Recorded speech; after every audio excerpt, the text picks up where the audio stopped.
Hi, Hi, Shubham. Hi, Dad. How are you doing? Just fine, thank you. Great.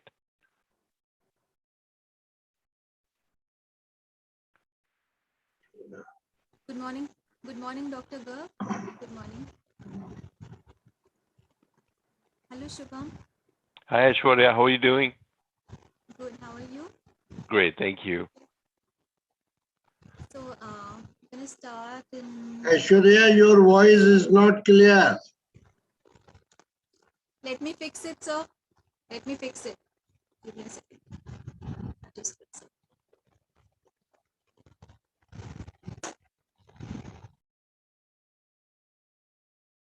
Hi, Puneet.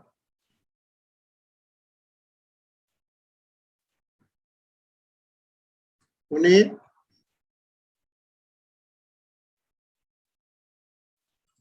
Yes, sir.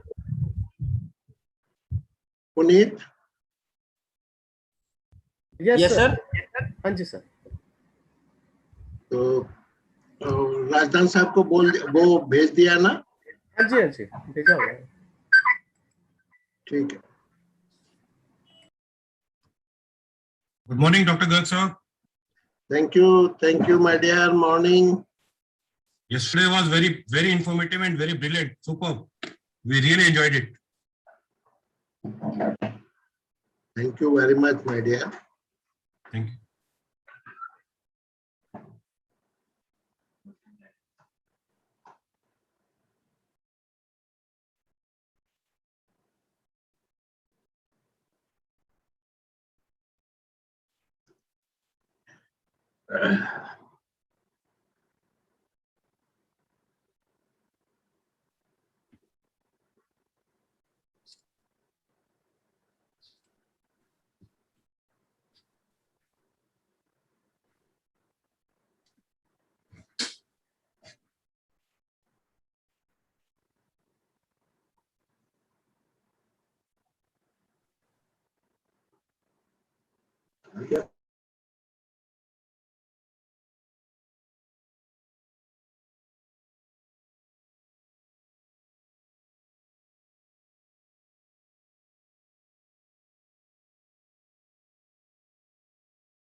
So, kindly let me know when we can start with the session.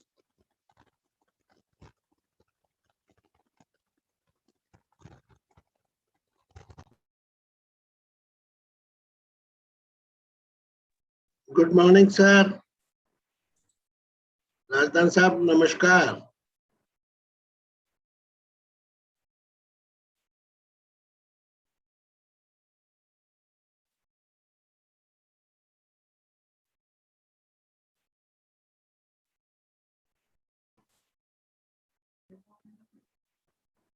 एक minute रुक जाओ.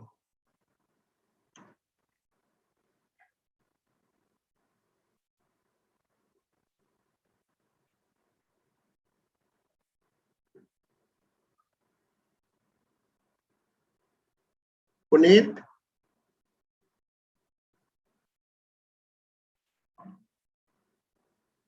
पुनीत.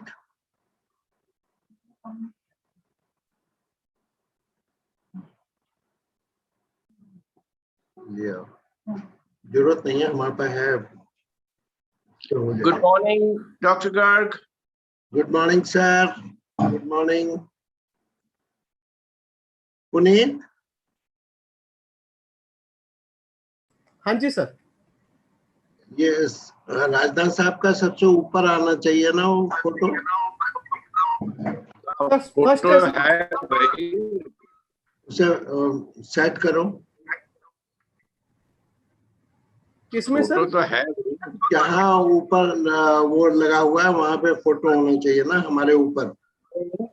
ना इसमें तो left में है ना, सबसे फर्स्ट नंबर पे राजदान साहब की है, फिर मिस्टर अच्छा डॉग ठीक डिलन की है। ठीक है ठीक है।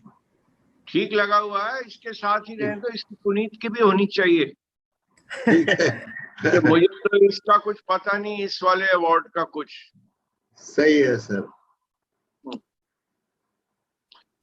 तो कितनी देर में स्टार्ट कर रहे हो? आज तो रक्षाबंधन वाले दिन में आपने लोगों को बांध दिया। बस शुरू कर देते हैं sir. With your permission we will start. कब तक है ये? ये सर 1.5 घंटा तो लग जाएगा। ये मिस्टर डेल्फ का लगाया हुआ है? हाँ सर, ये डेल्फ का वीडियो है वीडियो। अच्छा, मैं बोलूंगा थोड़ा 2-3 मिनट, इसके बाद डेल्फ का वीडियो होगा, इसके बाद आपका एड्रेस होगा, इसके बाद आप अवार्ड। ठीक है, मैं बोल लूंगा 2 मिनट, फिर अवार्ड दे देंगे। जी। आज कौन जी सर। से अवार्ड दे रहे हैं इस पे? इसमें तो वाटर के भी अवार्ड्स हैं और सस्टेनेबिलिटी के, एनवायरनमेंट के अवार्ड हैं, सस्टेनेबिलिटी के, और वेस्ट मैट का एक अवार्ड है। तो आप बता दीजिएगा शुरू में अपने उसमें सारा। जी जी जी।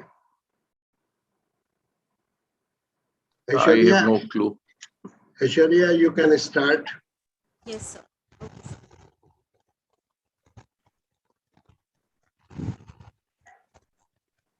Okay, with your permission, I'm going to start. So, good morning, ladies and gentlemen.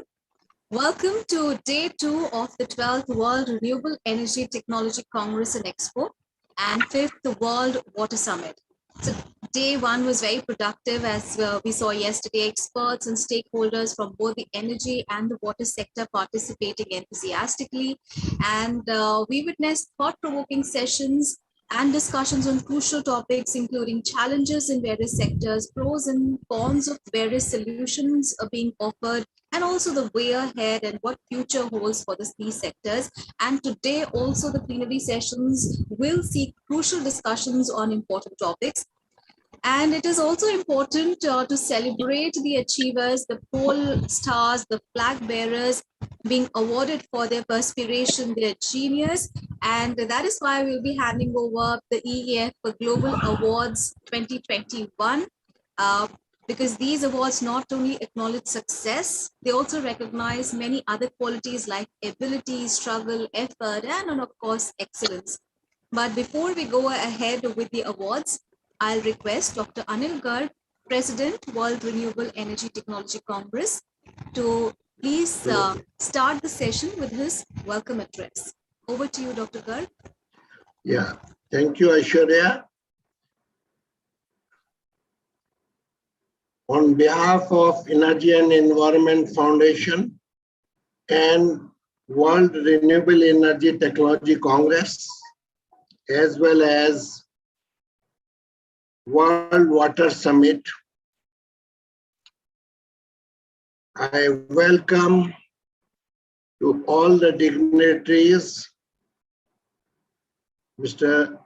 Anil Razdan, former Secretary, Power, Government of India, and Chairman of Energy and Environment Foundation.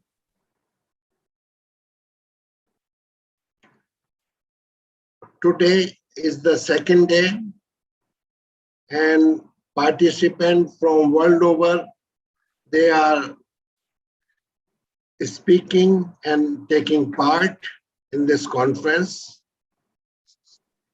And today is the day where global awards, they will be given, conferred by the Chairman, Energy and Environment Foundation, Mr. Anil Razdan, for their teamwork, vision, professionalism, passion, and dedication towards the goal of our nation.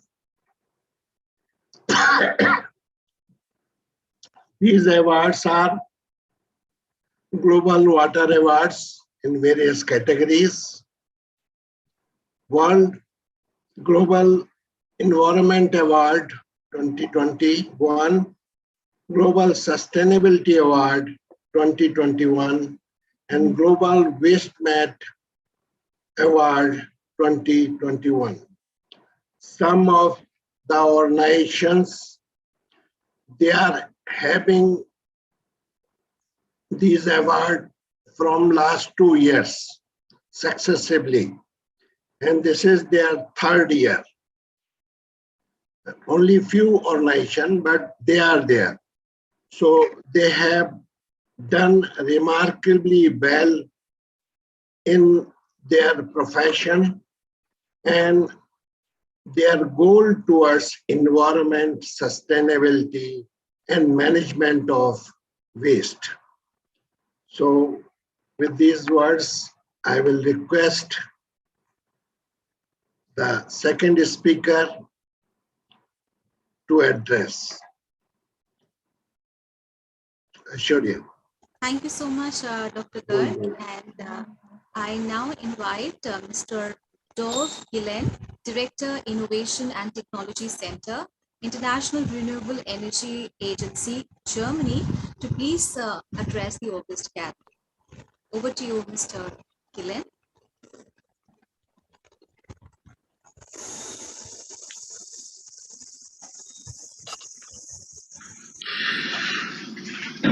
Ladies and gentlemen, it's a great pleasure to address you today on the occasion of the 12th World Renewable Energy Technology Congress. My name is Dolph Gielen. I'm the Director for Innovation and Technology at the International Renewable Energy Agency. And today I would like to discuss innovations and new technologies in the renewable energy sector.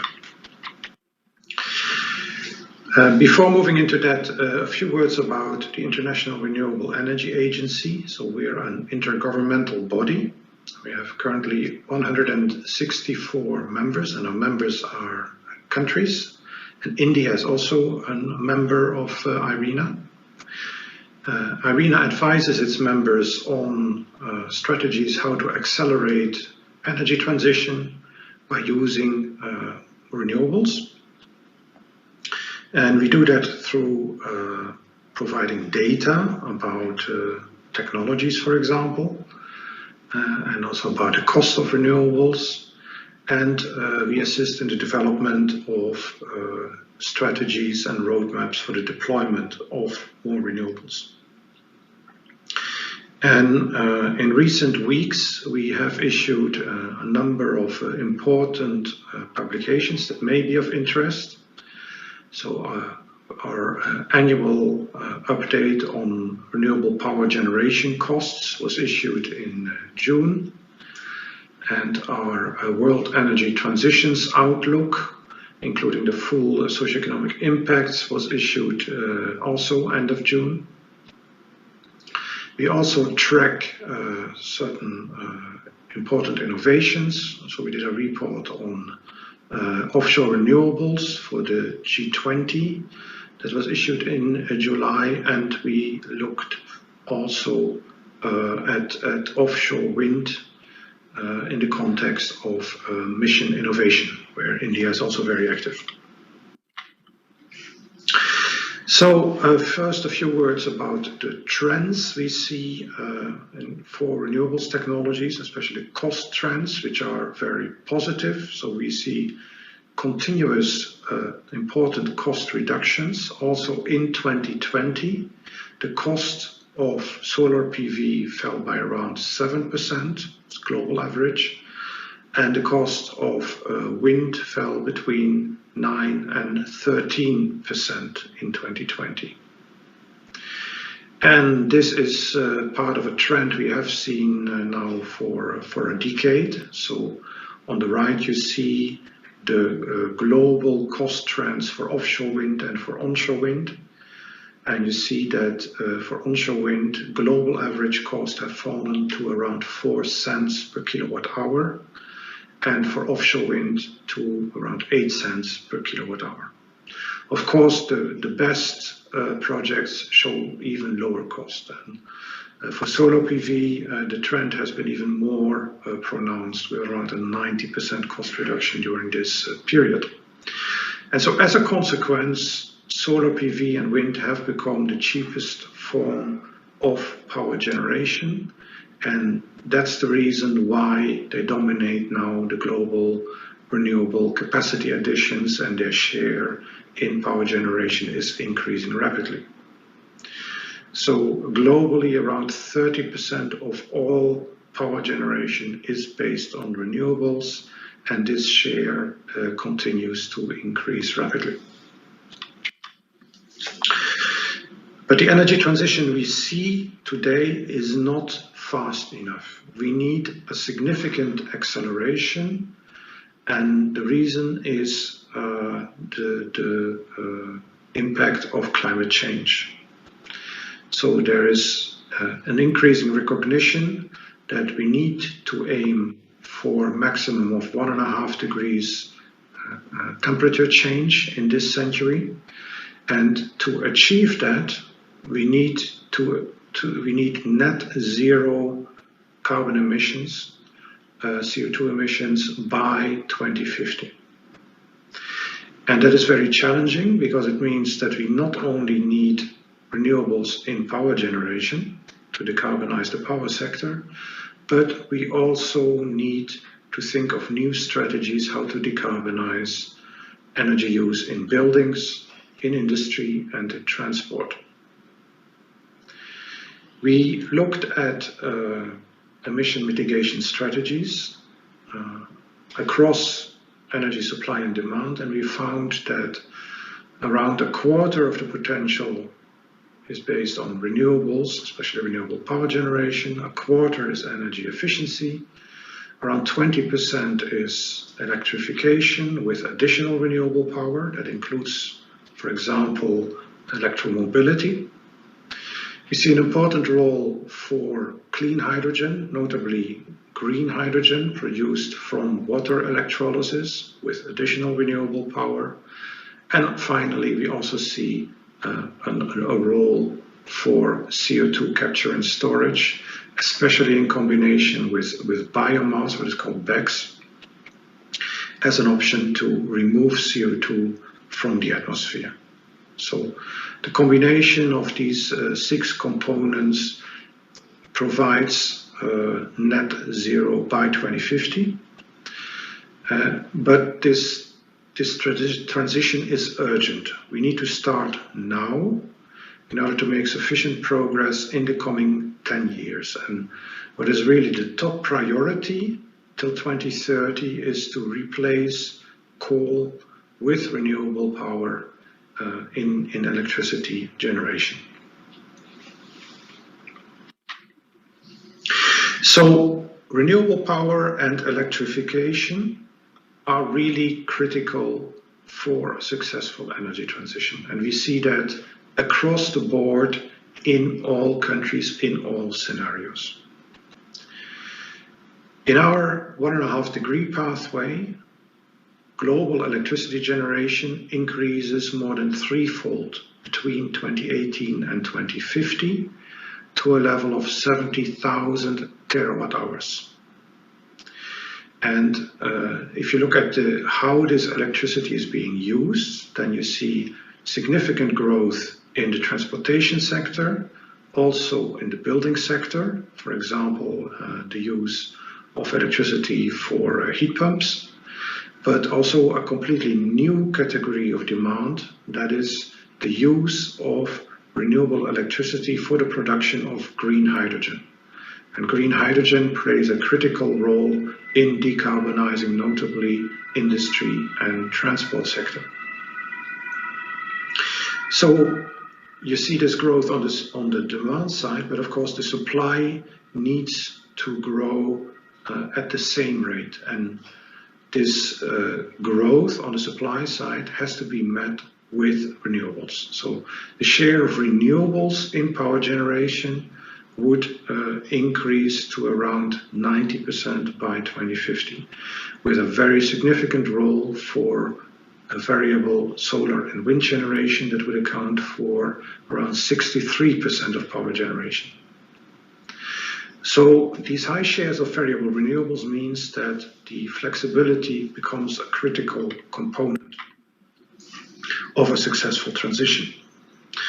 And by flexibility, we mean that the electricity supply must meet electricity demand at all times.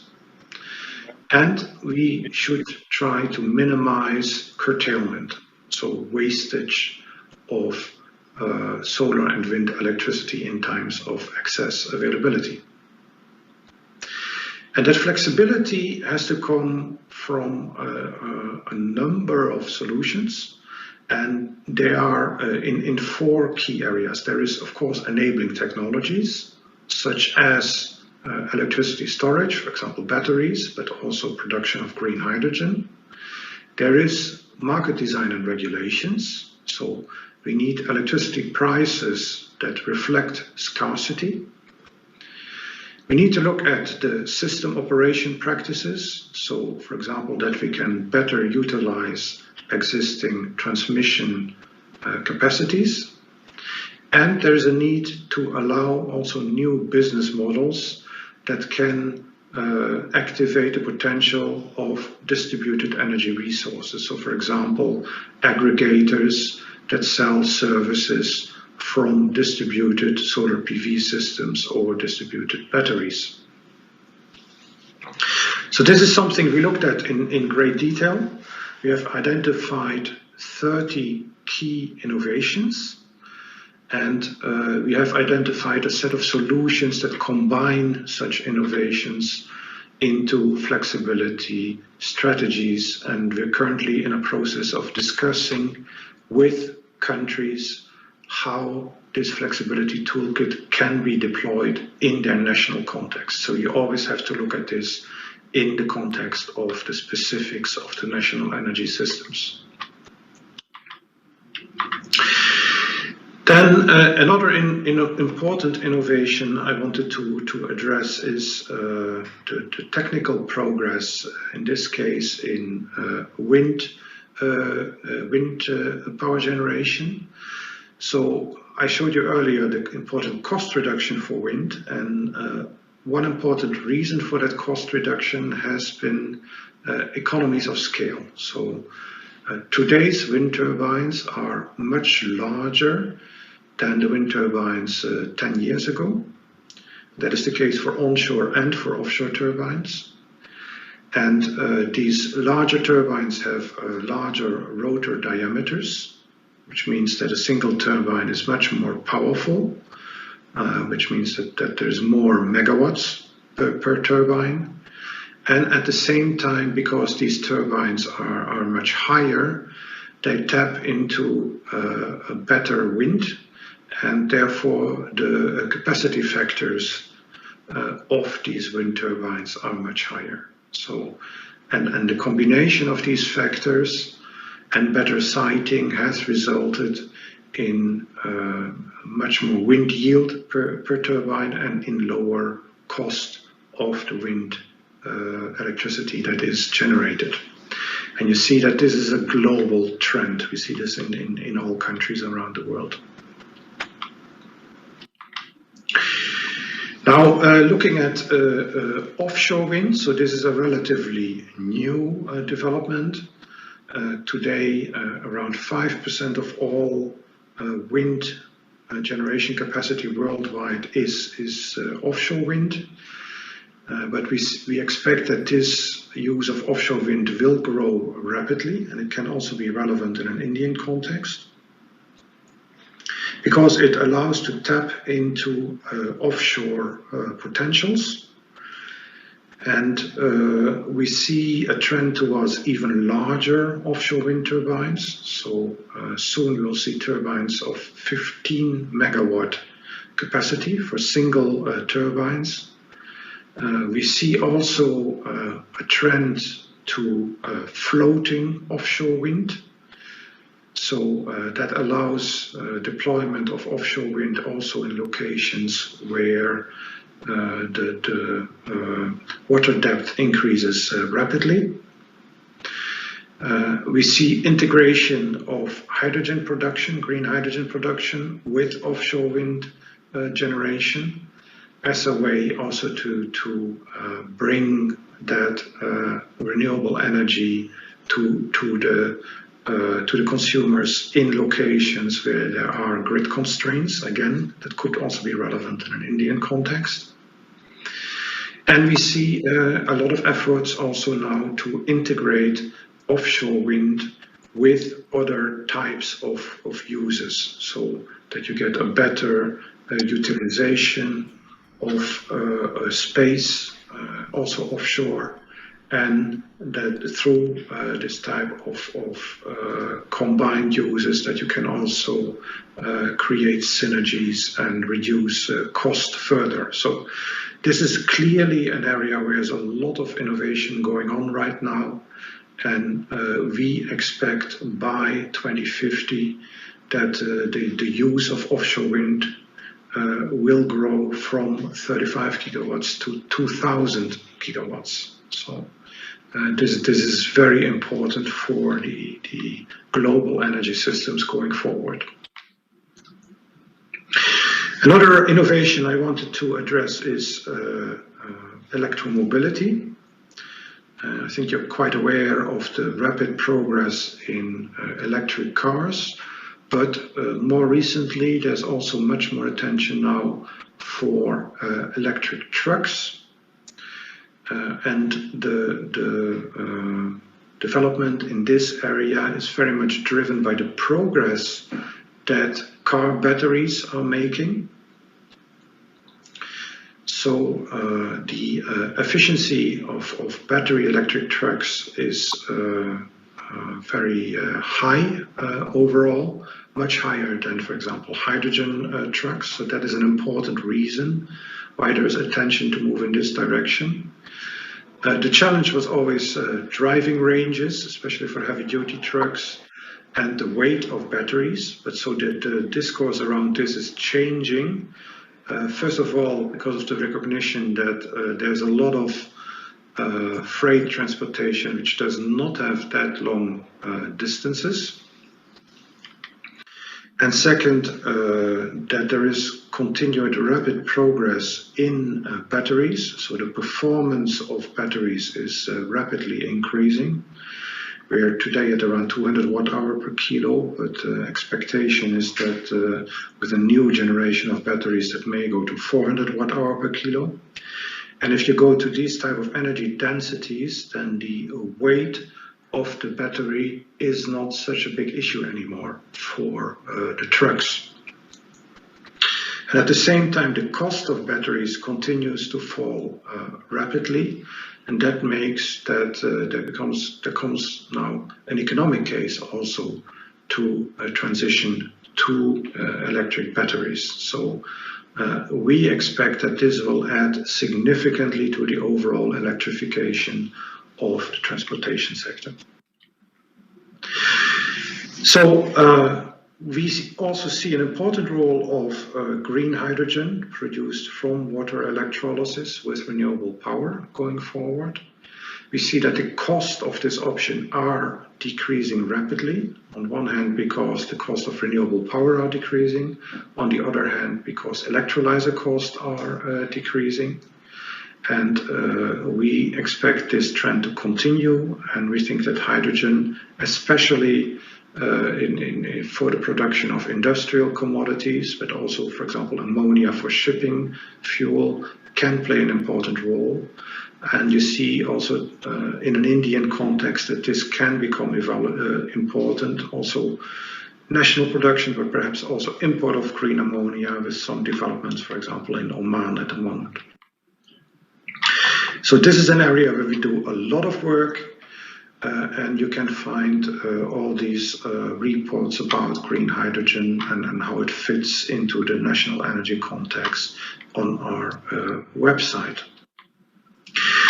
So the energy investments need to change significantly going forward. It's not so much the absolute volume that increases by about a third, but it's especially the mix of investments. So much less investments in fossil fuels, much increased investments in efficiency, in renewable power, and in electrification and enabling grid infrastructure. So this is an important growth market going forward, and there are important opportunities to create new jobs and new economic activity if you join this energy transition. So in conclusion, my key takeaways are that there is a consensus that we need much more renewables as a key pillar for energy transition. The use of fossil fuels needs to decrease rapidly if we want to meet the climate goals, notably coal-based power generation. We need much more electrification going forward, with electromobility as a key trend now. And we need to think more about systemic innovation and flexibility for the power system that requires attention in the coming years. And governments need to streamline their planning to allow the rollout of enabling infrastructure, but also to allow addition of new renewable power generation. And technology and innovation have a key role to play in this transition. This concludes my remarks, ladies and gentlemen. Thank you very much for your attention.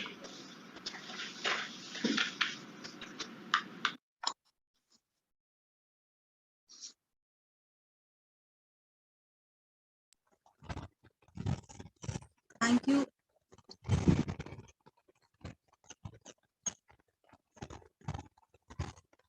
Thank you, Mr. Golan, for the insightful presentation that we saw. That really gave us a great overview of the renewable energy sector. And now I would request I would request Mr. Anil Rasdan, former Secretary Power Government of India and the Chairman of Energy and Environment Foundation, to set the tone for the day today with his address. Aishwarya. Dr. Dolph Gulen, Dr. Garg, and other participants. It's indeed a very important day for this conference to have begun with such an enlightening and encouraging address from IRENA, which has been at the head, I should say, the hub of promoting renewable energy adoption and proliferation.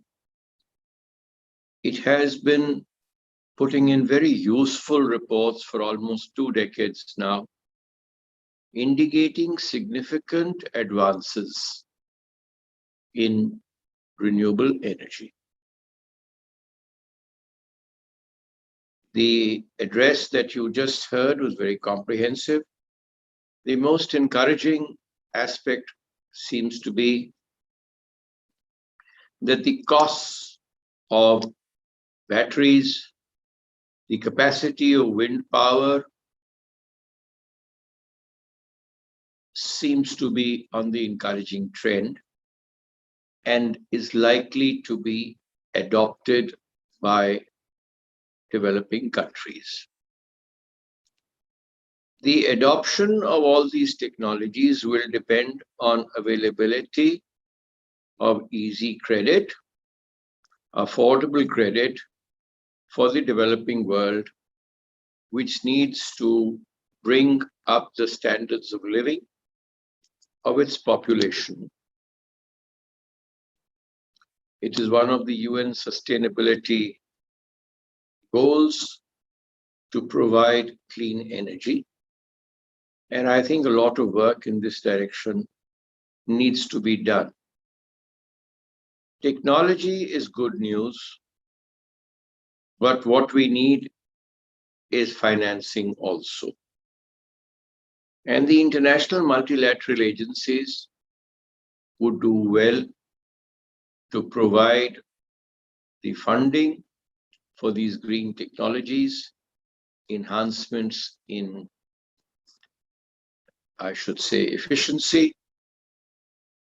And I think it would be very useful if some production facilities are also set up in these developing countries. Because populations have to be gainfully employed. The jobs are moving away from rural and conventional areas to these new areas of development. There are millions of workers who are engaged in coal mining, in conventional electricity sector, in the conventional oil sector, also in the gas sector. These people are citizens of the world.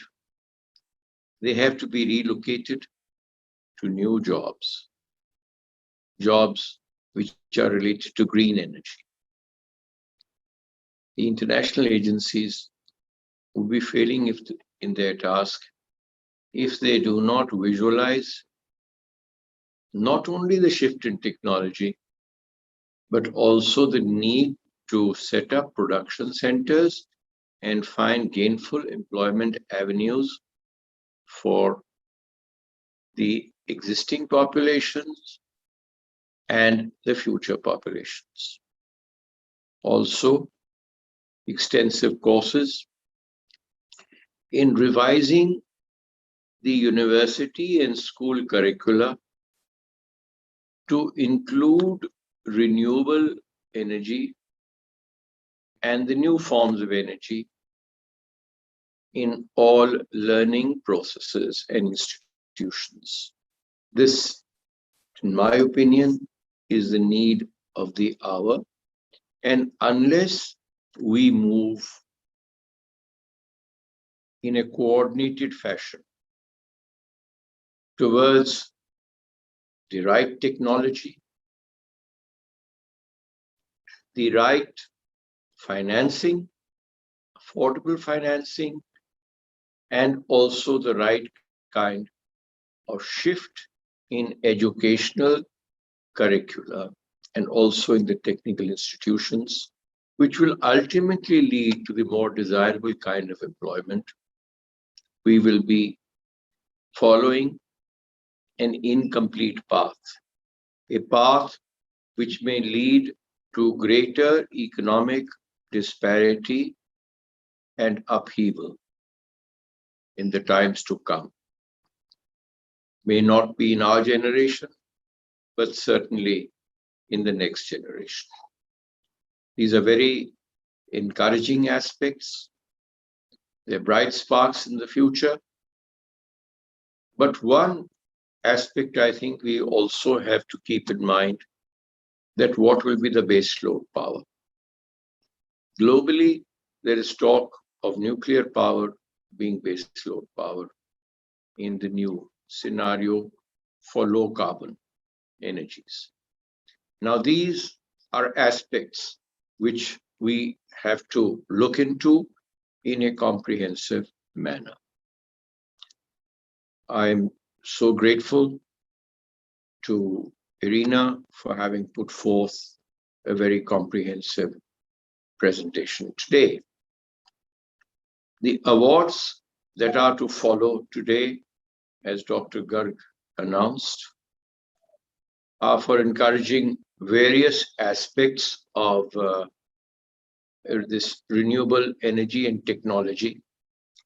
And we have to congratulate all the award winners.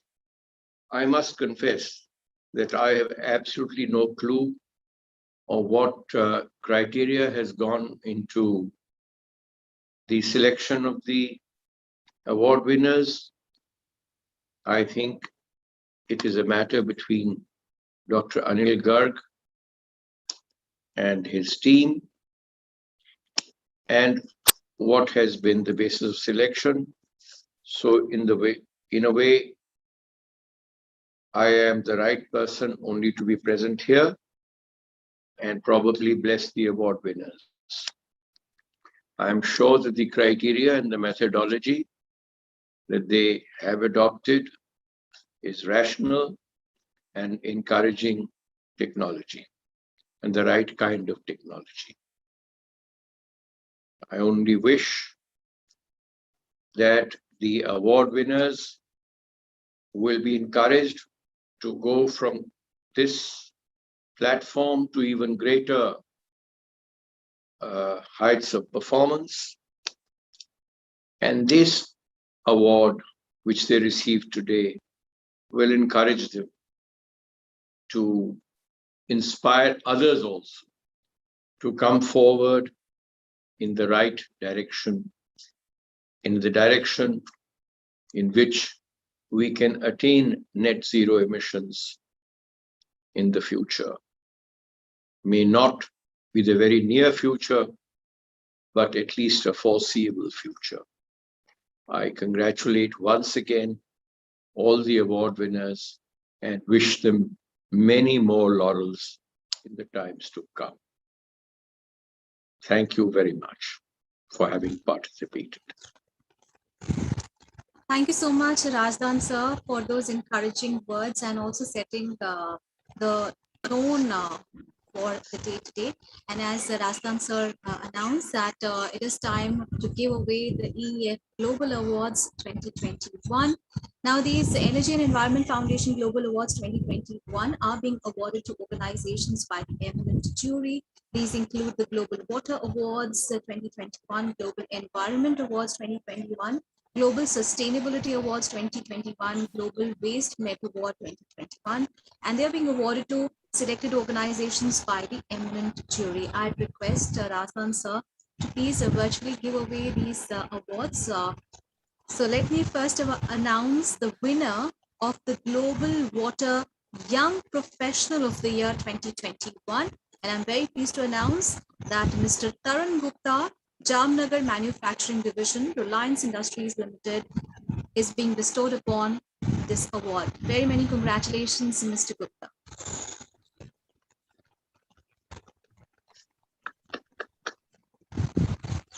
Congratulations, Mr. Gupta.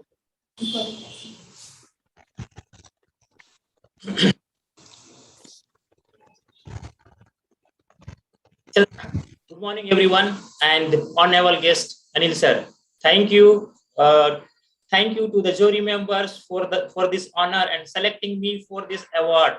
It feels to be great rewarded, and special thanks to my Reliance Management and Energy and Environment Foundations. Thank you, sir. Thank you so much, and very many congratulations once again, Mr. Gupta. God bless you. Thank you, sir. Thank you. Now it is time for me to announce the Young Water Professional of the Year 2021, and the award is being bestowed upon Ms. Priya Kumari, Project Planner and Controller, L&T Construction Limited. Ms. Priya Kumari, congratulations. Thank you, ma'am. Good morning, everyone, esteemed guests and everyone present here. First of all, I would like to thank the organizers and jury members of the Energy and Environment Foundation for giving me this prestigious awards of Global Young Water Professional of the Year 2021. I am honored to receive this award on behalf of L&T Constructions Vertice globally. I would like to extend my gratitude to the top management officials of L&T Construction for nominating me, and also my project managers for their continuous guidance and support, for which I am receiving this award today. Once again, thank you, everyone. Congratulations, Priya. I'm so Thank happy that a lady is getting this award, because you are actually the protectors of the human race right from childhood. Thank you. And Thank you you so much, sir. are working in the right direction, because there is no survival without water. Congratulations. Yes, sir. That means a lot. Thank you so much, sir. And let me next announce the Global Innovation in Water Technology of the Year. The award is being bestowed upon Irrigation and Water Resources Department, Haryana Lift Canals Unit, and the Chief Engineer, Dr. Satbir Singh Kadian, is with us. Congratulations, Dr. Kadian. And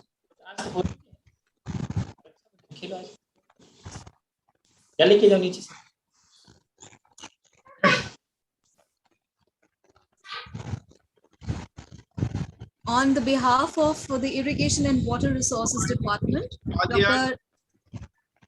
Mr. Kadian is trying to come live.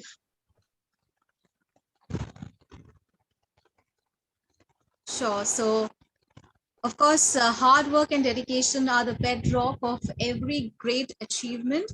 And these awards are not only dedicated to the hard work and the dedication, the success, so many things that go into making a champion, humble beginnings and difficult challenges being the foundation of every great achievement and accomplishment.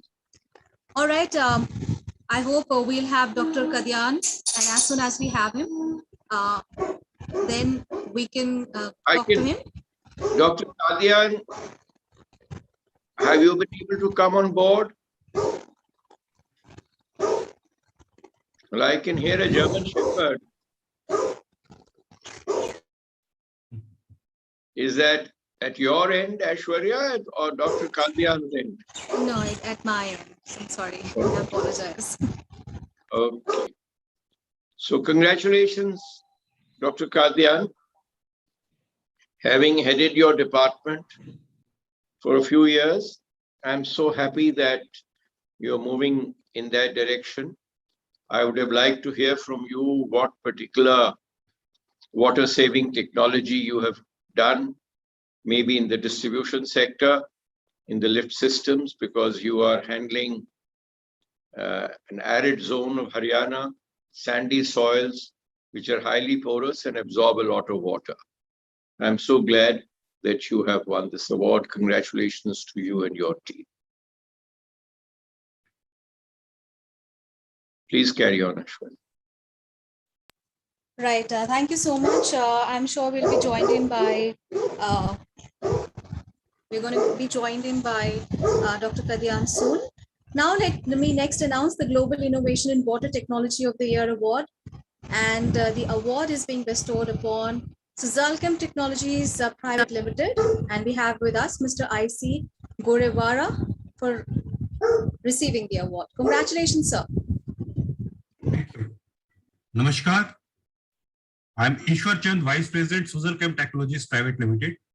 Namaskar and good morning from entire Suzalchem family to Honorable Union Cabinet Minister Shri Gajendra Singh Shekhawat ji, Chairman and all members of Energy and Environment Foundation, respectable dignitaries on dais and distinguished participants.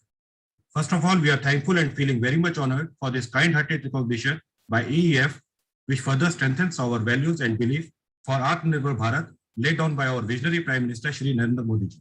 We are privileged to receive this coveted the EEF Global Innovation in Water Technology Award 2021 Gold category, and we are bestowed upon with sense of responsibility and motivation. Our quest for growth and innovation with an aim to protect our environment has paved way to achieve this laurel. We are a fastest growing technological and professionally managed maestro organization in the field of specialty chemicals for water conservation and recycling. We have enterprising experience and high technical expertise in providing technical solutions with a motto of conserving natural resources. We at Suzalchem Technologies aim at sculpturing the vision to be a pathfinder in enhancing the performance of process applications through innovative products and customized solutions. With extensive R&D on water recycling concept, we have developed and synthesized various polymers for sludge and color removal in ETP systems for process effluents from textile, paper, food and beverages, etc. As a proud Indian, I wish to inform that we have gone ahead with respect to market share, beating our next competitor of Chinese origin in both technical and commercial aspects. Our product innovation has dislodged Chinese monopoly in the Indian market successfully. We are based at Hyderabad with pan-India presence, having regional and branch offices at strategic locations. We once again thank each and everyone who are part of our successful journey. It would be impossible for us to reach to these heights without the help and support from all our customers, vendors, and our entire Suzalchem team. Finally, I am delighted to be chosen to get the respectful award from this wonderful organization. Also, I wish happy Raksha Bandhan to all my Indian brothers and sisters. Save water, save community, save humanity. Thank you. Congratulations. Congratulations to Suzalchem for having worked in a very, very important and pioneering area. and I only hope that you can capture more markets globally. India, of course, itself is a huge market, but the issue is so important that I think you need to go global. Congratulations to you. Thank you, sir. Thank you very much. Congratulations, sir. And now it is time for me to announce the Global Water Innovation Company of the year 2021. And the award is being bestowed upon Larsen & Toubro Limited, WETIC. Congratulations. And Larsen & Toubro Limited, WETIC, has also won the Global Water Company of the year 2021.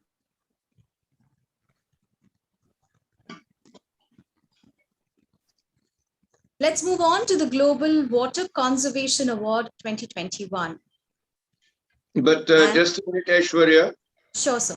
Do we have a write-up on what they have done so that the participants, audience can know what Larsen & Toubro has done? I don't have a write-up, but I'm sure the jury members would have considered all their achievements and then decided on giving away this award to the company. In future, we will keep this write-up ready. Okay, thank you. Okay. All right, now let me next announce the Global Water Conservation Award 2021. And the award is being bestowed upon Avada Energy Private Limited. And on behalf of the company, we have Mr. Hari Shankar Soni, Senior General Manager, joining us. Congratulations, sir, on winning the award. Thank you very much. A very good morning to all of you. I would like to thank Energy Environment Foundation for this prestigious award, and we feel really honored to receive Global Water Conservation Award through Honorable Chief Guest Sri Anil Rajanji. We are also thankful to our jury members, Dr. Anil Garg and his entire team, who took an effort for undertaking such diligent assessment during this tough time. I would also like to thank my project team for always considering water conservation measures in project design itself. Indeed, we are the generation who has the responsibility of conserving natural resource for a sustainable future. Please do remember, it's a time to care because the water is there. Once again, thank you very much. Thank you. Congratulations to Avada for this big award. And we only wish and hope that it will encourage you to attain greater heights. And Avada will win many more awards, we hope, in the future on this forum and many other forums. To you, your team. Thank you, sir. Thank you very much.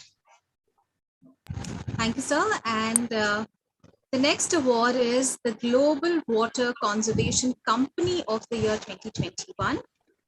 And the award is being given away to CESC Limited, Vajpur Generating Station, and Mr. Kaushik Chaudhary, Deputy General Manager Operation, is joining us virtually. Congratulations, sir.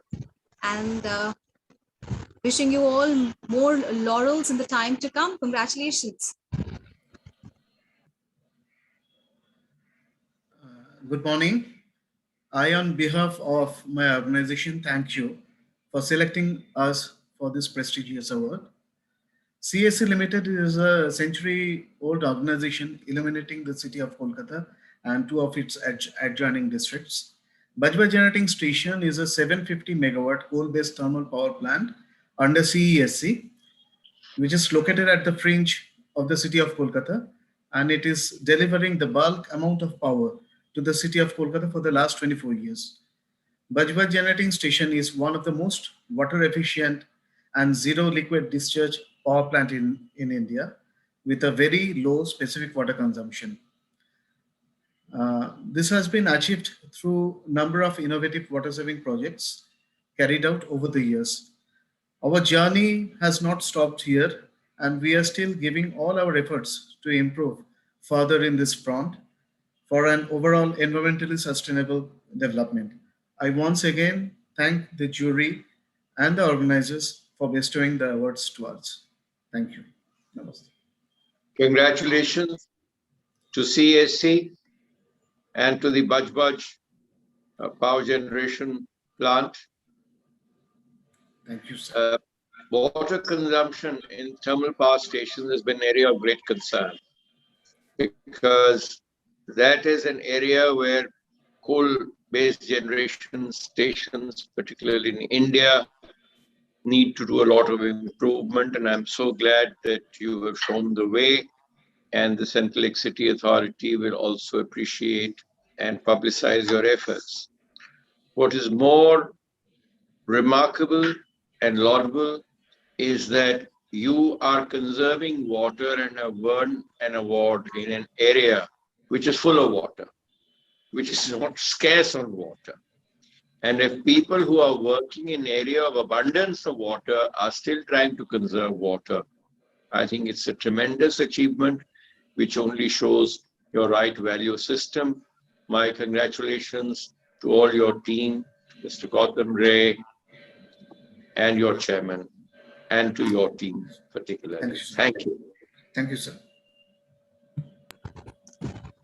Thank you so much. And the next is the Global Industrial Water Project of the Year 2021. And the award is being bestowed upon Solidaridad Regional Expertise Center for Pollution Prevention and Efficient Water Use in Kanpur, Unnao Leather Cluster. And we have with us Mr. Tatir Raza Zaidi, General Manager, Pollution Management in MSME Asia, joining us. Congratulations, Mr. Zaidi. Thank you so much, Ms. Aishwarya. A very good morning to all of you. At the outset, I thank the Energy and Environment Foundation and the jury members to select us for this prestigious award. It is indeed an honor to be a recipient of this meaningful award, the EEF Global Industrial Water Project of the Year 2021. I represent Solidaridad, a 52-year-old organization with our secretariat in Netherlands, working in around 50 countries across the globe, and we are working in so many agricultural and industrial commodities. And this water efficiency is cross-cutting across the commodities wherever we are working. As we all know that in India, we are working in a country which contributes around 15-16% of the global population. But when we talk about the availability of water as a resource, it is around 2 to 2.5%. So it is absolutely needed.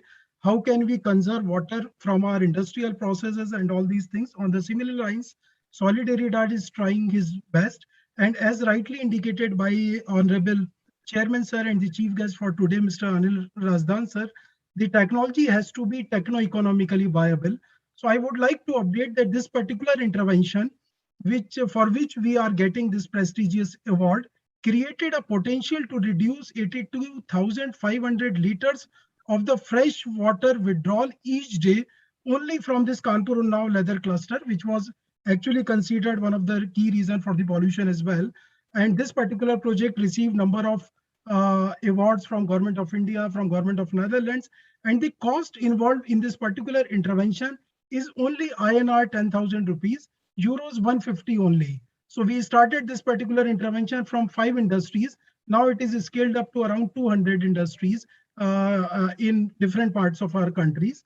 So obviously today's award will certainly boost our morale and validates the efforts of Solidaridad to keep striving in the field of water efficiency. Lastly, I am highly thankful to my organization Solidaridad, our Managing Director, Dr. Shatadru, who provided all the flexibility for such innovations, and the entire team who contributed in this exciting journey of last 3 years of my project. My colleague Venkaiah Vadlumidi is accompanying me today. So I congratulate you, Venki, and your entire team. My special thanks to all the partners, and especially I would like to present my gratitude to National Mission for Clean Ganges, Government of India, who has been always provided their constant support and guidance. Once again, thank you very much, EEF, Dr. Anil Garg and team. Thank you so much. Thanks a lot. Congratulations, Mr. Zaidi, thank you, and sir. your team at Solidaridad for having brought about a good innovation and a good device in an area which is normally criticized, Sir. Very heavily. Sir. And when you talked of the Namami Gange project. Dr. UP Singh had been working, a dear friend, very extensively in that area for cleaning the Ganges. And what you have been able to achieve in that leather cluster, I think it should go on to the leather cluster in Bengal, close to Kolkata, and also in Chennai, in Tamil Nadu, which are also big hubs for leather manufacture and processing. This is, I think, a technology which the Energy and Environment Foundation should get a write-up from you. Sure.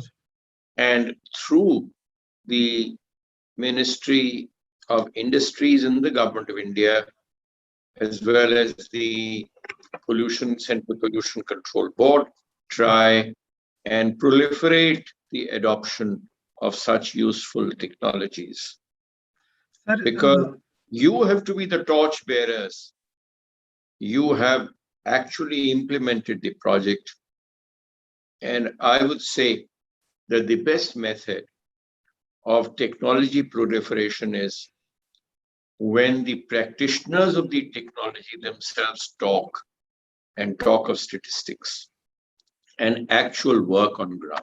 So I'm so glad that we've been able to honor you, recognize you, and we only hope that this good work proliferates. Thank you very much. Thank you so much, sir, for your valuable inputs. I would like to inform you, sir, that this is already scaled up to Kolkata region, to Tamil Nadu region, as well as in Bangladesh. And now we are going to scale up in SAARC region, along with where Namami Gange will be our formal partner. And as you rightly mentioned, Mr. UP Singh has been really instrumental throughout this journey. Thank you so much, sir. Thanks a lot. Congratulations. Thank you, sir. Very many congratulations once again. And now let me announce the Global Smart Water Project of the Year 2021 award.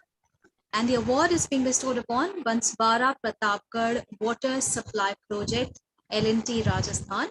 We have with us Mr. Dinesh Kumar, who is representing his company. Congratulations, Mr. Kumar. Yeah, thank you, madam. Good morning to Honorable Chief Guest. I am representative from Energy and Environment Foundation and all my colleagues who are presenting in this award ceremony and for glorify the day.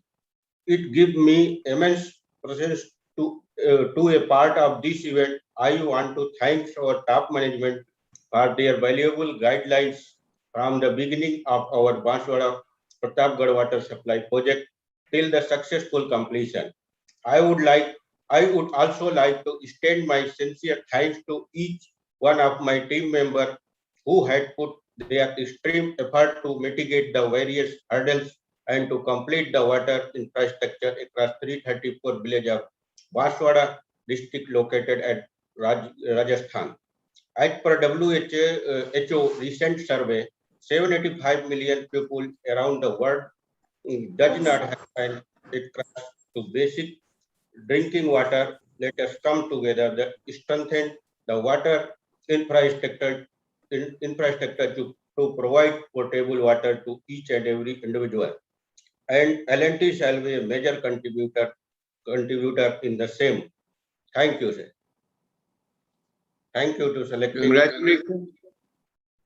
Congratulations to L&T for this water project. And you're working in an area of one of the most water scarce states in the country. Yeah, thank you.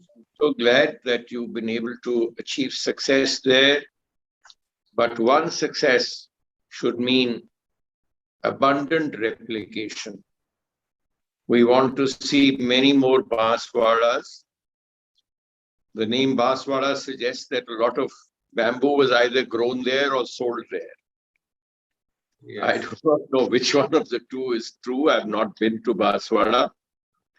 But you are working in a water-starved state where water is virtually worshipped. And I think you've done great work. I had happened to work in your neighboring state, Haryana, where we taken water by lift irrigation systems to cluster of village water supply schemes. I think the largest was in Asia that time, in the early 1970s at Bapoda, from where a former chief of army staff, who was a cabinet minister, he comes, General Singh. Now, congratulations to you for having worked in a very difficult area. And I only hope that activities like yours can be taken up by industries in their CSR activity. Because in another organization, we give these sustainability awards, particularly for CSR activities. And I think these water conservation, water preservation, water purification, all these technologies can be very, very useful components of CSR projects of our major companies. You represent one of the largest companies in the country, Larsen & Toubro. Yes. And I think L&T could do well by celebrating this award, by taking up many CSR projects based on your success story in more deserving parts of the country. Please convey this to your management. Thank you very much. Okay, thank you. Thank you. Sure, sir. Thank you so much, sir. And now let me announce the Global Agri Water Project of the year 2021. And the company that has been awarded is Agri CRP on Water Project, National Dairy Research Institute, Karnal. And we have with us Dr. Manmohan Singh Chauhan, Director and Vice Chancellor, ICAR NDRI, joining us. Congratulations, Mr. Chauhan, Dr. Chauhan, on winning the award. Thank you very much. Good afternoon to all of you. Honorable Chairman, the Energy and Environment Foundation, Sri Anil Rajdhanji, the CEO of the Energy and Environment the Foundation, Dr. Anil Kumar Garg, all the participants and awardees who have received the award, congratulations from my side. I'm honored and it is my pleasure that Energy and Environmental Foundation have given us this opportunity to speak here about the work being done by us at National Dairy Research Institute, Karnal, which is one of the biggest institutions working in the area of dairy science. As I look around at the August gathering, I realize how much we are concerned collectively for saving a very important natural resource, that is water. All stakeholders and organizations here are putting their best efforts to find out the solutions, the technologies and practices for saving and conserving water. In this direction, National Dairy Research Institute Karnal, which is housing more than 3,000 large animals, cattle and buffaloes, took initiative during 2016 under the one of the scheme funded by Indian Council of Agricultural Research on water. Our scientists led by Dr. Asutosh worked hard and come out with some technologies for water saving and waste management or wastewater use in livestock-based farming. We have done fairly good amount of work on wastewater purifications for the use in livestock drinking. Simple, cost-effective system to regulate round-the-clock water from flow from the water, caves, and livestock shed, and all other activities like cleaning and sieving of water bodies with insoluble debris, and many more. Presently, Institute is saving over 10 lakhs liters of water per year, and this per day rather. And also the Institute is ready to share all the technologies which have been developed by our scientists through innovative research to any agencies who work for the farmers, for dairy farmers, and in dairy husbandry. I would like to inform you that NDRI campus is a zero discharge unit. I am highly thankful to the organizers, the Global Water Award 2021, for considering our efforts for appreciation and awarding us in this occasion. Such award definitely will give us moral support to our working group, our scientists, our system, our organizations here in the field of water conservation. Thank you so much.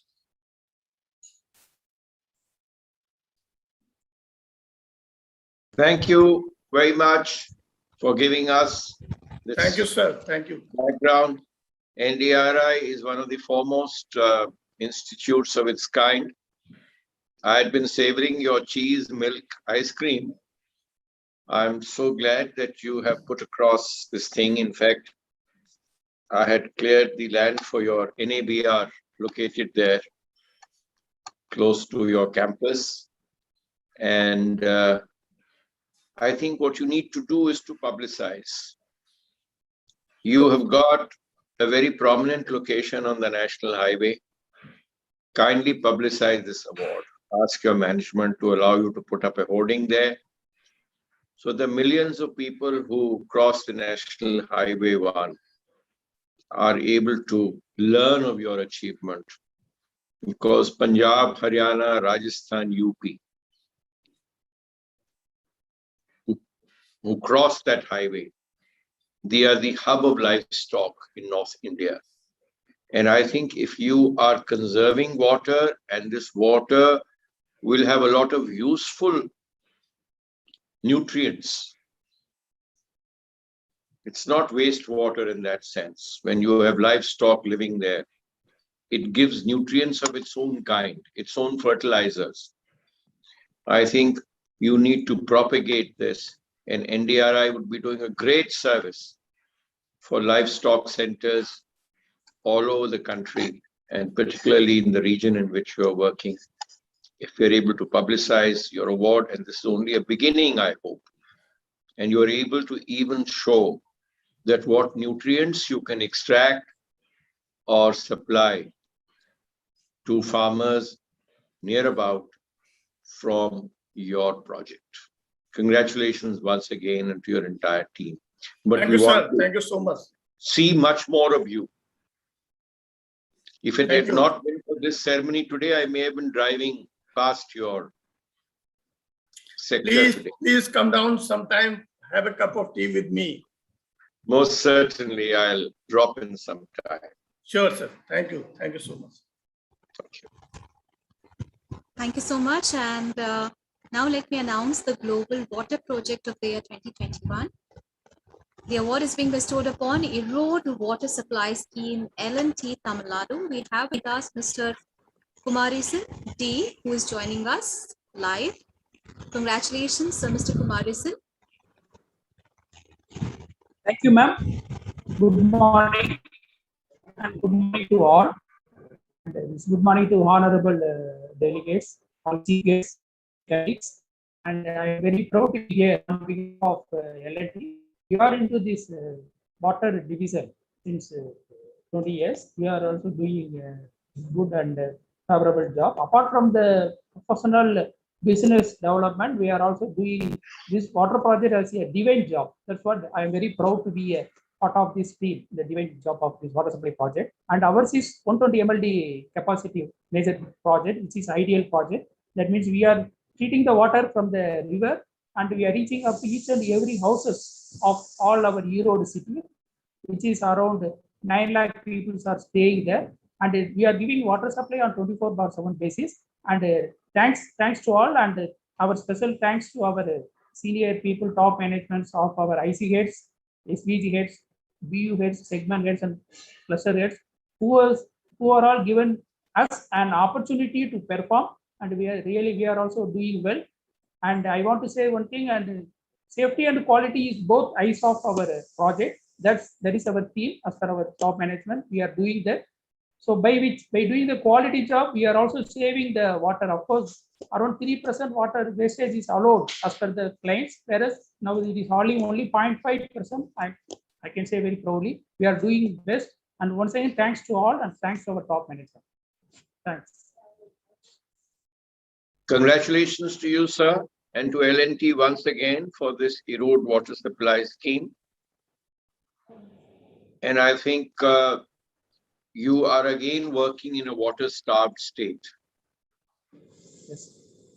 And there have been so many projects which are trying to conserve and preserve the waters of the Adyar River and some other river systems in Tamil Nadu.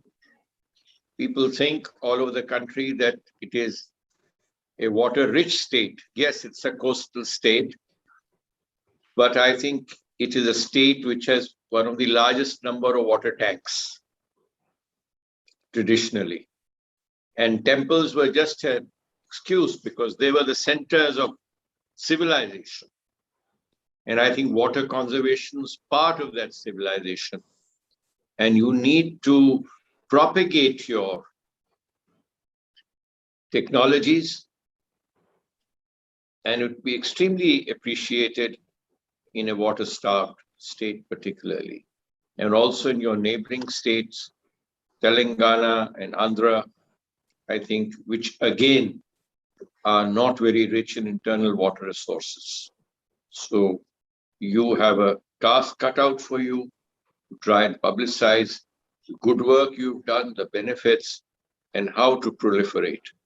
Because this award is just a trigger for you to proliferate your activities.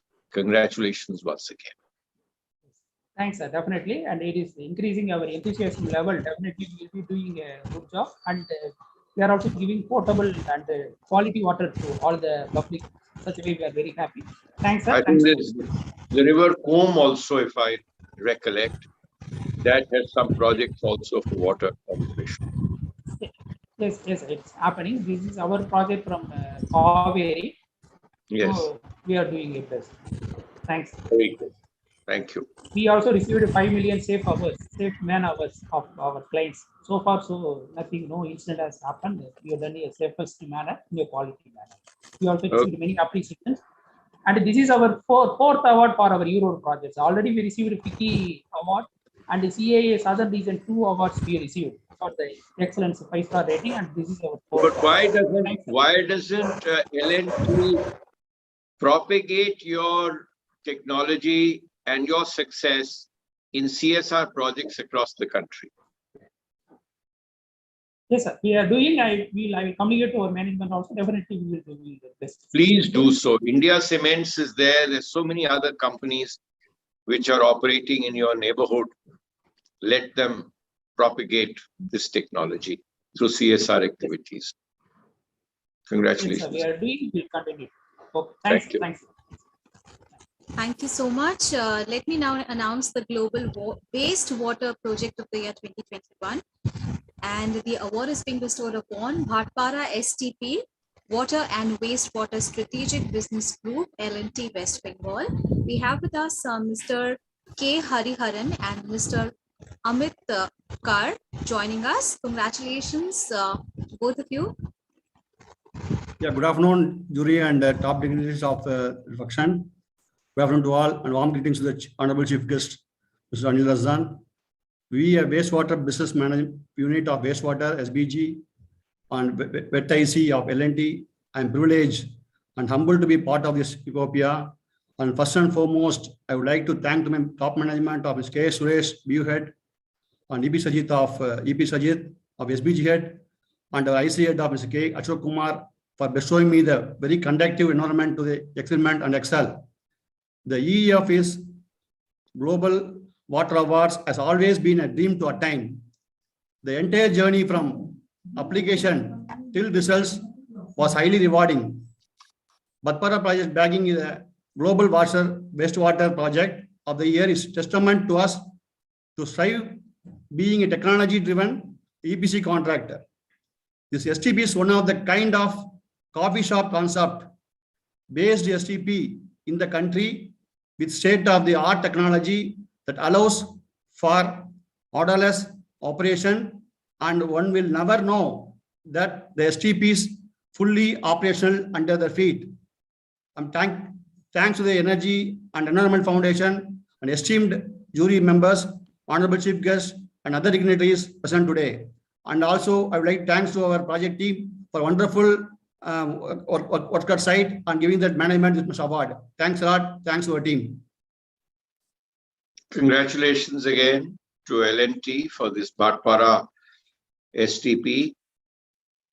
I think management of waste, protection of water, water quality enhancement, certainly one of the charters before us. Because as fresh water availability is shrinking, there is more and more need to protect the quality of water, because human health depends on good quality water. Kindly proliferate your activities and publicize them so that more and more people are able to adopt your clean technology. Congratulations again. Yeah, thanks a lot. Thanks a lot, Johnny. Thanks a lot. Thank you so much, gentlemen. And the next award that I'm going to announce is the Global Water Breakthrough Technology Company of the Year 2021. The award is being given to Larsen & Toubro Limited, WETIC, and also the Global Digital Water Management Company of the Year 2021 is being awarded to Larsen & Toubro Limited, WETIC. Congratulations to all on winning the awards in the water sector. It is time to move on and announce the EEF Global Environment Awards 2021. Let me first announce the EEF Global Environment Awards 2021 in the Platinum category. And the award is being bestowed upon Institute of Petroleum Safety, Health and Environment Management, Oil and Natural Gas Corporation Limited, and Mr. Atul Garg, ED and Head, IPS HEM Goa, is joining us. Congratulations, Mr. Garg, on winning the award. Thank you.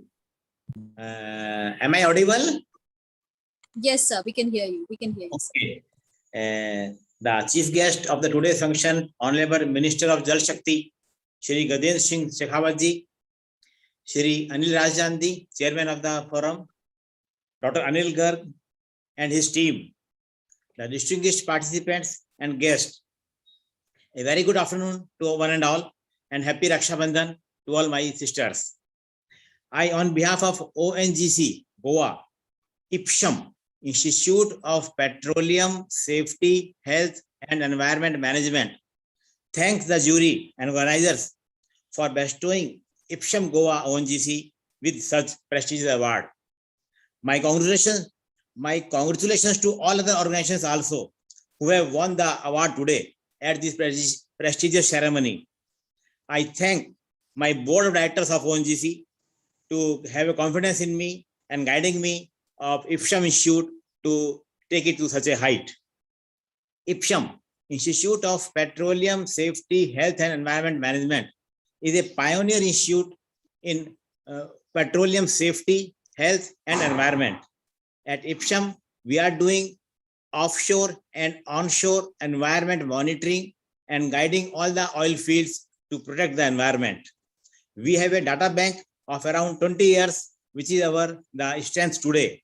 And we help all other companies also to undergo the trainings in all the safety related matter of petroleum industry.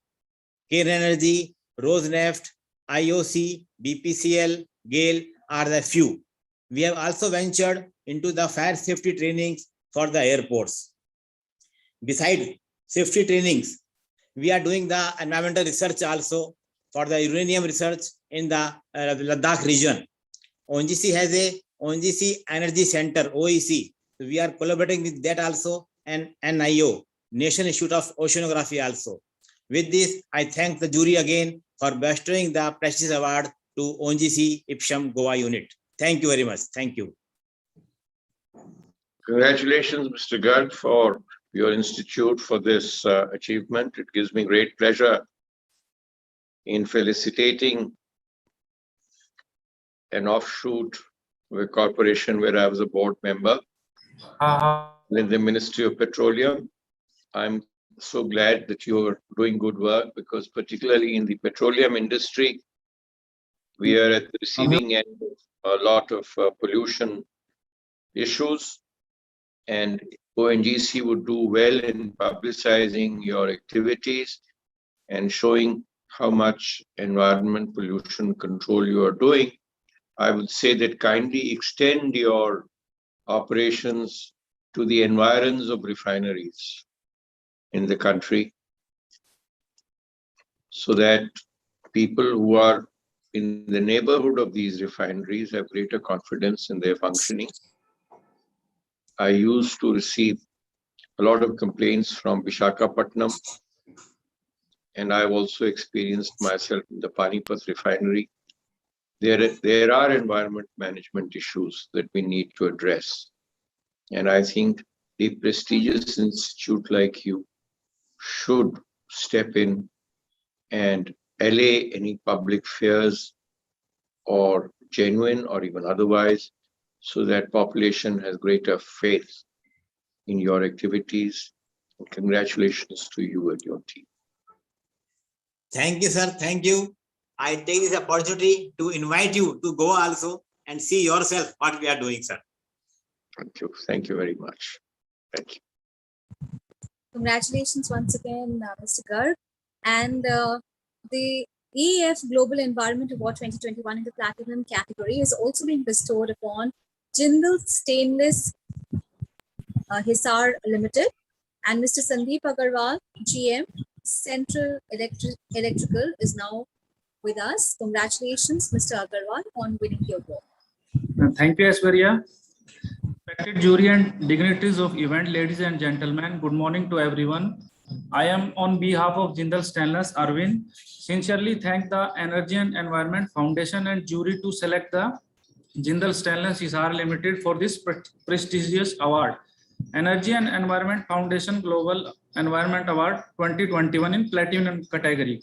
In JSHL, conservation of energy and the environment is an essential aspect, and without conserving energy, there is no way in which we can compete in the market and protect the environment for our future. Energy conservation is the key element of our energy management policy. We target reduced energy consumption in all production facility by adopting various ways of energy conservation, which include efficient way of technology, optimized capacity utilization, and avoiding energy wastage. JSHL is committed to achieving the best class energy standard, and we use energy conservation as a primary strategy for affordable stainless steel to all. Also, I would like to admit the hard work of our energy leader and progressive management. They enable us to present our work and showcase our achievement in front of experienced judges. Once again, thank you all for this award and a kind encouragement to continuous efforts toward the sustainable development of the society. Thank you. Congratulations, Mr. Agarwal, on achieving this award. You've lived up to your name of Jindal Stainless. Nothing after that. Continue to be stainless so that your environment and your city is proud of you. Congratulations once again. Thank you, sir. Thank you so much. And now let me announce the EEF Global Environment Awards 2021 in the Gold category. The award is bestowed upon B&FIC, ACC Cement Plant Project, L&T Construction, Ameta, And we have with us Mr. Karthikeyan R, DGM, EHS, joining us. Congratulations, Mr. Karthikeyan, on winning the award. Are you hearing me, madam? Yes, Mr. Karthikeyan, please continue. Firstly, I thank to you for the giving me a good opportunity. Once again, I would like to thank Energy and Environmental Foundation for the recognition project implementing and sustaining benchmark practices in environmental health and safety. This kind of recognition by the prestigious organization will enhance our morality of the employees and drive towards continual improvement. We at L&T, the end of project IC Amita Greenfield Cement Plant project, put our extraordinary efforts sustaining the standard practices in such way, minimizing the impact on environmental from the aspects arising out of our activities. EHS policy itself, our L&T top management given importance for, we were committed in conserving natural resources, minimizing waste waste generation and environmental emissions. Eventually, I brief some few best practices adopted in our project. First one is waste water from RO plant is collecting and using for water sprinkling for dust control at our project all roads. Secondly, domestic water usage is controlled by installing bathing shower at our workman hutments area where nearby 2,500 workmen will reside. Third one is using LED light for all area lights and mobile solar lights must for the all areas. Thank you so much. These are all my presentation. Thank you so much. Congratulations to L&T again for a very multifaceted approach to environment management. It's very comprehensive, I notice. And you are treating water, you're trying to use renewable energy for lighting and also other environment control activities. Yes, sir. I'm sure you can use wind power also there. Probably you can add that to your very rich portfolio. Congratulations once again. Yes, sir. Thank you so much. Thank you so much. And the EF Global Environment Award 2021 in the gold category is also being bestowed upon Kehelgaon Super Thermal Power Station NTPC Limited, and representing this company is Mr. Sudarshan Babu. Congratulations, Mr. Babu. Thank you, Aishwarya ji. Good morning, all. Most respected Anil Rajdan ji, Chairman, and CEO Gargji, and all the members of EE Foundation. Let me first congratulate all the awardees who got awards in different categories. And we are thankful to Energy and Environment Foundation and the jury for selecting NTPC Kehelgaon for Energy and Environment Foundation Global Environment Award 2021 in gold category. This award shall motivate us, that is me and my team, further for continual improvement for environment protection and restoration of ecosystem. As a responsible corporate citizen, our all activities and operations are designed by taking utmost care of environmental protection. We are committed for environmental protection, and we are adding technologies such as flue gas desulfurization, combustion modification system for NOx control for further environmental parameters improvement and sustainable development in future also. Massive afforestation in and around NTPC plant area, 100% utilization of generated ash, dry ash extraction system, and zero liquid discharge from the plant. use of biodegradable wastage, and 1 MLD soil biotechnology sewerage treatment system commissioning is ensured for enhancement of ecological system. With all our efforts and from the guidance of our chairman, Shri Gurdeep Singh Ji, Director Operations Ramesh Babu Ji, for further improvement and total commitment toward environment care, we are sure to improve further for qualifying for higher category awards in different categories also in future. Once again, thank you. Thank you for selecting NTPC Kahalgaon for this category of award. Thank you. Congratulations for your achievement, and I'm so glad that Kahalgaon, which is one of the premier power stations, not only of NTPC, but of the entire country, which used to be one of the stations running with the highest PLF when I happened to be in your department. Always a flag bearer of good things happening in NTPC. I'm so glad that you're utilizing your fly ash appropriately.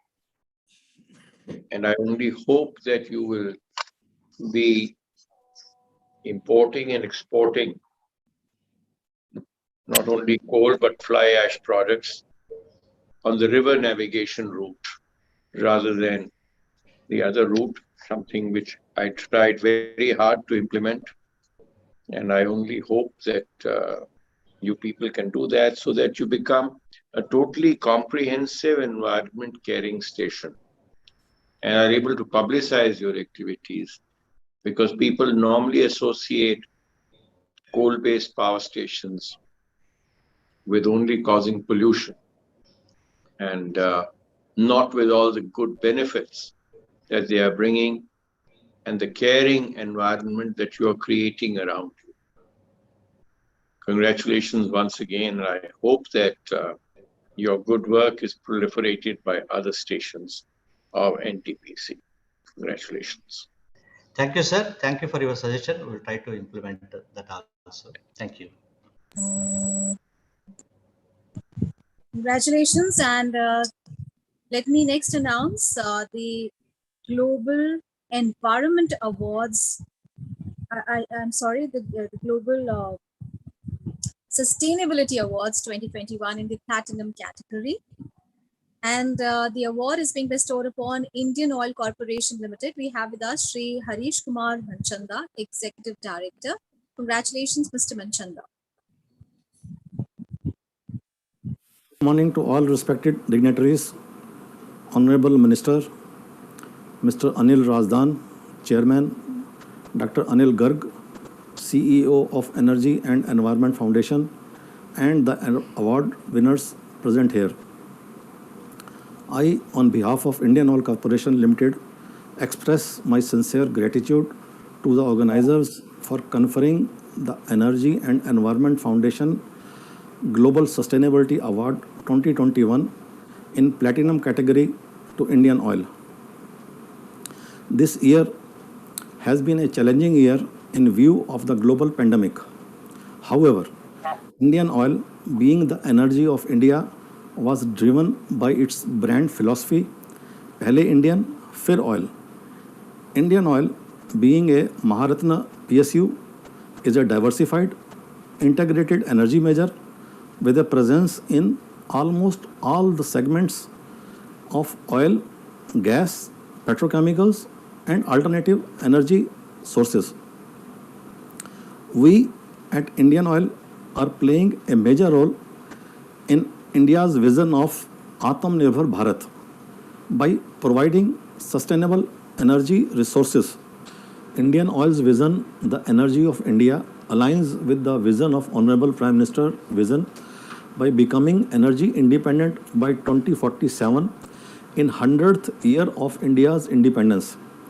The energy transition through clean fuels and sustainable development has been driven by Indian Oil through its foray into green hydrogen, compressed biogas, electric mobility, bioethanol, biodiesel, waste to energy, solar and wind energy, natural gas, carbon capture utilization and storage technologies. Indian Oil, as the leading energy major of India, is working towards the SDGs 2030 and the commitments made to the Paris Agreement. The futuristic initiative undertaken by Indian Oil under the aegis of Ministry of Petroleum and Natural Gas and in collaboration with leading domestic and global private companies, entrepreneurs will create an ecosystem for sustainable development and clean energy pathways. Thank you. Thank you so much, sir, and very many congratulations. Also, the EF Global Sustainability Award 2021 Platinum category is being bestowed upon Bharat Petroleum Corporation Limited. Mr. Sanjeev Raina, GM SSC Corp, and also Mr. Ashish Gupta are joining us. Congratulations to both of you. Ishwarya, thank you very much. We're thankful to Energy and Environment Foundation, Honorable Minister, Mr. Razdan, Mr. Garg, for conferring this award on Bharat Petroleum. When I look at today, it is Raksha Bandhan. Raksha literally means protection. Bandhan means bonding. So I feel this is an apt day for awarding this, bestowing this award on Bharat Petroleum, because award, what we feel, is a commitment to excel, commitment to ensure that things are done in the right way. As Bharat Petroleum, when we talk about sustainability, we have done, as Mr. Manchanda also talked about, so many initiatives. We're also adhering to the National Auto Fuel Policy, which is implementing Euro 6 fuels in the market from April 2020. I can give you a small ballpark figure. It has helped us in reducing sulfur by 987 metric tons. We have increased our ethanol blending from 4.8% to 5.8%. We are into biodiesel. We have also started a biorefinery in Bhagat, which is almost 30% complete. And very shortly, maybe within an year or so, we'll be completing that refinery and we'll be using biomass for production of ethanol. We've also leveraged used cooking oil for creation of biodiesel. We're also into compressed biogas, where I can tell you that we have increased our presence in the city grid distribution system. 17 GA areas are active. We are leveraging pipeline network, almost 2,300 kilometers, and we are going to add another 400 kilometers via Bina Panki pipeline to that entire group. We're also, as far as Mr. Dolph talked about, he talked about much more needs to be done in the renewable, much more needs to be done in electrification. So I can tell the forum today that we are into EV charging stations. We are into battery swiping as well. And as far as reduction about wastewater, we have reduced our fresh water consumption by 10.75%, which is a phenomenal quantity. We are using roughly around 55% of seawater consumption, seawater for our refinery production. Rainwater harvesting area has increased by almost 5% compared to previous year. It's increased from 8,23,732 square meters to roughly 8,45,800 square meters. Our R&D team is hugely into eco-friendly, developing eco-friendly products. Similarly, in the transportation area also, we are doing a lot by bringing products through VLCCs, which is, I can tell you that 9.121 million metric tons equivalent, that is 34.55% of the crude oil was brought through VLCCs. LPG import, we're also doing it through VLCCs, with very large carriers. As far as the concept of reduce, reuse, and recycle is concerned, we are hugely disposing our organic waste. And I can tell you, in refineries, we have almost composted 300 metric tons. Biogas generated in the refineries itself is used to replace the LPG in the kitchen. Flare gas recovery, 1,102 metric tons in Mumbai refinery and 1,931 metric tons in KR. It's again used as a fuel gas in the process furnaces. We have recycled the FCC catalyst to the tune of 7.44 metric tons. We have recovered oil from the crude sludge, almost to the tune of 50% at both Mumbai and Kochi refineries. Single-use plastic has been banned. We have recycled almost 18 metric tons of waste paper in the organization, and so on and so forth. I can tell you one fantastic achievement is creating a 500-meter long, 11-meter wide road using. Mr. Rana. Yes, sir. This is not a plenary address, my dear. Please, brief.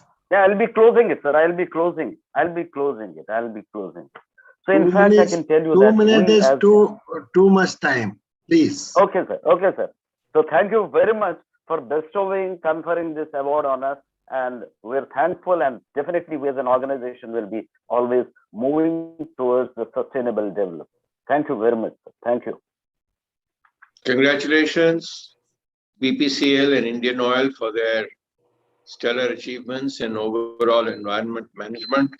I think your organizations are one of the premier organizations of the country, one of the original Maharatnas, and you have to not only Maharatna, you have to be Maharathis in doing all the good things that you're explaining that you are doing in Indian Oil Corporation, the Indian Oil Foundation. They've been the disseminators of good things in the country. I've been on your boards, and I only hope that both of you continue to disseminate your information and technology, because very few people know about the good work that you are doing. And I think at your various network of retail outlets in the country, kindly convey to your management that also display there. You have huge display areas, the good work that you are doing, so that people know that petroleum is not a bad industry. It's a very caring industry. Congratulations and thank you very much for being part of us. Thank you. Thank you. Thank you. Hi. Thank you so much. And the EAF Global Sustainability Award 2021 in the Platinum category is also being bestowed upon Total Energies. And we have with us Mr. Jose Ignacio Sanchez, Country Chair, India, BP Gas, Renewables and Power. Congratulations, Mr. Jose. Thank you, Aishwarya. I hope I'm audible. But I will be speaking, I'm Kanchan Dahiya, I'm the Vice President for Public Affairs, and I will be speaking on behalf of Jose Ignacio Sanchez, who is our country chair. Unfortunately, he was unable to connect as he's traveling, and the network is bad. So, Honorable Chief Guest, members of the jury, and esteemed attendees, on behalf of Total Energies, I thank you very much for this award in the sustainability category. As you all would know, Total Energies as a broad energy company is committed to providing energy that is even more affordable, clean, reliable, and accessible to as many people as possible. So more energy, fewer emissions. That is the dual challenge that we want to meet with our customers, stakeholders, and society as a whole to contribute to our planet's sustainable development and effectively address the issue of climate change. Hence, our ambition is to be a major player in the energy transition, which is basically focused, on 4 pillars. So we want to produce energy while reducing greenhouse gas emissions. And the 4 pillars that we are focused on is on focusing on natural gas, biogas, and hydrogen. So we want to expand in LNG and development of renewable gas. We are promoting natural gas as an ally of the energy transition for electricity generation, heating, and travel. We want to build a world leader in electricity.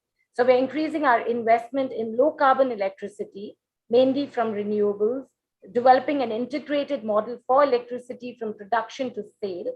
And then we're decarbonizing and saving liquid energies by focusing on the most resilient oil projects by preferring value to volume, and hence adapting our refining capacity and sales to changing demand and increasing our production of renewable fuels. And of course, we are developing carbon sinks. So we're continuing to invest in natural carbon sinks that are forests, regenerative agriculture, and wetlands, and technologies for the capture and storage of CO2. So hence this award on sustainability is a very, very big motivation for us to continue the good work that we're doing in being a leader in the energy transition, and thank you very much once again on behalf of my company for this, and we look forward to meeting you in person very soon. Thank you very much for this award. Congratulations, Ms. Dahiya, and Total Energy for very good work that you're doing. And I'm so glad that a company which had a visionary like my friend Christoph there is continuing to do very comprehensive work, and India will come to know more of you as Europe knows you well as a very forward-looking company. Please carry on the good work. Thank you very much. Now let me announce the EF Global Sustainability Award in the Platinum category. The award is also being bestowed upon Sterlite Technologies Limited. We have with us Mr. Hemant Shokeen, who is representing his company. Congratulations, Mr. Shokeen, on winning the award. On behalf of Sterlite Technology, I would like to thank the jury members and the Environment and Energy Foundation for organizing these awards and recognizing our efforts in the sustainability and the waste management, in environment management, and the overall improving the overall efficiency in the power consumption at our organization. Thank you. Thanks a lot. Congratulations, Mr. Shokeen. Please carry on the good work. Thank you so much, gentlemen. These were the EF Global Sustainability Awards in the Platinum category. Time for me to announce the EF Global Sustainability Awards in the Gold category. And there are 3 awardees. We have first Tata Steel BSL Limited and Mr. Subroto Basak, Chief Logistics Officer, is now joining us. Thank you so much, sir, and congratulations on winning the award. Thank you, Ms. Kapoor. Respected Mr. Anil Razdan, Chairman EF, Dr. Anil Garg, CEO EF, ladies and gentlemen, good afternoon. We at Tata Steel and Tata Steel BSL are extremely happy to be recognized for the prestigious Energy and Environment Foundation Global Sustainability Award 2021 in Gold category. Steel industry is hard to abate sector. Logistics and supply chain division of Tata Steel BSL, we have implemented several initiatives through its numerous efforts to drive sustainability across our value chain.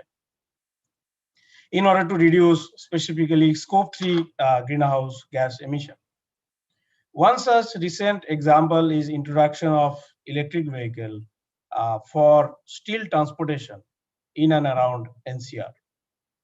So we are also increasing our coastal dispatch. We are increasing the rail coefficient for steel and our raw material. We are trying to utilize all our fly ash generated in our thermal power plant for cement industries or brick making. So these are the few initiatives in supply chain division that we are actually driving. As a responsible corporate, we are always committed towards sustainable practices.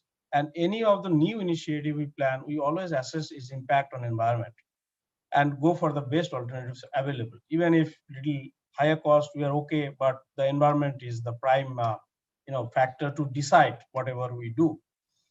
We are thankful to the organizers for this honor, which I'm sure will motivate our team to scale new heights in the future. So in accepting this award, I would like to say that I am confident that we can and we will rise to this challenge. Thank you so much. Thank you so much. Congratulations, Mr. Basak. to you and your organization for this achievement. Tata Steel has always been the forefront of adoption of good technologies and practices. I only hope that all your steel undertakings will have display boards of the public spaces on the kind of gaseous releases and the other environmental factors, so that people have better confidence in such industry existing in their midst. Congratulations to you. Thank you, sir. Thank you once again. The EF Global Sustainability Award 2021 in the gold category is also being bestowed upon CAP Germany Technology Services India Limited, and Mr. Vishwanathan, our Senior Director, is joining us, representing. Good afternoon, everyone. On behalf of Capgemini, I wish to thank the jury and the Energy and Environment Foundation for this award in sustainability category. We at Capgemini strive to protect the environment and take adequate actions for sustainability through different initiatives and programs. We aim to be carbon neutral by 2025 on our operational impacts, which means we will reduce our energy use, travel, waste, water, and commuting impacts. And we also aim to be net zero by 2030, expanding our approach to the entire value chain, which means offsetting the impacts of the goods and services. Awards such as Global Sustainability Award are prestigious awards to showcase and amplify the positive impacts that we have made so far, and also will pave the way for the new and bigger role in contributing towards Capgemini growth that will be both prosperous and sustainable. Thank you once again. Congratulations to Capgemini for your vision of net zero. I'm sure you'll be one of the first companies in India to have that vision and to implement it and showcase it. Congratulations once again, Mr. Vishwanathan. Thank you, Mr. Anil.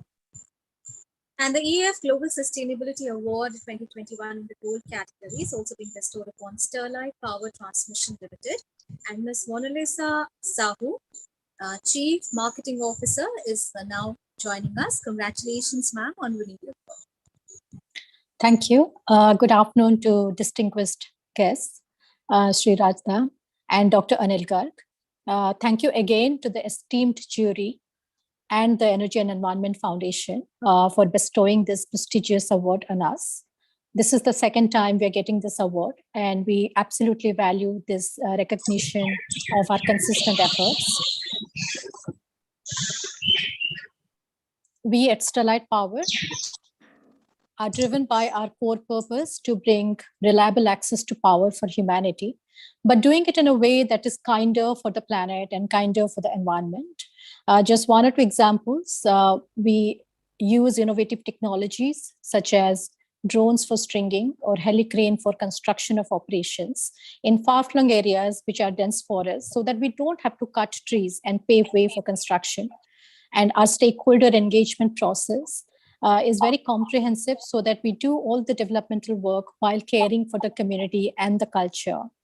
So this is the approach we have taken, and I'm sure that this recognition by EEF will motivate us further towards sustainable development. Thank you again. Congratulations, Ms. Shah, for using drones in your construction activities. In the transmission sector, I think they need to introduce it in the distribution sector also.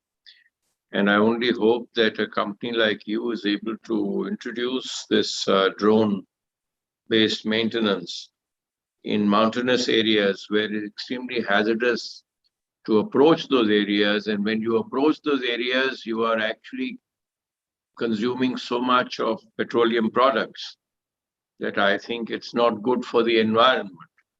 So kindly extend your activities there and publicize them, so that more and more activities are consigned to such kind of activities, such kind of practices. Congratulations once again, and do publicize your activities. We'll be extremely happy if you can send a short write-up. We'll be happy to publicize it.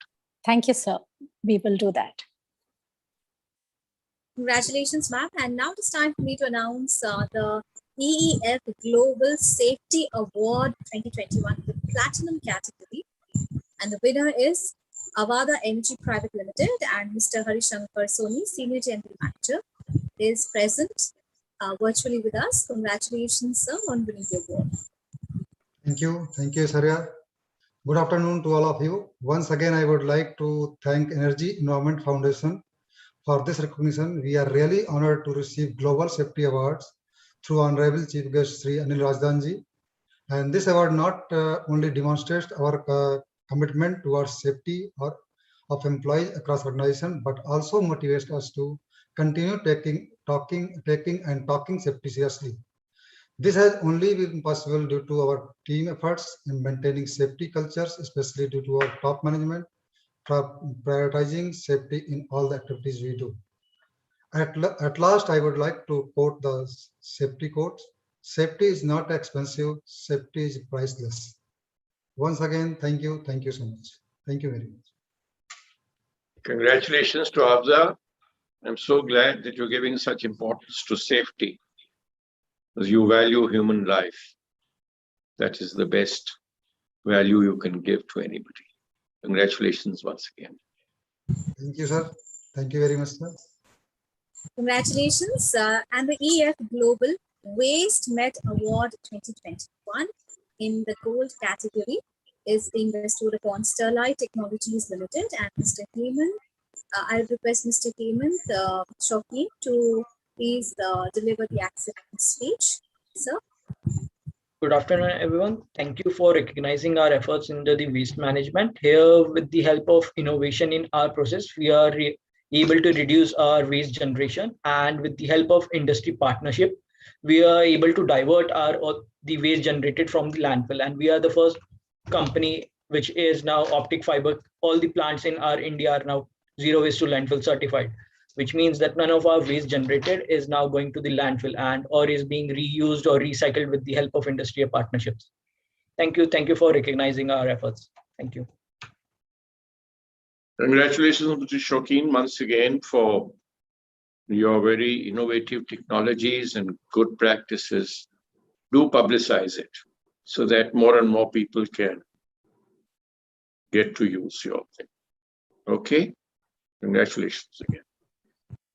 Thank you so much. And I'm very pleased to announce that we have with us Dr. Satvir Singh Khadian, Chief Engineer, Irrigation and Water Resources Department, Haryana Lift Canals Unit, who is joining us. Of course, his company has won the Global Innovation in Water Technology of the Year 2021. He is joining us now. Congratulations, Dr. Khadian. Namaskar, sir, and namaskar to everybody. I'm happy for two reasons today. One, that my organization has been given this award, and second is meeting a legend, jewel of men, Anil Rajdanji. He has worked in Haryana and is the most respected bureaucrat that I know. I've been unlucky that I joined late and I never worked with him, but I heard so much about him. And he's worked in water sector also. So I want to tell very briefly that this project, which was initiated, the Lift Canal Unit, taking water from Yamuna at an elevation of 220 meters above sea level to farthest area of Haryana, located at 424 meters above sea level. There are 237 stages to lift this water from Yamuna and taking it to the farthest point, Madhogad in Nanol Mahendragarh area. So when the project was designed, it was a fantastic and probably one of the unique design in the country, but somehow it withered and the efficiency has gone down to as low as 40%. I took over the project on 2016, the canal, Jawaharlal Nehru Canal, the main canal, which ends up at a place near General V.K. Singh's village at Akeri, Madanpur. So this was taking only 1800 cubic of water. I studied the canal for 6 months, and now since 2018, it is running at its peak capacity of 3,000 cubic on continuous basis. So we've devised a project also to take extra water for Yamuna, because Haryana is a water deficit state. And now since 2018, we are taking 25% extra water from Yamuna on consistent basis during monsoon. So those areas which are located at the other end, at the border of Rajasthan, like Loharu, Charki Dadri, Narnaul, Mahindergarh, Rewari, some of these areas never received water, or in fact, a trickle of it. Now we are taking 2 to 3 times the water which was going there in the last 4 decades. So there's a different kind of prosperity. It's indeed a privilege and honor, sir, to receive this award from you.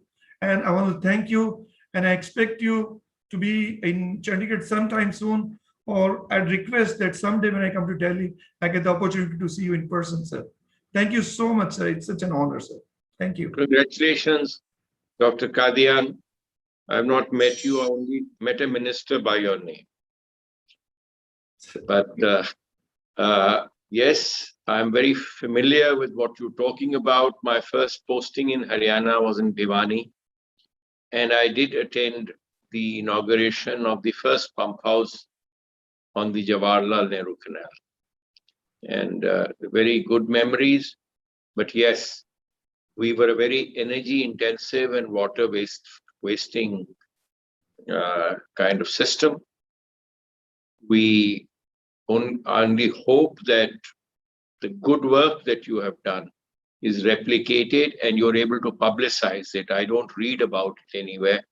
Please publicize it so that people know that we are working on water conservation. And water is very precious in that part of the country.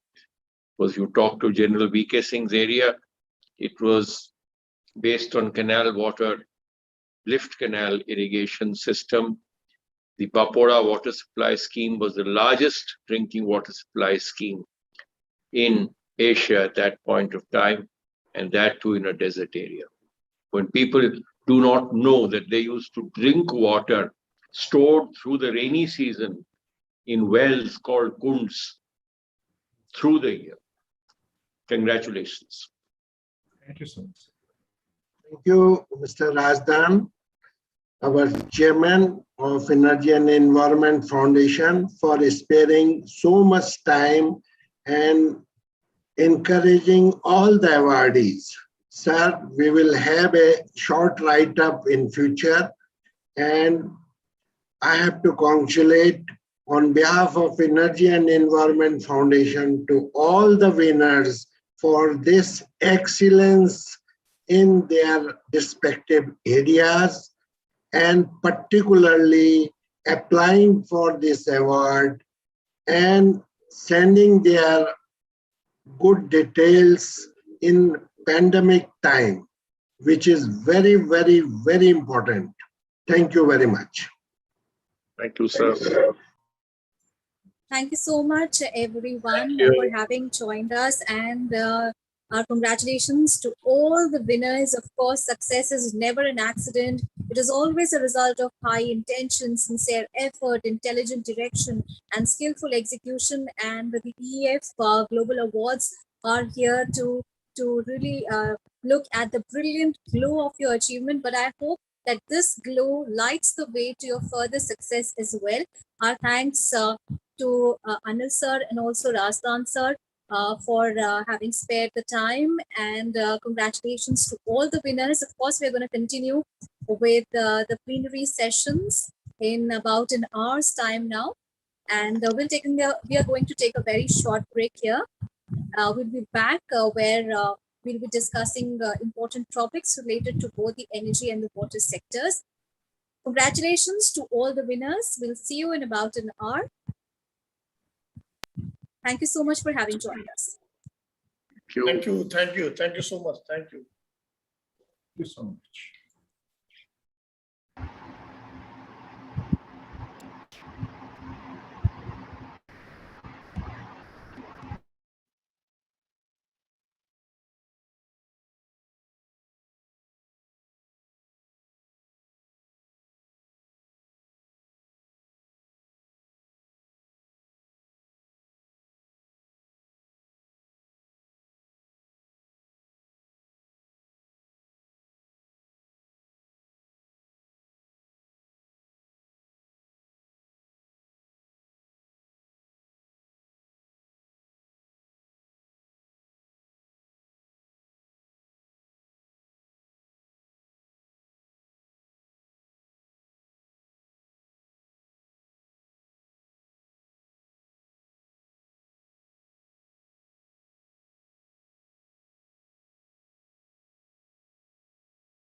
Welcome, Ritulal. Thank you, sir. How are you? Just fine. Thank you very much.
Sir, can we start the session?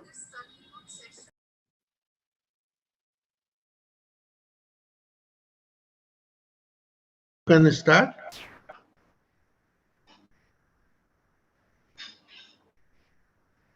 इसमें ए वाला आ रहा है.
Dinesh Babu, are you there?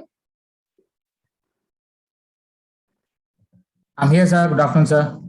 Good afternoon, my dear sir. So can we start the session? Absolutely, sir. And in your session, Mr. Bora from SunSource is not coming, and all the four are there. Sachin Agrawal, Sudhir Pathak, Miss Ritu Lal, and Mexican Luis.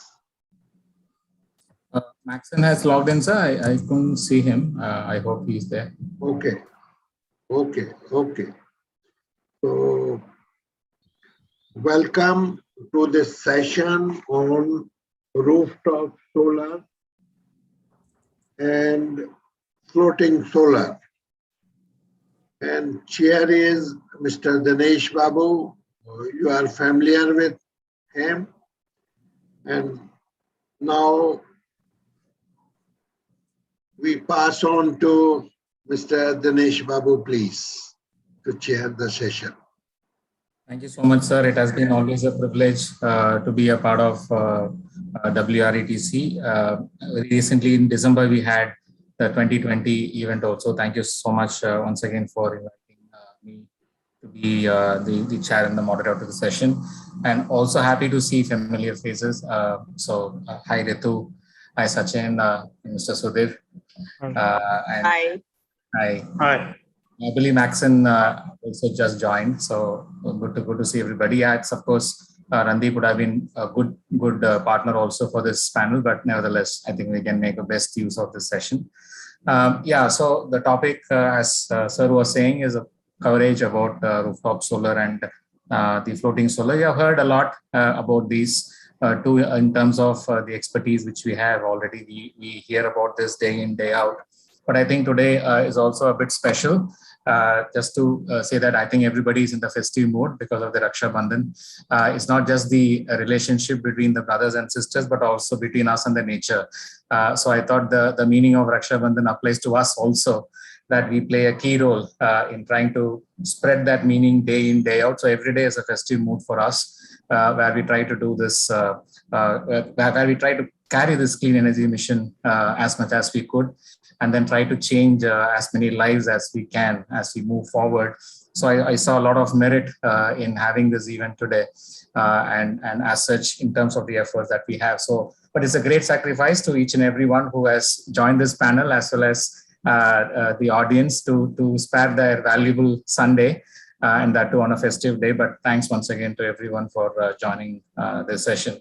But I just wanted to highlight in terms of the floating solar, everybody would have seen the news today in terms of the NTPC successful commissioning of 25 megawatt floating solar in Vizag, in one of their thermal power stations, and many more to come. That's what they have in plan, more than 100 megawatt plus, which is basically their current portfolio of 5 gigawatt versus the 60 gigawatt plan by 2032. So that's a great news. I thought we can touch upon the floating solar also, though most of us in this panel would be largely dealing with this, the rooftop solar, but I thought it would be also welcome to hear your views in terms of how floating solar is going to play a mainstay in the years to come towards contributing to our next target of 450 gigawatts. So that kind of a discussion would really be useful. I know it's going to be a repeat of certain challenges that we go through in the rooftop solar segment, and emerging challenges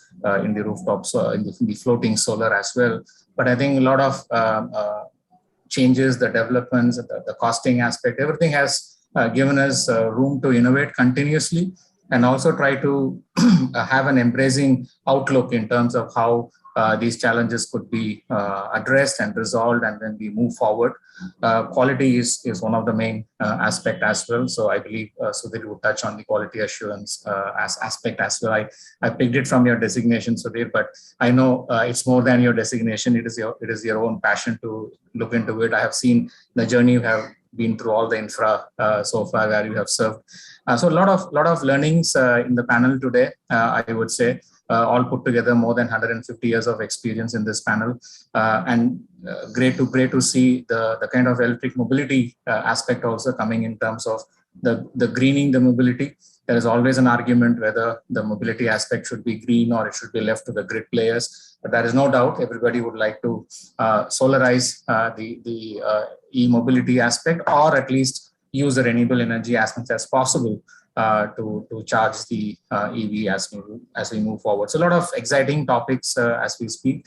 But I thought with your permission and the kind of being a kind of moderator, I take the prerogative of spending just 3 to 5 minutes, if you allow me, to just give a quick overview of my background in terms of the company and the program I'm working. It will be a boring 5 minutes for Ritu, I know, but for many others, could be a new information. So I thought I would share that. So I'm Dinesh. Not at all. Let me stop you right there and say not at all. Please carry on. Right. So I'm the team leader for a $13 million technical assistance program. And this technical assistance program is exclusively designed for rooftop solar. And it is being implemented in 17 states as we speak, all the northeastern states and many of the North India, and then one South Indian state, which is Andhra Pradesh. So we started this in August 2017, and we have been working with all these 31 discoms, to be very precise, and then 17 SNAs so far, and then help them to implement activities in terms of the rooftop solar, in terms of regulatory policy or building their capacities, or trying to tie up the financial assistance with SBI, because the technical assistance program came a part of the $625 million that World Bank line of credit was signed with SBI. So SBI is our client, so we work day in, day out. We have full-time expertise sitting in SBI, working out the details of financing of the rooftop solar program. And as you know, SBI has sanctioned more than 500 megawatt projects, out of which 300 megawatt is already commissioned, and the fund is being utilized in a very nice way. And as a result, it is being now extended. So the line of credit will be extended for another couple of years. So does the technical assistance program. And also there are discussions for two different things. One is to bring about $100 to $125 million MSME credit guarantee mechanism for helping out MSMEs. That is one additional line of action, financial assistance. And then another probably 400 million or 250 to 400 million US dollars for residential sector financing. Of course, the timing is left to how World Bank and SBI are going to conclude those discussions, but these two are on the anvil. And a lot of discussions are going around that in terms of structuring the right financing product for these two. Besides this, we have done a lot of work in terms of sensitizing the regulatory commissions and then the policymakers by developing the policy. The model regulation for rooftop solar was updated in 2019 by the program. And then we are trying to work with all the state electricity regulators to see how much they can use this. So the concept of net billing was introduced officially by CRC during that time. But of course, we see a lot of kind of misinterpretation of those regulations happening in the states, especially the rights of consumers. The most important kind of ceiling now from 10, it is 500.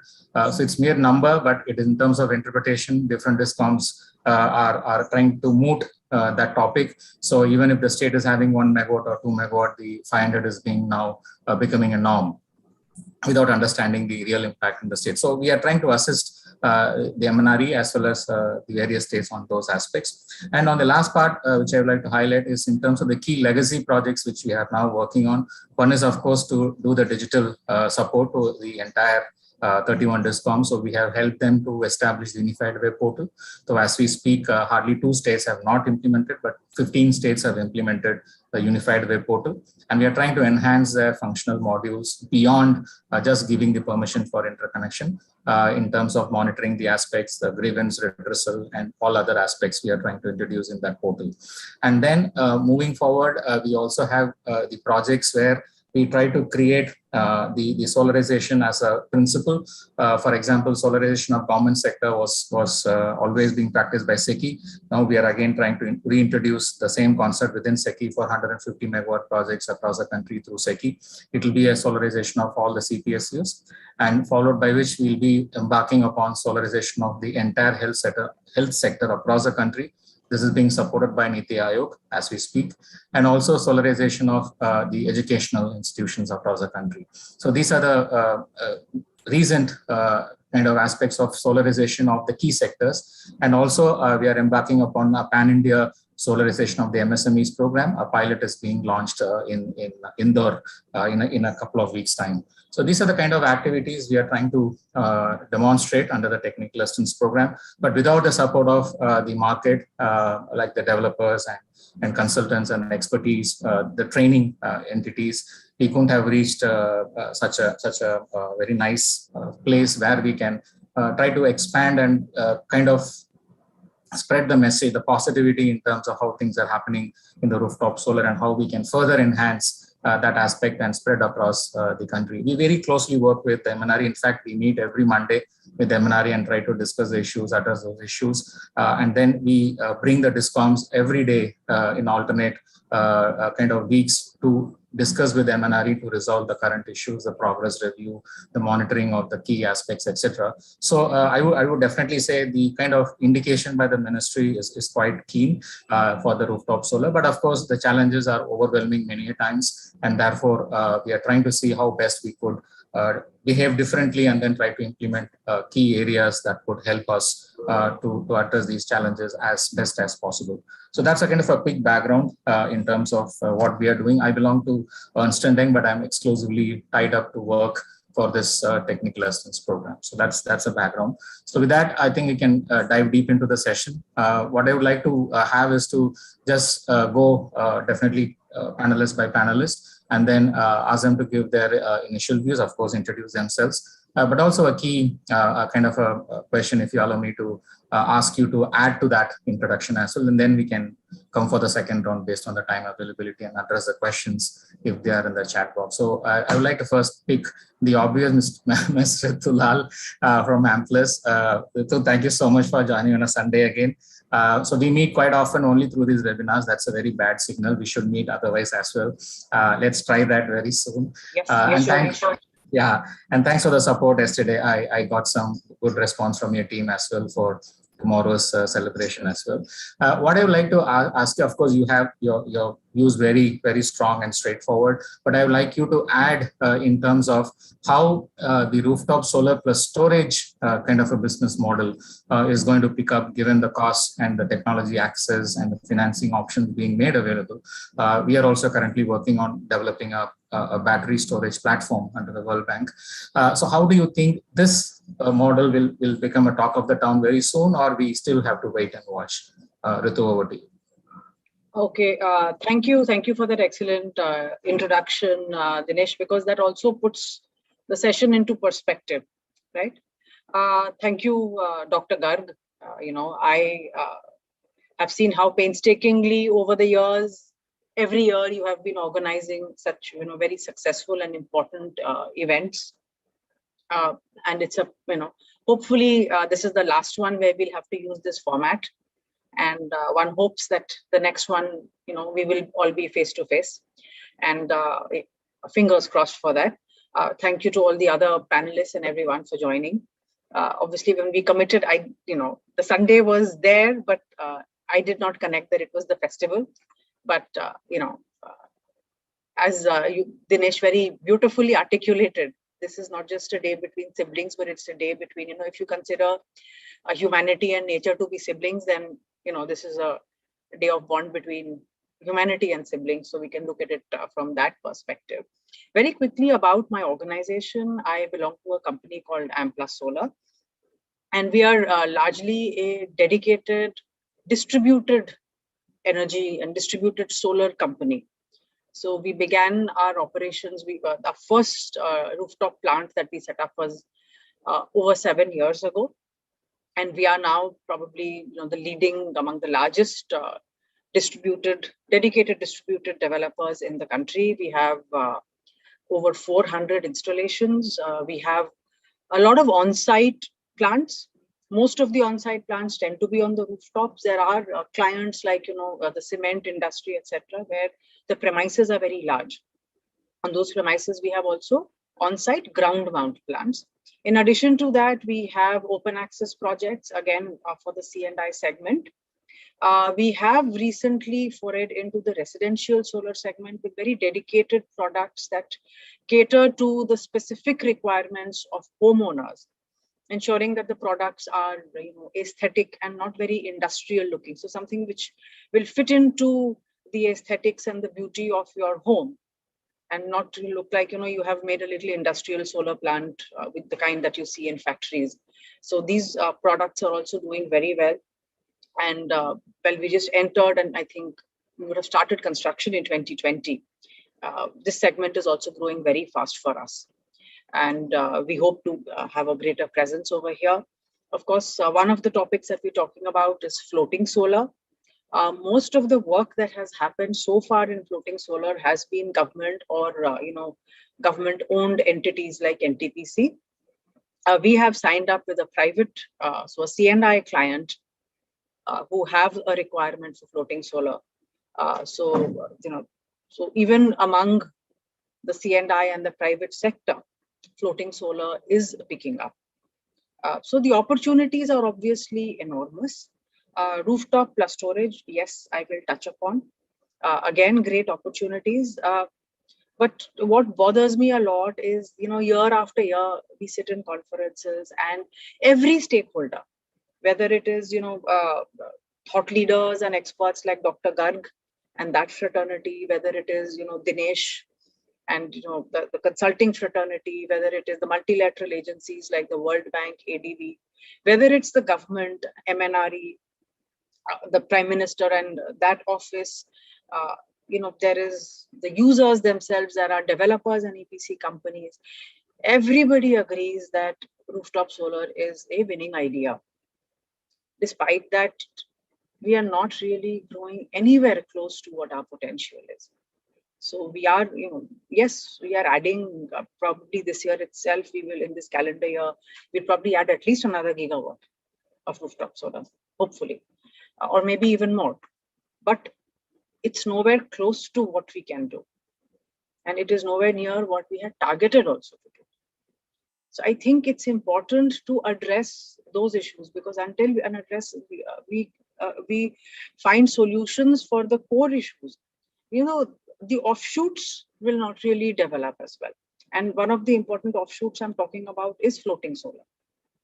So today, it's not really an area of concern because there are added costs to it, right? Compared to a ground mount solution, which is the cheapest. Rooftop, you take it from the ground to the rooftop, a little bit of cost gets added over there, right? But when you make a floating solution, it is relatively like almost like, perhaps roughly speaking 2x or a little over 2x of that also, depending on the size. Yeah. So perhaps it's not really such a pain point because the cost keeps it out of interest for most people who can be using it. But that is a very short-sighted approach. And the same way I would like to address, Dinesh, your question about rooftop plus storage, right? Right now, it's not really being looked at in any which way because with storage added on, it becomes more expensive, right? And the applications therefore are limited. The use base is limited. But this again is a very, very short-term outlook towards it. The very factors which are limiting the growth of rooftop solar, the impact of rooftop solar on the finances of distribution companies, right? It's just one factor today. It's a very, very important factor. But the issue is that, there are no other issues. The rest of the issues are relatively much smaller, even infrastructure upgradation, the T&D infrastructure. Without upgradation of transmission distribution infrastructure, also 40, 50, 60, 70, 80 gigawatts of rooftop solar is on-site solar is easily possible. You just simply size systems that do not overburden the existing infrastructure. Yeah. So the market is there. You talk about commercial industrial clients, you talk about residential clients, government clients, everybody is interested in this idea. So there is no issue in terms of demand. We have a fairly robust supply chain. Yes, with the introduction of ALMM and those barriers and import barriers, there may be some cost fluctuations and there may be some short-term or medium-term supply hitches. But if I remove borders and if I look at what is available to me globally and what is required globally, there is enough on the supply side also. Everything is working.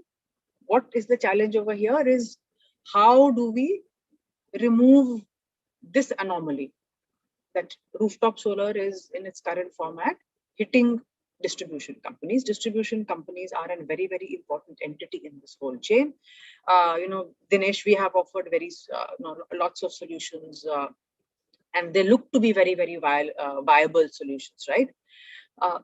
This needs to be fixed because otherwise you look at the option of say storage. Yeah. And now if I have an on-site plant and I add storage to it, I can actually then cut down on the amount of energy I consume from the grid, right? I can, with solar plus storage, I will be reducing my connected load, right? So even right now, when you say you have just rooftop solar, you're not reducing in most cases your connected load. So at least the fixed cost element recovery is not getting impacted. Tomorrow with this reduction, not only will the total revenue from number of units of electricity sold between DISCOM and the user, not only will that come down, even the fixed charges will come down because people will be able to cut down the amount of electricity they buy in the first place. Yeah, the challenge is, the technology and cost go hand in hand, right?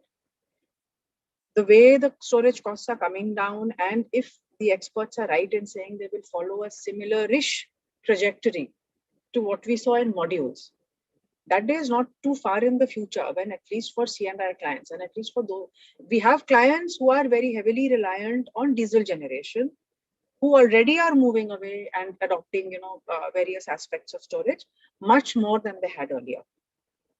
So this future that I'm talking about is less than 3-4 years away in any case for all clients.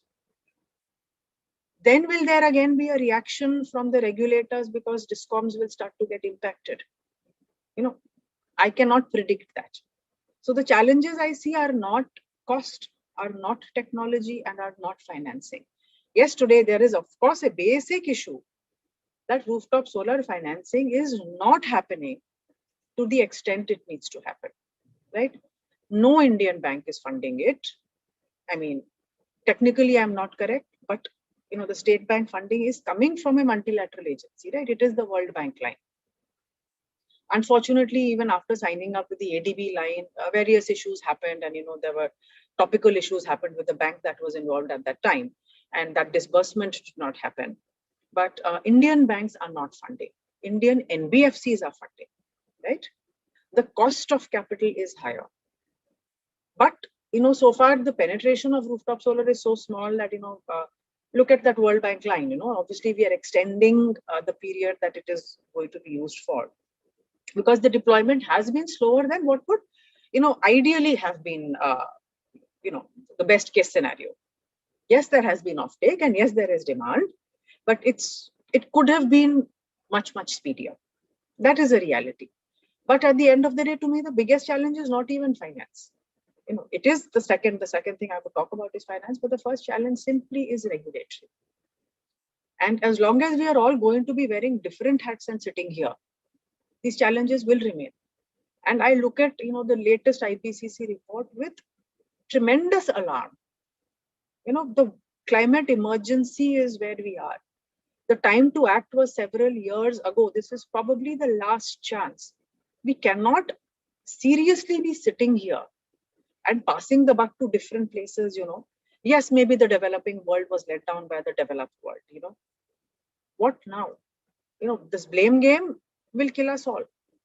So we owe it to the planet, if we are to have humanity in the long run, if we are not to create a crisis, we have to act today. And I don't think anybody can sit here and say, but it is 10 paisa more expensive and 30 paisa more expensive, because the cost that we will all pay and then trying to repair the damage that we will have done may be far more expensive than what we are thinking of right now. So I think I would use these kind of platforms to urge every stakeholder to come together, because clean energy is not just, because I work in this space or, somebody else works in this space. It is something which I don't think is no longer an option going ahead. So those are my thoughts today. Thank you. Thank you, Ritu. Yeah, it's always interesting to see your views, and that's why I picked this additional question. But of course, you're right in terms of making a fair game. I've always seen you propagating that yeah, rooftop solar on one hand, yes, that's our bread and butter in terms of our business, but doesn't mean that the cost of the entire system, and therefore there has to be a fair distribution of the kind of benefits. But at the same time, the cost of inaction, as you rightly said, is going to be extremely high as compared to the cost of action that we are planning. And today we are saying we'll not be able to raise 100 billion a year for India, which was committed under the Paris Agreement. But having said that, the way I see from your perspective is that the action has to be now, which you have been saying for the last several years. But having said that, we have to really gear up to what we mean and what we commit, and not just set up the ambitious target. Yeah, you know what is really tragic is in the 7 years, if anything, there have been, it's not been a strict line, easing out of regulations. There have been highs, there have been lows, and today it's the regulatory challenges have become the toughest since we've been in business. Very true. Instead of moving in a positive direction, we have right now, if I look at the regulatory challenges across the country, this really is the toughest period for on-site and rooftop solar. Absolutely. I fully agree. Have these discussions really made a dent anywhere? Because we are still looking at very short-term protectionist ways to do business. Correct. Absolutely. We'll pay for in the future. Yeah. Great. Thanks, Ritu. Now let me move to Sudhir Pathak. He's from Hero Futures. Sudhir, I hope you will also cover something on the floating solar, but the specific question to you is about the quality aspects of these installations. It could be any installation. You can be flexible in your response or in your views, not just rooftop solar or floating solar or any specific aspects of it. But what is your strong views in terms of how, as a country, we are trying to address, respect, recognize, and reward, and therefore embrace the right technology, the high quality aspects of it. So maybe if you can make some specific comments on that, I'll be really grateful. But of course, it's an open forum, so you can please share your views along with what I asked you as well. Over to you, Sudhir. Thanks, Dinesh. Am I audible? Yes. Yeah, and first of all, thanks, Dr. Garg, for inviting me for this session. And as you, so I will begin with Dinesh, that you told the reference of Raksha Bandhan. Okay, so yeah, so I will to this particular topic of floating and rooftop. I will try to draw an analogy from Raksha Bandhan itself, that they are brothers and sisters, in the sense that if you compare that with the ground mount, so ground mount is kind of a grandfather, right? And maybe the father, in the sense that floating and rooftop, they do not sit on ground. Both have these commonalities. They are like rooftop is definitely sitting on the roof, and floating is sitting on the water, and they have a ground below, right? Wherever you take it. But second thing that these similarities they have is that there you keep the modules completely abreast of the floor, right? Whether it is roof or shed or it is water, and both face the severe circumstances. One faces the heat of the roof, which is very close to the module, and another faces the humidity of the water. So both are on or are in totally different scenarios, and they're difficult to maintain as well. Right. So, and that brings, so before that, if I share that we as Hero Future Energies, we are almost into every segments of renewable energy. We are 1.5 gigawatt plus portfolio, having ground mount utility scale solar, into wind, the first hybrid we have, and the rooftop, and the first storage utility scale V1. However, that was with NTPC. So I will just try to bring down, since I am in the sector almost a decade. As I will just take a cue from Ritu, that just 10 years back, solar, when I entered into that, it was 5 megawatt. At single location, if I take ground mount, and rooftop was almost negligible, and it was at the fancy stage. It was only fancy for even the developers, and also for regulators, and even for the investors. Okay, just go and put it, and then you will get everything in hand. The awareness of the quality, the awareness, because you had a lot of margins, right? There were a lot of margins, your IRR, and you were not disturbing the grid in any case. You were minuscule in that big sea of the conventional thermal power plants. So there was no impact on the frequency, right? Now, as we move ahead, and now you see that the world has really realized, looking into the 14th IPCC report, and the huge multi gigawatt ambitious target by the government, and also with the green hydrogen coming into the picture. Now the impact, now the impact is what is actually happening. That solar and wind, whether it is renewable, you can say rooftop, or it is ground mount. Now the energy security of India, or even of the globe, that relies on these unsung heroes, sun and you can say wind, right? So now, as we move ahead, our fossil fuel based resources are going, whether they are abundance, they are going to be stopped for the sake of our humanity, as Ritu just explained. So there it comes that now we have, whatever we develop, it should be sustainable, because now we are putting our all resources, all assets, the government funding, the funding from the banks and all those people, and ensuring that yes, now we are shifting, having a displacement from conventional fossil fuel to renewables, and we will provide you the secured energy for 25 years and so on and so forth. So there, capital, did you discuss about that? And you also told on the initiatives you are taking. But the bottom line is, are we confident enough that we'll be able to deliver the energy for 25 years, whatever we have promised? That comes right from the conception or from inception, wherein you design it properly, and also during execution, as I keep on speaking in several forums, that 70% of the story is written when you design it and when you install it. 30% of the story is there for next 25 years, how you maintain it. So there it comes, how you design and how best quality you attain. So coming to this part, now coming with the latest initiative of Atmanirbhar Bharat, where now, and all that too through ALLM, where the responsibility of domestic OEMs come into picture. You have to manufacture in India. So are we ready? Are we at the right place? Because as on date, almost, these assets has to last long. These are not for solar lights.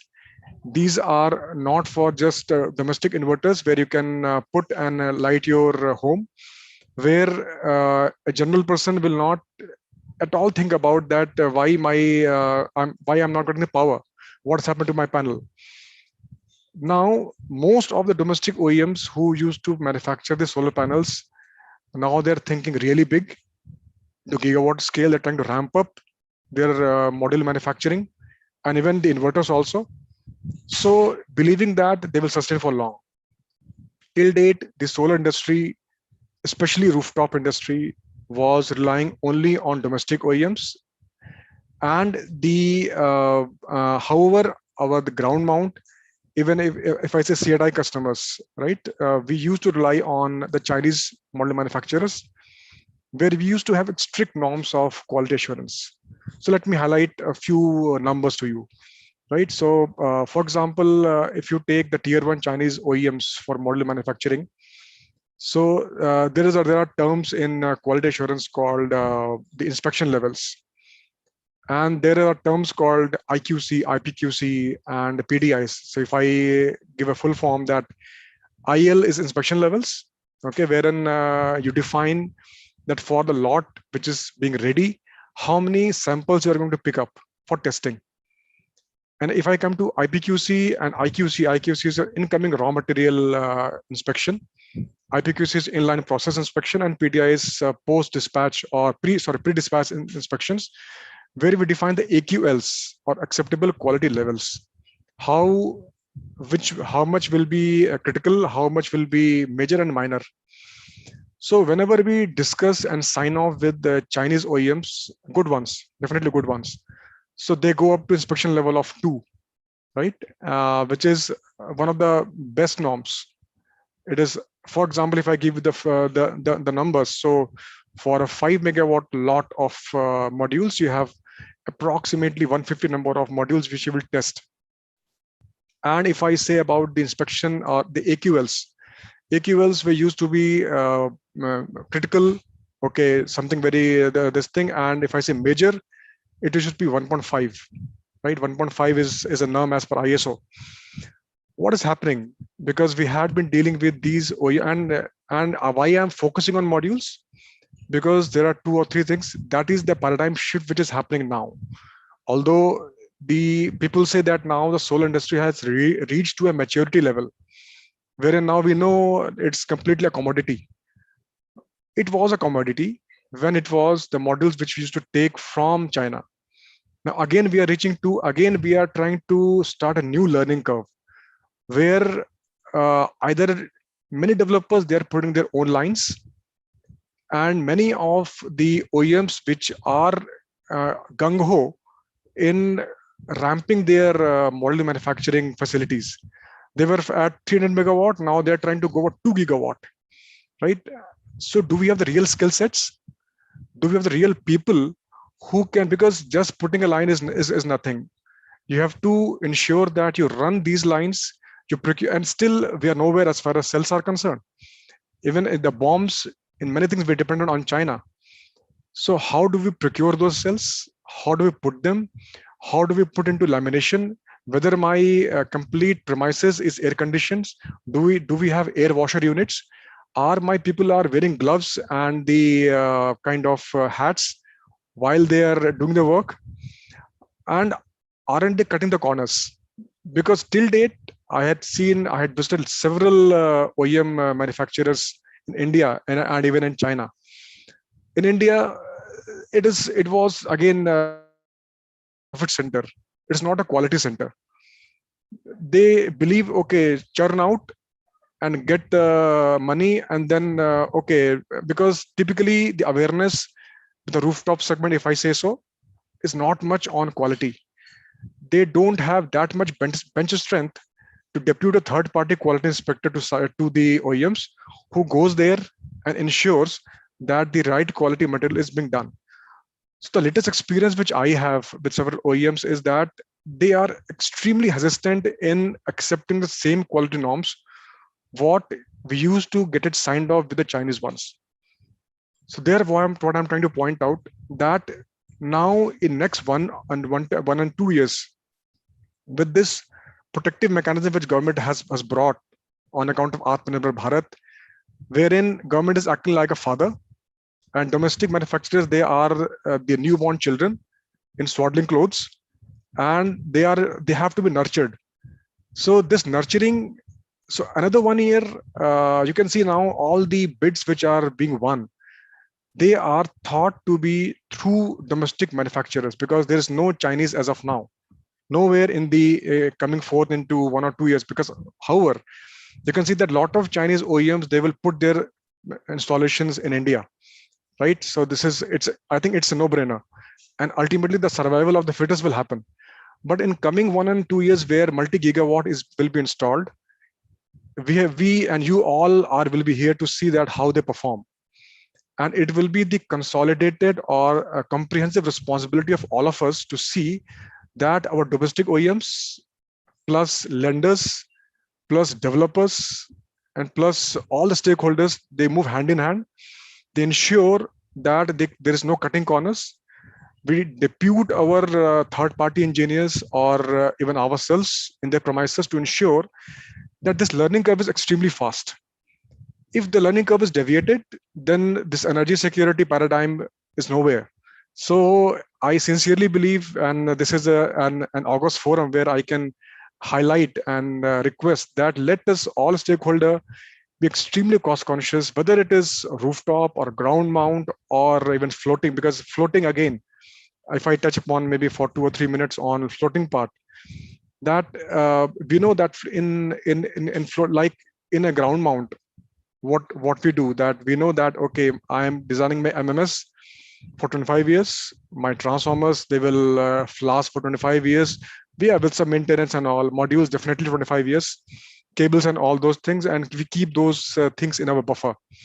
In floating, one of the biggest issue is the floats.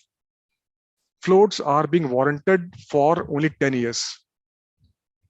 And we believe that, and our tenders for floating are for 25 years. You know, the access to these floating issues are, and especially if it is a reservoir, and especially if it is a reservoir which are deep down, like if in case if you go for any hydro reservoir, it is not easy to go and just take out a float and replace it. So there is a humongous task which will happen. So we have to see what is the roadmap for these floats R&D. How can they sustain for so long? So there are a huge number of issues. So I just wanted to stop here. I can allow for others to speak. But in my opinion, the quality consciousness is now to be the buzzword as we move ahead with the, because India, our country, India is not famous for manufacturing. We are more of taking the best out of the world and apply it. We are like the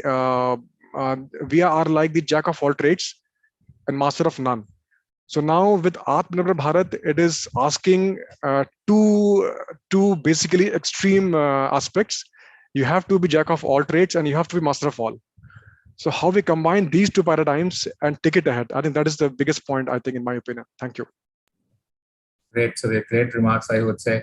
And again, very honest opinion in terms of the manufacturing ways we are into.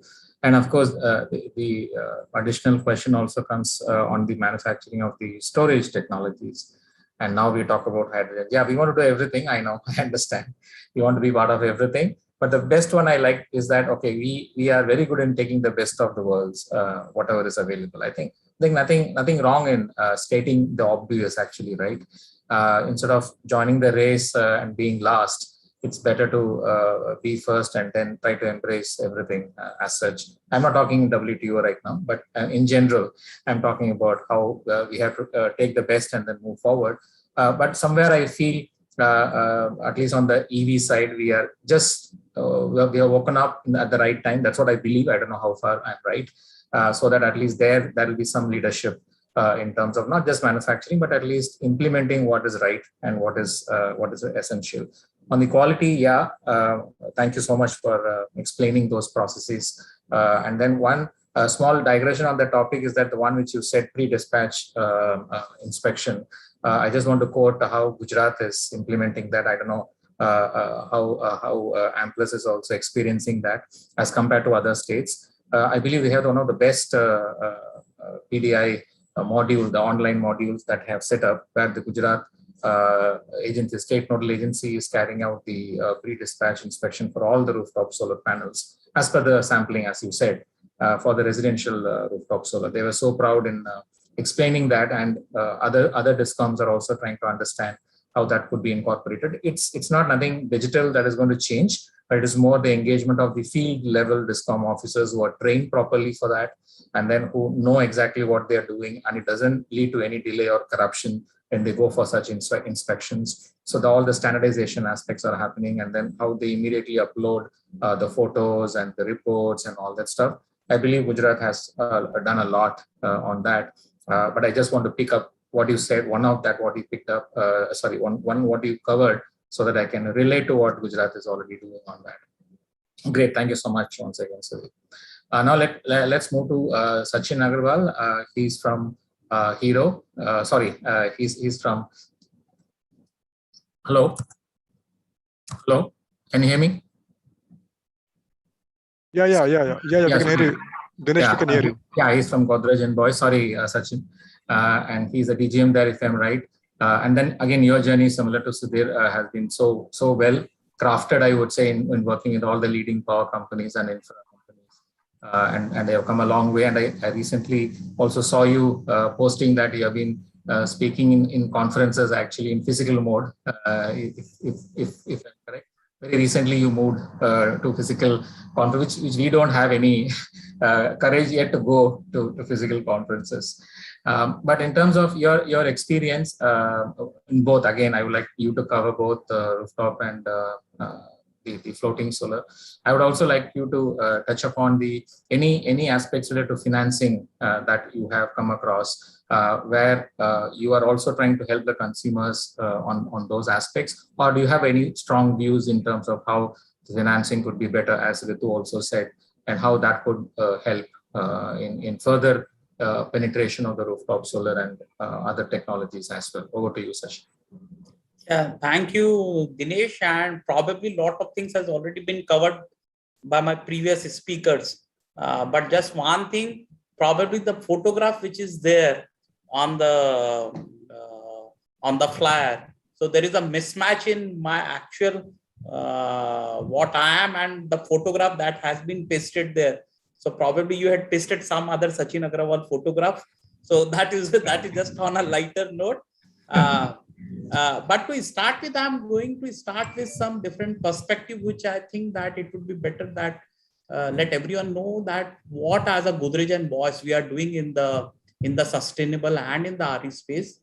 So we were the first company in India to have the first net zero building registered. So what is the net zero building? It is both water and carbon neutral. So the entire power to the building is through solar, as well as whatever water we are consuming, we are recharging the Mother Earth by the same amount of water, and probably we are doing the surplus on that part. Second thing, recently we are a signatory to EP 100. So where we are talking about increasing our energy productivity by 2030, as well as reducing our carbon footprint, and then looking out the ways and means how we can go for a circular economy and recycle whatever waste we are producing. So as a company, right now we are embarked on this good and green initiative. The momentum was there since 2011, but right now in 2021. So we are going to accelerate on the journey. This is just, I wanted to highlight on what we are doing. So I'm wearing two hats. One thing as a EPC player in the solar field, predominantly since last 6 years, we were into the rooftop segment. Just now, recently, we had moved into the ground mounted space where we are executing 90 megawatt of project. For our own internal consumption, that is within Godrej and Bosch, we have close to 40 megawatt of requirement for the solar energy to meet our 30% of the target, although which we are doubling to 60% in next 10 years. So our own internal requirement is close to 40 megawatt of the power consumption, and right now we had touched close to 10 megawatt. So it's still a long way to go for us. But yes, we are facing issues how we can increase our renewable portfolio as a company. We have a lot of space available with us on a pan-India basis across various factories, corporate buildings.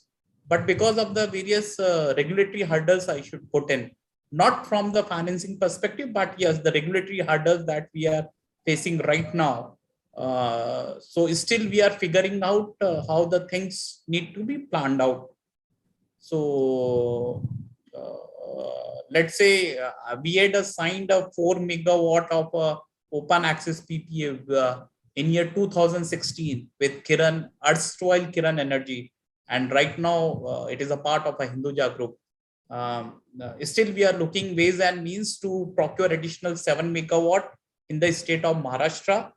We are evaluating various proposals, but again, the regulatory hurdles is something which is stopping us. And also one thing is the regulatory hurdles. The second major issue that we are facing right now is, and which is always a part and parcel being into this sector, is the uncertainty which comes to you being a part of the sector. So right now, when we are talking about the ALMM, but again, the issue or the experience what I am having. So it is good to talk about the Atmanirbhar Bharat, and then to give us some kind of a grandfathering protection to the Indian companies. But my observation is we are yet to match to the quality of the other companies or other countries.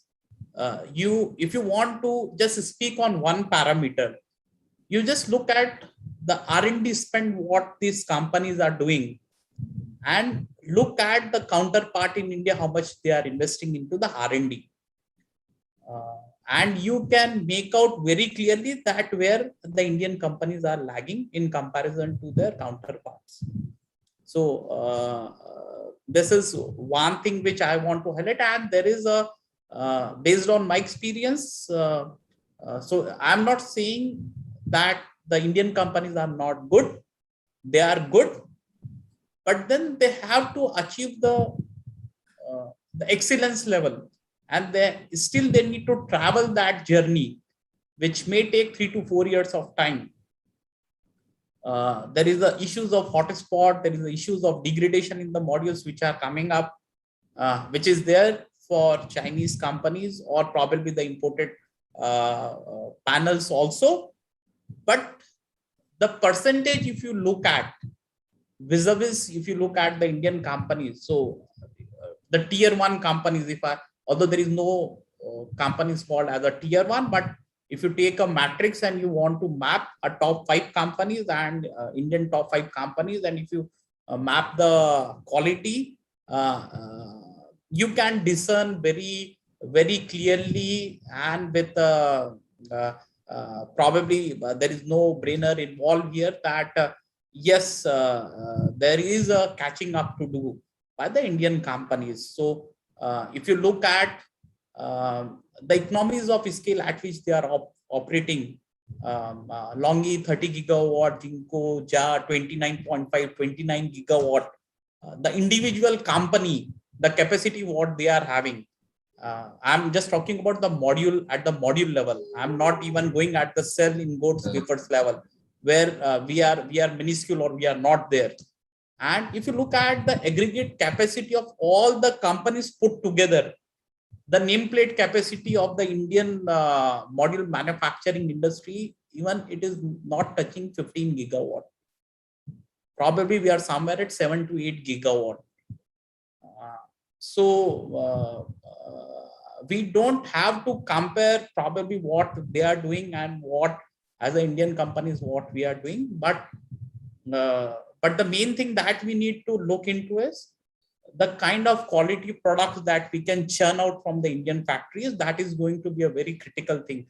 And then how we are going to address the after sales service and maintain the product warranty. So I had done physically, I had done more than 200 installations for the external consumers. Majority of the panels what I had used or what I had suggested, barring 10 to 15 installations, majority of the panels what I had used is the imported panels. I do not want to name the companies, but barely I find out 1 or 2 installations where the quality issues has come and they had been addressed promptly by those companies because of the scales at which they are operating. But then and out of the 10 to 15 installations what I had done for the Indian companies, still there are 1 or 2 installations only where I find out very high degradation. But to make the Indian companies address those kind of issues and then claim the warranty for it, I find it to be a Herculean task. they always come out with some peculiar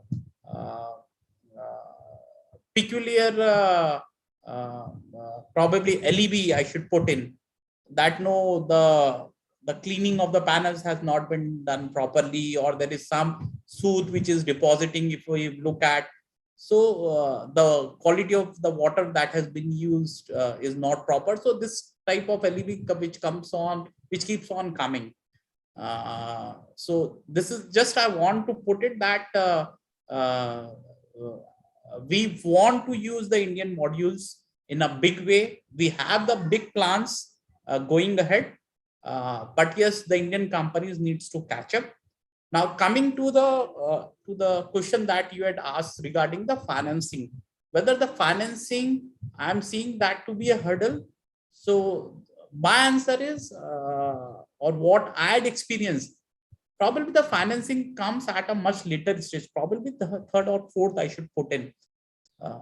The first and the most critical is what Ritu has also told, is the regulatory hurdles what we are facing. And the second thing, and this is where I'm seeing the market, it is the tier 2 and tier 3 cities, where everyone is looking to put up the solar installation on the new factories that are coming up, or probably on the residential households.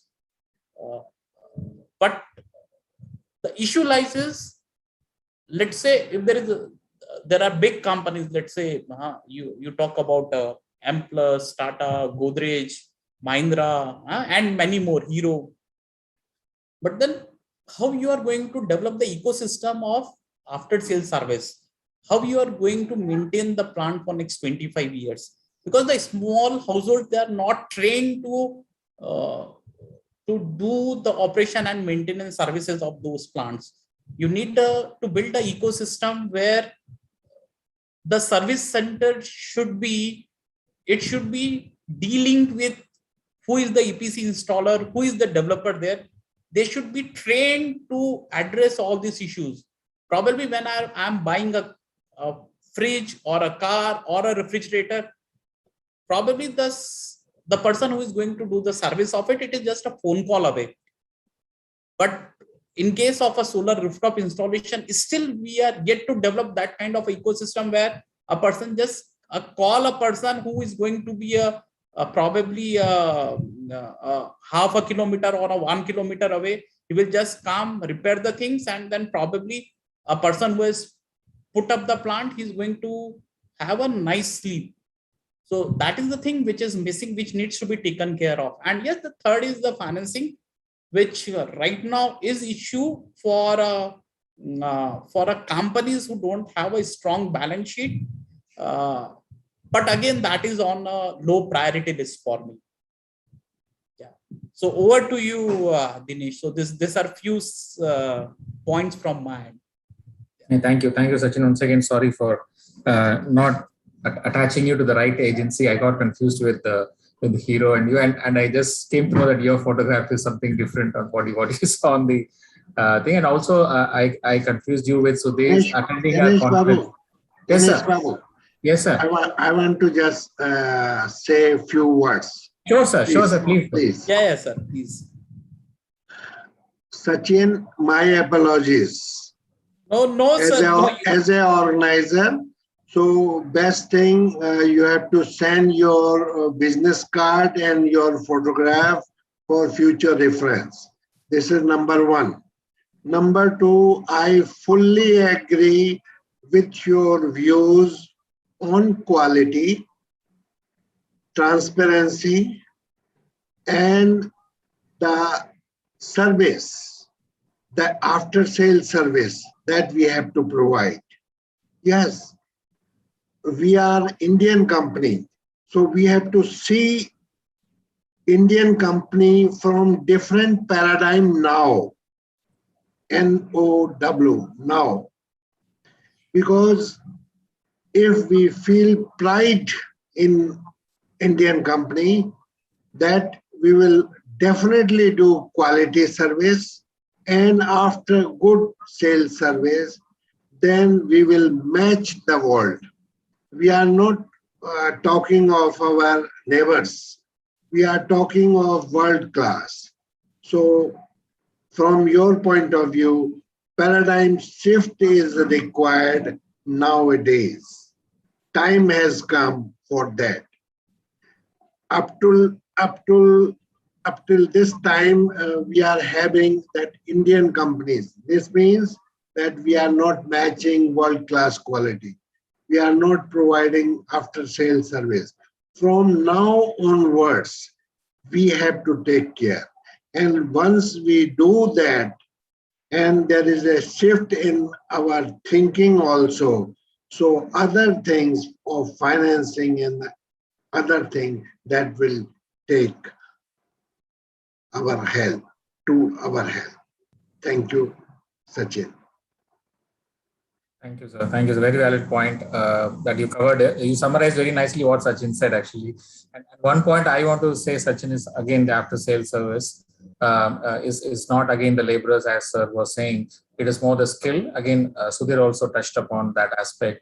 And your previous organization, L&T, if you know, they had done a very excellent Surya Mitra program, which I heard late last year, that they have created a database of all the Surya Mitras that L&T has in Training Institute has trained, and then they have mapped them in an app in such a way that anybody can have an access to them for exactly what you said, the after-sales service, so that these guys are spread across the country. There are more than 20,000 Surya Mitras trained as of now.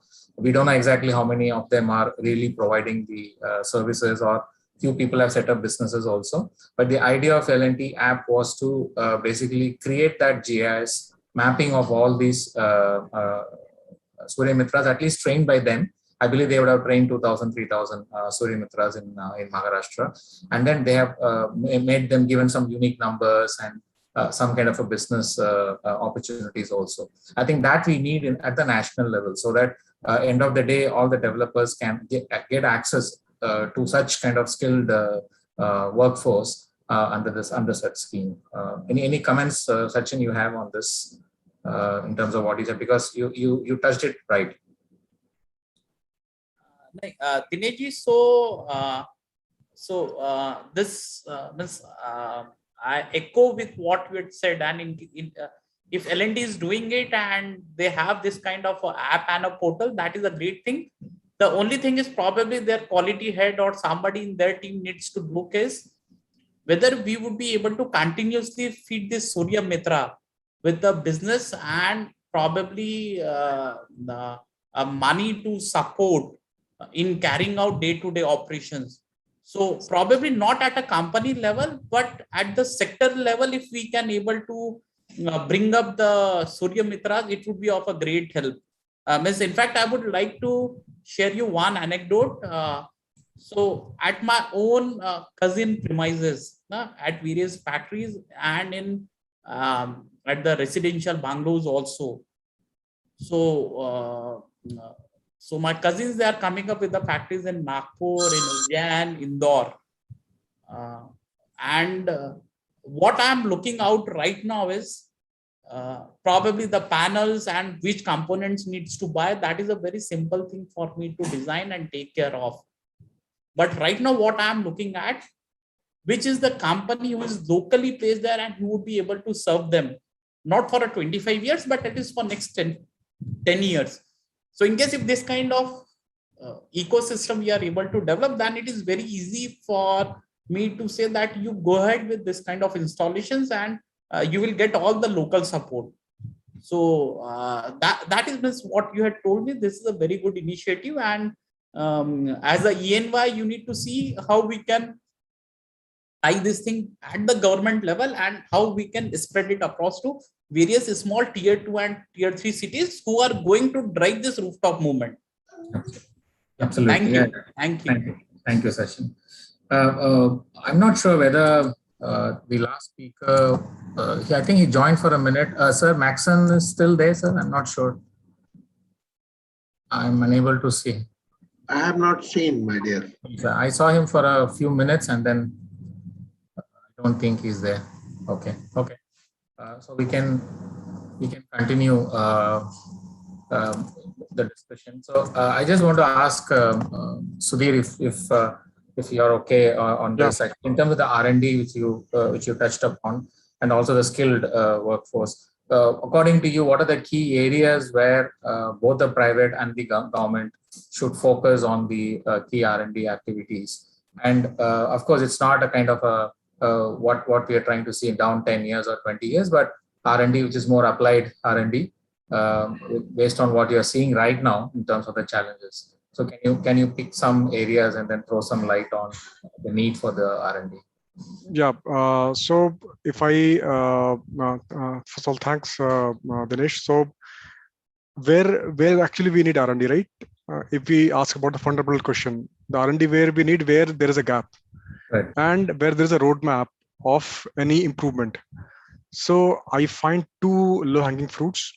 Number one is definitely into modules, as Sachin also stopped for, and second thing is into green hydrogen. So let me take these 2 points, how and why and when. So let me give you one small example as far as why I'm asking for good R&D into modules. So what is happening, as I keep on speaking in other forums as well, that just 2 years back, India was everywhere, it was poly. All poly modules were call of the day. And it was a standard 2x1 kind of frame in which you had 330 watt peak. And suddenly within a few months, the whole world went and changed to monoperk. So monoperk, see, in 330 watt peak frame size, we only saw that there was the change of efficiency of the cell. Your frame size remained same. Almost number of bus bars on the cell were remained same, 1 or 2 here and there. But as we jumped into monoperk fight, so if I put the right word, a rat race started among the OEMs. Okay, the rat race started from 380 watt peak to 405 watt peak, then 450, then 495, 500, then 540, then 600. Now it is 800. People are showcasing in their expo that yes, here we are. Second thing, it is about not only about it, and there is nothing about like they have done some innovations into the cell. The efficiencies of cell, if you say monoperk, is still somewhere near. Now there are a lot of innovations which are happening into the module technology. There are shingling technologies. There's a paving technology. Bifacial is now now of the day. And number of bus bars which they are putting on the cells. We started with 5, now it is 12. Okay, so what I keep on stating that we in India is a tropical country, unlike China, where the deviations in the temperature is not huge. If I give a small example, that we have a solar module which is basically a generator for us. It's a prime mover, though it does not move, but it's a prime mover, which generates the power based upon the sun god. And whenever sun god is there, that also imparts the ambient heat. Inside the module, you have an ambient I²R losses electrically. So your temperature inside as well as ambient is very high. Delta T becomes very high. And once sun god goes for sleeping, my module also goes for sleeping. So everything becomes inside cool as well as outside cool. So you see that the delta change of temperature every day as being borne by the module is extremely high. And going to the very basic physics, modules where you have bus bars is based upon a kind of soldering. We also used to do kind of soldering at our home as well, right? So you understand the soldering contacts when such a huge change in temperature, number one, on daily basis. Second thing, you have a lot of humidity around. In India, being a tropical country, as sometimes it rains, it becomes hot and humid. So your EVA sheets, which are amalgamated on your cells, you have a back sheet which acts like a breather from the environment, which inhales and exhales like a tree and like a human being like us. So these are not just like out of shelf things.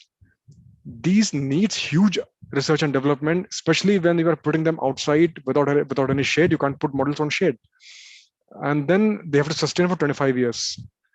And you are putting your hard-earned money, whether it's hard money from lenders, from equity owners, to ensure that they run for long.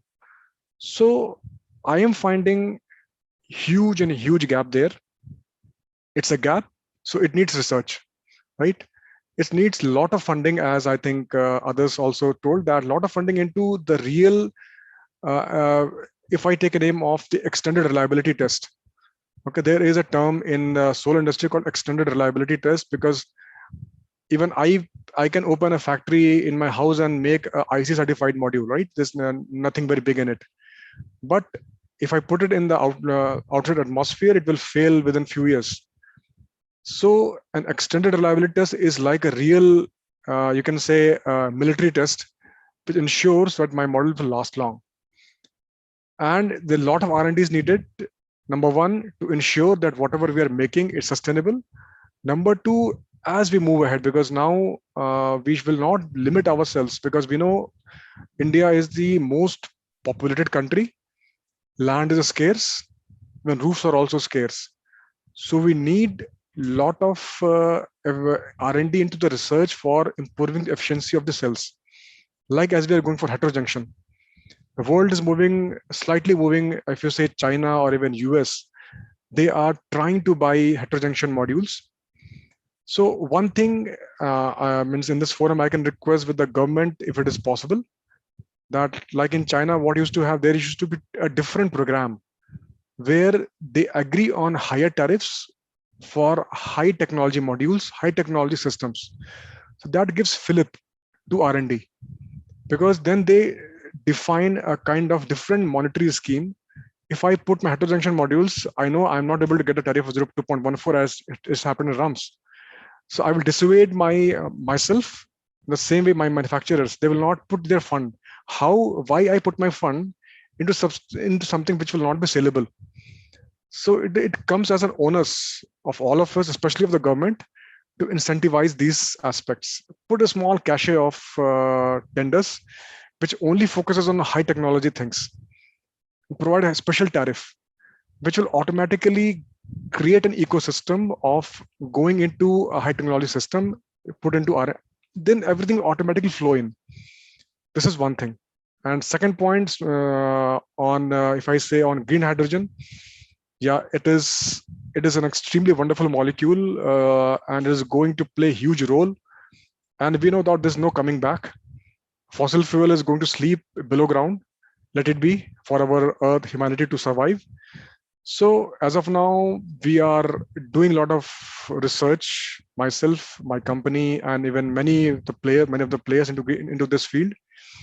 So as we have to move this LCOH from, as of now, 6 or 5 USD per kg to 1.5 to catch the parity, there we need a lot of acceleration into the R&D of this particular segment.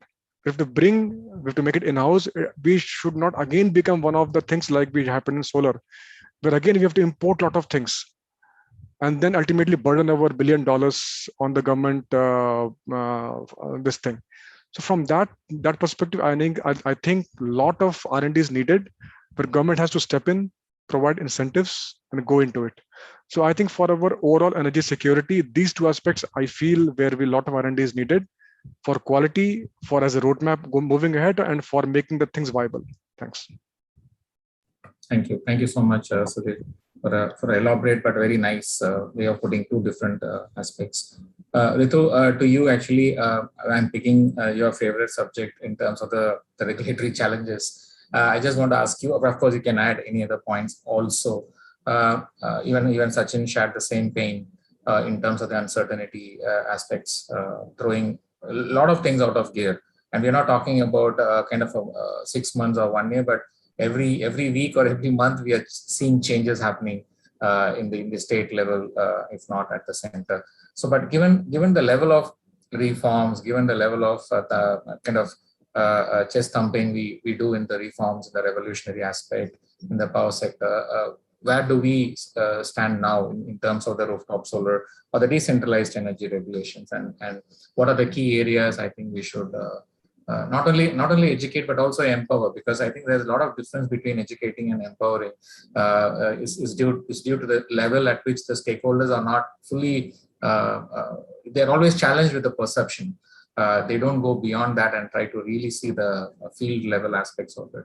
So what is your take, Ritu? Thanks. You mean my least favorite subject.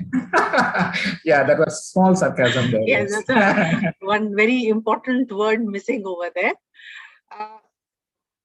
This is what is going to break or make our solar story.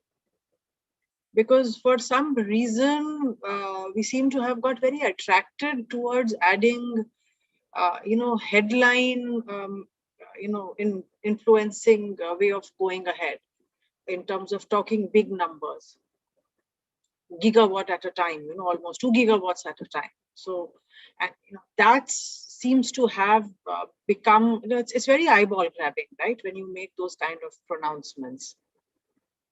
And that is also important, but that comes with its own set of challenges, right? There are land challenges, there are alternative uses to land, there are huge ecological challenges. The Great Indian Bustard is just one example.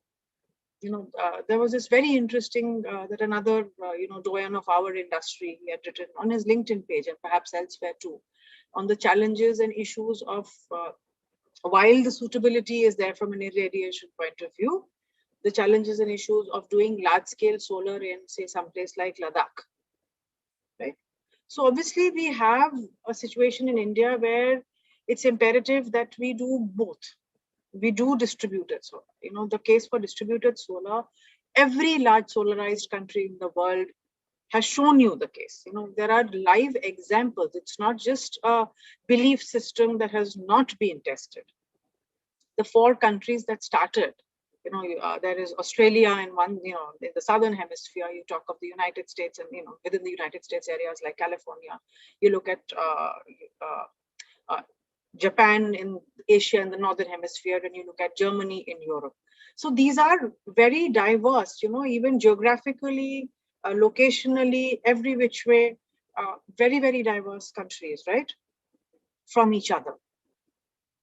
And you've got live examples of how rooftop solar and distributed solar helps. You saw the issues that came in, which is also very, if you look at integrating solar, I'm not looking at now a cost per unit, but small scale solar integration will be easier to test, even from a financial perspective, right? Than just doing very, very large scale solar integration with storage.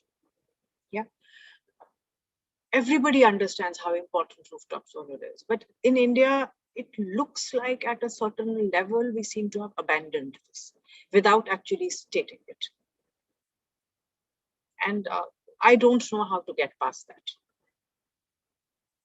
It is going to be a state subject eventually, but you also look at the direction that the central government is taking. So the 100, 60 plus 40 is equal to 100, move to 80 to plus 20 is equal to 100, and maybe now 90 plus 10 is going to equal to 100, right?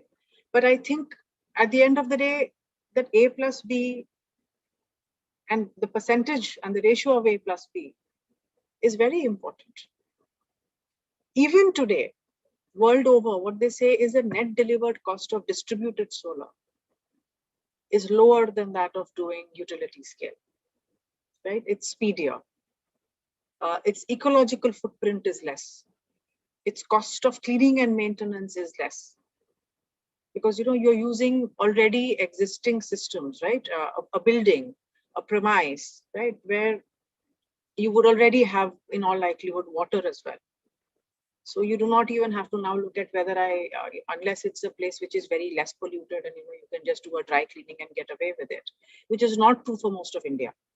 We have such a huge amount of grime that I think wet cleaning becomes a reality even in the remotest of utility scale plants. Correct me if I'm wrong, and I think Sudhir would obviously know much more about that than I do. And where, do you pipe water into a desert when the closest inhabitants do not have access to water and walk 10 kilometers each way to carry potable water? Or do you take diesel tankers into a desert to clean up? There are a lot of added costs.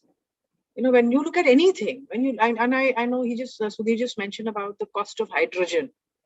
I think when we're looking at reducing it from 6 to 1.5, what happens if we start adding the costs of damage to the environment, damage to lungs, damage to everything around us, to the increase of temperature? Is that number still going to remain 1.5? Or will that number become 2, 2.5, 3, 4? I don't know. That number might just turn around and tell us that forget 6, 8 is also a suitable number. Right? We are looking at EVs in a big way, right? But unless the EV is charged through a non-polluting source, it's actually going to make matters worse, right? So your immediate surrounding may just get cleaner air. But if you're going to charge an EV through thermal, your actual pollution in the air goes up because the pollution, the emission profile of coal is worse than that of petroleum.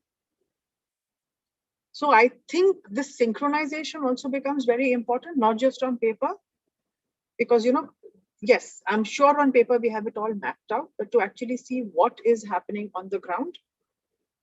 And I'm afraid if we're going to execute projects with unproven materials, say in solar, if we're looking at a huge amount of 10 or 20 gigawatts of assets coming up, which if the performance is not up to the mark, renewables is not about capacity, it's all about generation. It's very difficult to undo that damage because this is all infrastructure that has gone in. I sometimes think that in our optimism, we tend not to have these difficult conversations. So I don't know the answers. I don't know how to get there. Of course, I think we all have the answers. And we all know the question. It's how to get to the answer with all the challenges. And I know that the government has, to look at various facets. It's easier said than done for people like us on the outside. But eventually we look to them to take the leadership in taking this forward. The MOP paper did a lot of damage. I do not understand why it came out in the first place with the rights of prosumers. And when they went with the 5 and 10 kilowatt, and now we are talking 500. But that 500 seems not to have found so much of a voice with states. But that 5 to 10 became like, okay, that's a good reason to pick that up. So there's so much of limitation. Of course, there is still a lot of belief in distributed systems, but it's not an easy field to navigate. Great, thank you, Ritu. Once again, frank opinion from you. Yeah, that was a major issue in terms of how the central government messaging was so far going positive till that came out, and that completely turned the tables in terms of how the DISCOMs and the state level electricity regulatory commission started looking into it, and at least 3 to 4 states have already indicated, if not announced, that they are going to change from 1 or 2 megawatt to 500 for no reason. Yeah, true. Sachin, we have 5 more minutes. That's what I see. So Sachin, I would like to ask you about this ALMM. Though you touched upon that, and I believe everyone touched upon this ALMM. I want to give you a small reference in terms of how the government may be thinking right now. It may not be correct, but in terms of further tightening the use of ALMM developers for all the projects, that they also want to define the government assisted projects. If you read the circular, it says for all government assisted projects, this ALMM is going to come into place, and that could be anything. Okay, and I'm thinking from the perspective of even giving interconnection is ALMM, because it falls under that ALMM because it's government assisted project. So today we see, as Ritu was talking about, the SCAPE product they have, it need not fall under the residential MNRE scheme because it's more a kind of an aesthetic level of having, and a normal citizen would not go for it. and it may not qualify under residential MNRE program also. So for certain cases, they may choose that. So the non-residential sector or even the regular C&I, if they're going for open access or any other kind of government-assisted services, this ALMM may kick in. I'm just putting my, I'm not putting words in your mouth, but I'm just telling my perspective. So from that angle, what will be, what is what you wish from the ALMM, and how do you see it's going to take shape? So I will just give how the regulatory or the government officials at the ground take that particular circular or the words. So if you're taking any benefit or any assistance from the government, you have to go for the ALMM approved modules. So what it makes, if you are drawing up power from the grid, so based on the interpretation, you have to go for a companies or the module makes who are there as a part of that list. So basically you are putting in all the non-tariff barriers in place so that government can, or they can, whatever means they are having, so they are promoting the domestic module manufacturer. So the intent of the government is good. There is no denying to it. But again, if you look at the Electricity Act 2003 or whatever amendments that are coming in, the core of the act is the consumer. If you are going to bring in a product which is going to be a costlier, so finally who is going to pay? It is a DISCOM who is going to pay. It is the module manufacturer who is going to make a money out of it, or the end consumer who is going to pay for the electricity. He is at a loss. So to make it very simple, ALMM, it means that going ahead, you have to use only the modules which are a part of that list, and still with a lot of uncertainty and the gray area. So I will give you one example. Now, let's take a Longi as a module manufacturer. I'm not a spokesperson for Longi, but they have the factories worldwide and their capacity is 30 gigawatts. Now, let's say they dedicated one factory having close to 1 gigawatt, because anyway, we talk about close to 10 gigawatt of the installation every year. If you compare it with the China, this year they are planning to go for a 75 gigawatt of installation. Last year they had done close to 48 gigawatt of installation in a single year that I am talking about. So anyway, for a company like a Longi, Indian market is a very minuscule or a very small market. Why those kind of companies are going to come and probably want to pay to Indian government for a 30 gigawatt of their manufacturing capacities? So still there are a lot of gray area for the companies to become a part of that ALMM list. So that is why a lot of hindrance is coming from the companies who don't have base in India. So that is a small answer which I'd like to give it to you. Yeah. Thank you, Sachin. Don't think that I wanted to end this conversation in a controversial manner, but I just wanted to get your views on that because you mentioned about the 15 gigawatt current domestic manufacturing capacity and the ALMM challenges. Great. I think we have reached the end of this session. It has been a wonderful session, I would say, on a Sunday afternoon, and that too on a most celebrative day. Actually, it's wonderful to hear again from Ritu. Sachin, I believe I saw you in one of your Imperial classes. I made a presentation last year. I believe that's where I remembered your name in your Renewable Energy class. And then, of course, Sudhir, I'm meeting you for the first time, but quite happy to have met you online very soon. As Ritu said, this should be the last session where we are meeting online. we should ask Dr. Garg to very quickly organize a physical session very soon, and everybody is looking forward. And that's where I mistook Sachin, that Sudhir put on a post on his LinkedIn that he went for a physical workshop after a long time.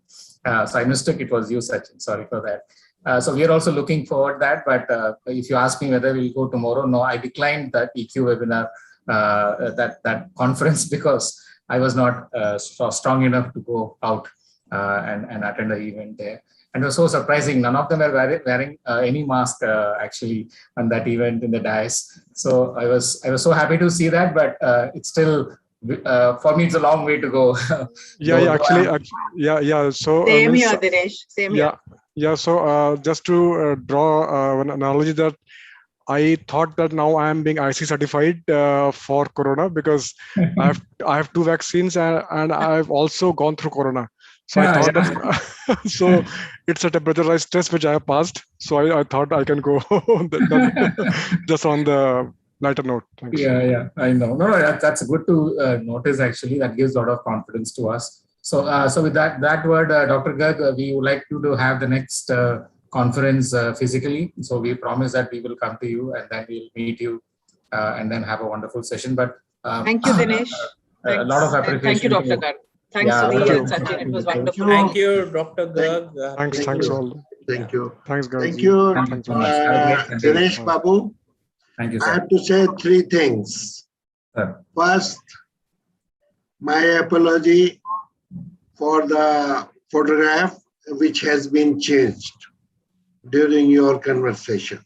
So this is number 1. Second thing, I love this panel of 4 only 4 people, but they are frank, very frank and straightforward.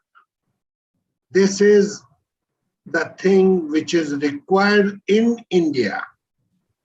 World over, I am not sure what is happening, but in India it is required. Second thing, that I have to thank Dinesh Babu for preparing the paper, yesterday young, and for Ritu for supporting us in the form of the exhibition.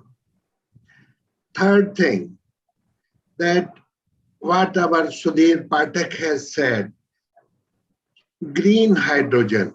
We are having a session at 6 today, and member of Niti Aayog is chairing that session, and in that session from eminent personality from Japan, Canada and USA also participating.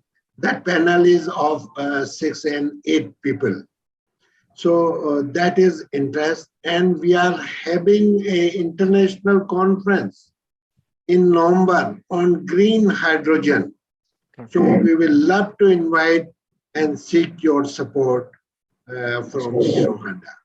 Sure, sir. Zero future energies. Sure, sir.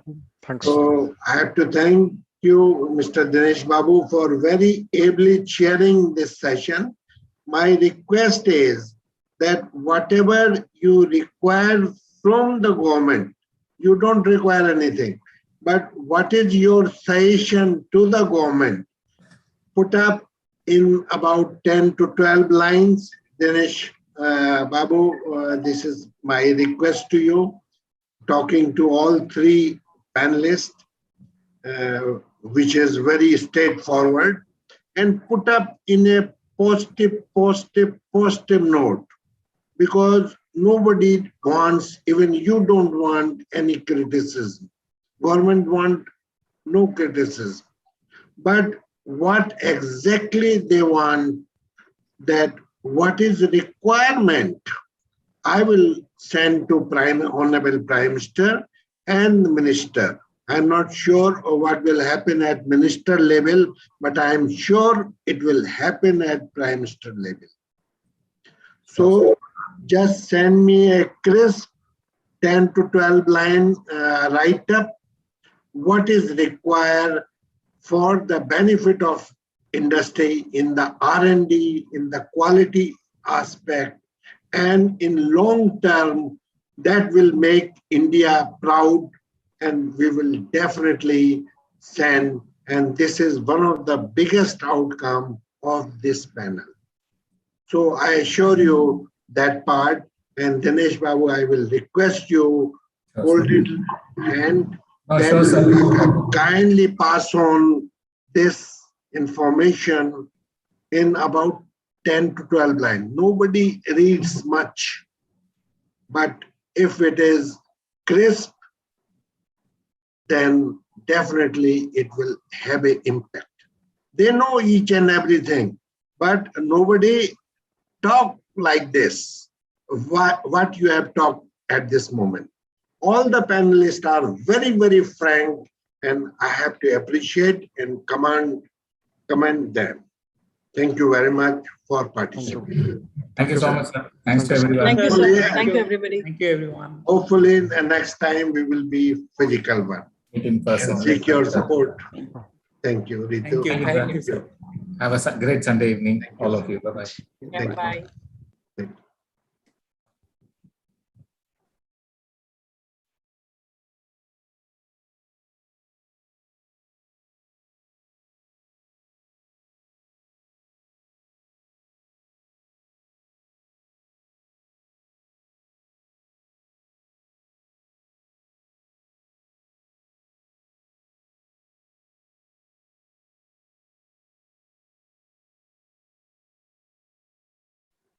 Puneet,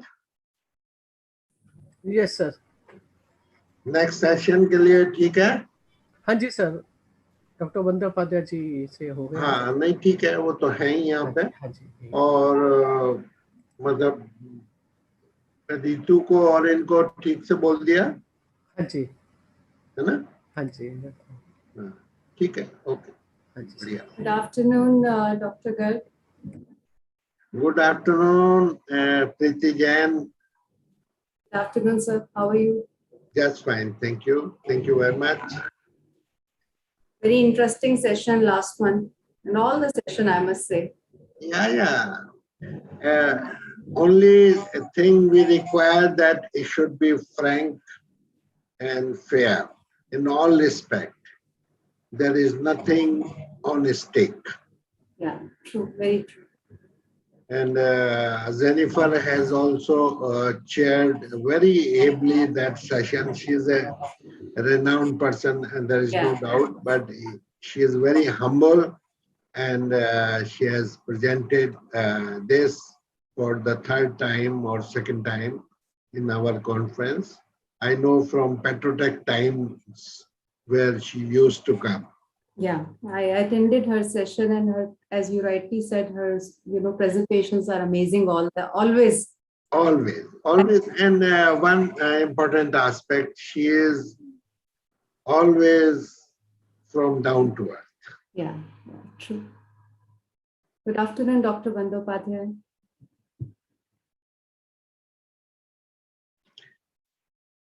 So we will start at about 4. Meanwhile, you can have a cup of tea. I will also have a cup of tea. Sure, we will start at 4. I want to just make sure if your technical team is there that yeah, it is there. I want to try that. Puneet? Sure. Yeah. Please. Preeti Jain is here, so you can just interact. We will give you access. Yeah, I'm here. Puneet, just want to make sure it runs. Otherwise, I have also sent an advance copy. Sure, you have to run it from your side. Please send. Should I share my screen now? Yes, please. Yeah, it says host disabled. Just wait. Ma'am, try now, ma'am. Yeah, I'm here. Yes, I can do that. Let me know when you can see my screen. Can you see my screen? Yes. Yes. Yeah. That's fine. Yeah. Thank you so much. And I also just want to make sure that my presentation is also with you in the case, we need it. Sometimes we never know how technology, ditches us at the last minute. Okay, okay. Can you please send the presentation at Dr. Anil Garg email ID? I sent it already. You want me to send it again? I will send it right away. Yes, we have. Yeah. Just if there is any technical issue, we will share. Sure. Thank you so much. I appreciate that, Puneet. Thank you.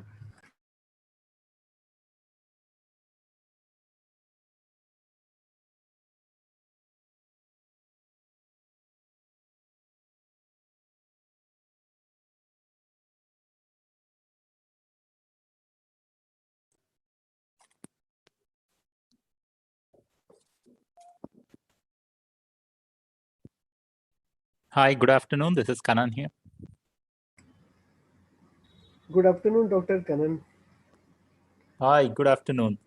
So if you have presentation, so yes, I do. I do have presentation, so I can maybe try sharing it, and then you can see if you try to share it. Yeah. And we also request you to please share at email ID of Dr. Anil Garg. Email ID of what now? Dr. Anil Garg's email ID. So we will keep it on safer side. Oh, the presentation you mean? Yeah, yes. Okay, I'll do that. But let me first share this, and then we will it give says, it just a minute. Yeah. You can just give.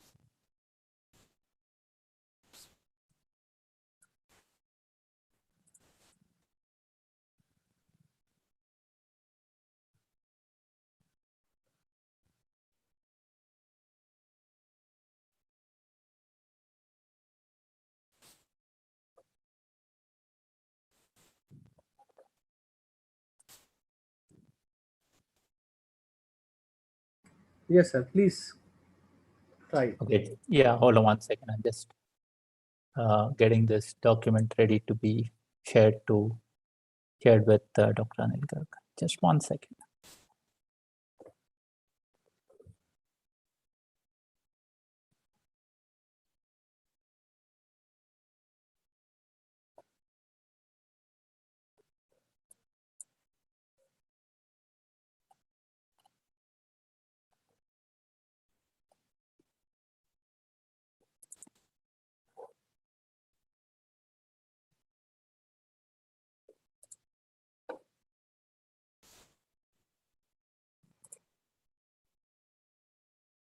Let me know if you're able to see that. 1 second.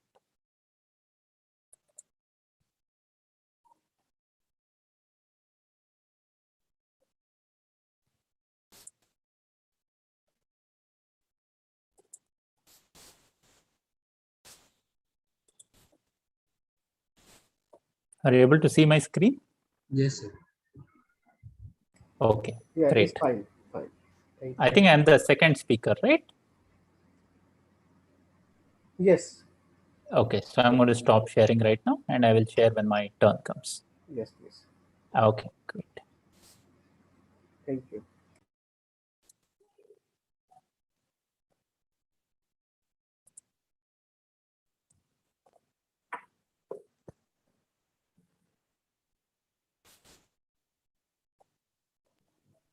Hello, Dr. Kanan. This is Preeti from Lanzatech. Oh, hi. How are you? Nice to meet you. Yeah. Same here. Pleasure to meet you. Great, great. Yes, meeting over Zoom is the only option in the industry. Right. Right now, that's what is happening. Right. So. Yes. All right. Just give me a couple minutes. I'll be right Sure, back. I will also grab a cup of tea. Okay, great.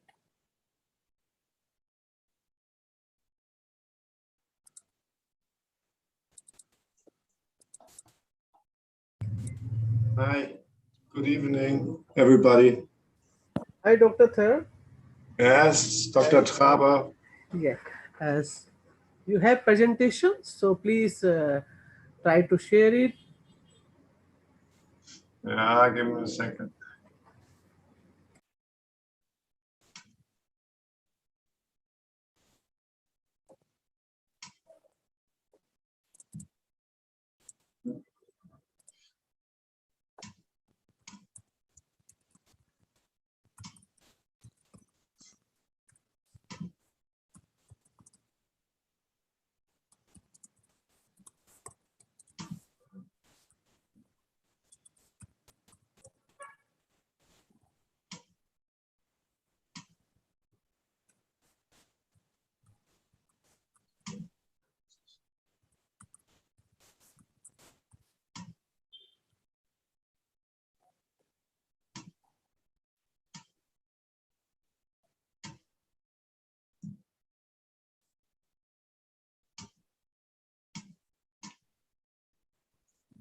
I'm sorry. Yes.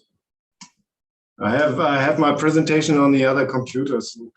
So please email us at dranilgarg2011@gmail.com. So we will share it on your behalf.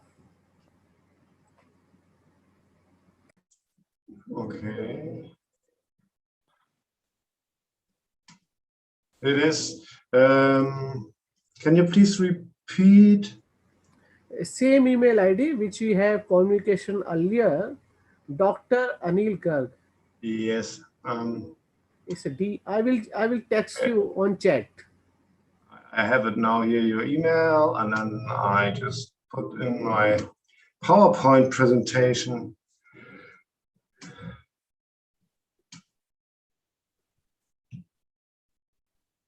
I will share the email on your chat, on Zoom chat. Please check. Oh yeah. I should put it there or what? I mean, I try. Listen, I just write an email to you. Oh, that's bad. Yeah, not. I haven't put it in the whole circle. That's bad. I think I have to first save it as a PDF. It's PPT is not so good. I'm sorry that I'm a little bit late with this action, but I hope you can just invest a minute. So that's perhaps better.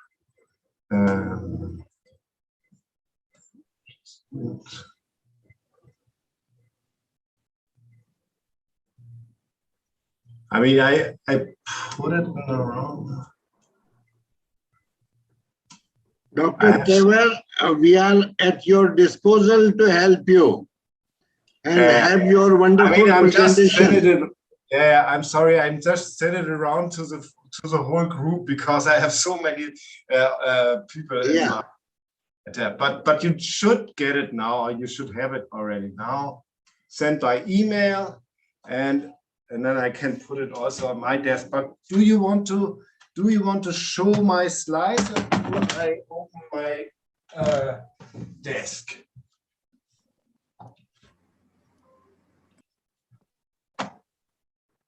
It is better that you have come a few minutes before, so it will help. Yes, definitely. But I thought quarter an hour would be enough. Do you receive this already now? Puneet? Sir? Puneet? Yes, sir. No, sir. No, Kindly Dr. respond. Dr. Sir, we have not received your presentation. You can. Okay, I will check again.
I send it now as a PDF. I mean, you should.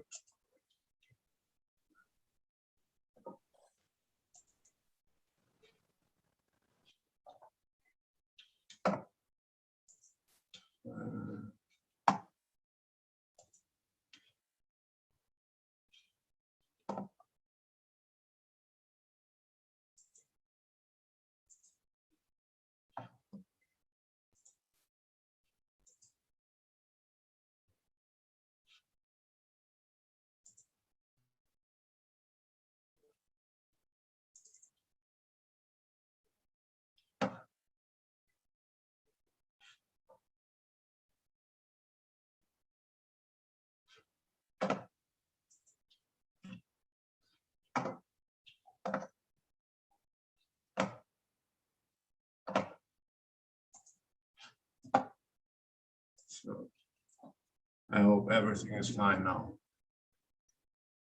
What is need to do? Should I share the screen or? Yes, received. Well received, Dr. Sir. Received. You received it, and I will share my screen now, right? Sure. Yeah. Sorry. Just wait. We will stop our screen.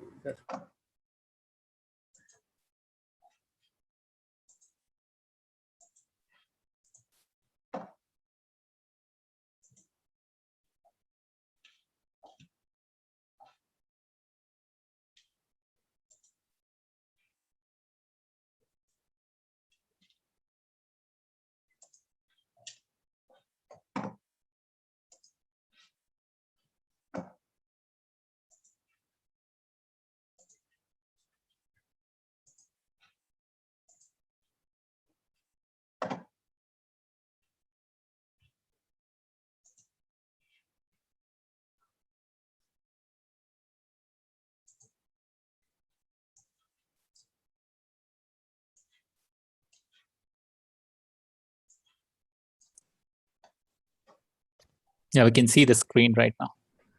Yeah, it's fine. Just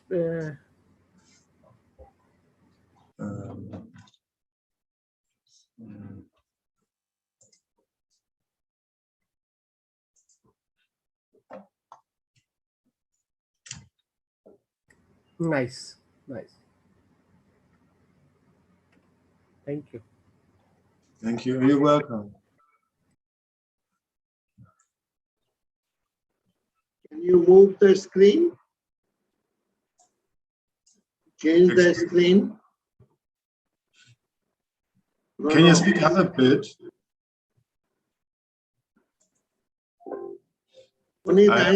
I'm seeing his screen should movable or not. Kindly check. Okay. His presentation should be Dr. Sir, movable. please reshare your presentation. Yes. And move it so you can check it's moved properly.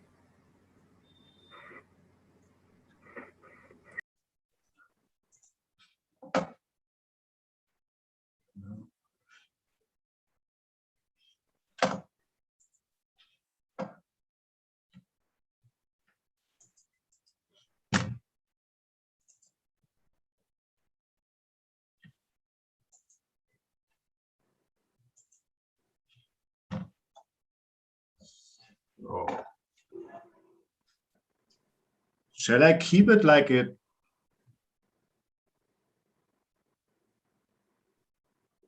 Yeah, it's fine. It's fine. Thank you, Dr. Sir. Thank you.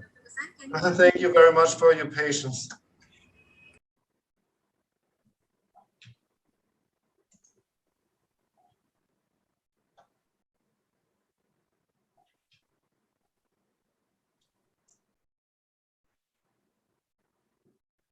Dr. Trevor, you should be up from your seat. Little bit more. Yes. It is better. It is better.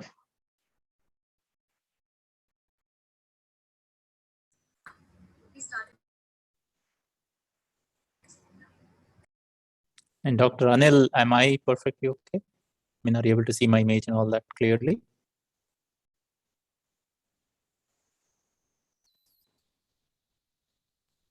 Yes.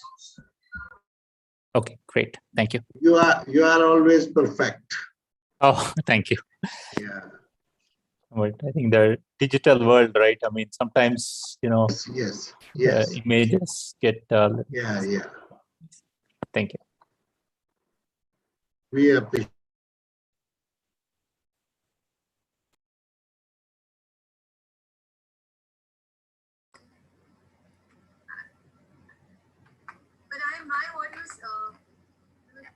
Within next 2 minutes, we will start. 2 minutes. Hello, Mr. Rode. Mr. Bruce Anderson will be joined. Yes, he will. I haven't spoken with him by phone, but I realised the disaster that happened yesterday, so I contacted him immediately. He's been in contact with you by email, so as far as I know, he's. Do you have an exact time slot for him? Yeah, he's joined us. He joined us. Oh, he's already joined. Yes, Okay. yes. Okay. Thank you very much. Thank you.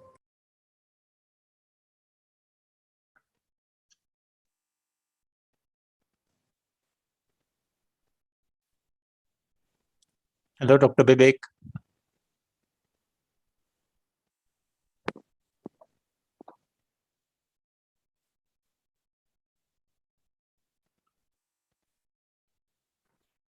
Dr. Vivek Bandyopadhyay.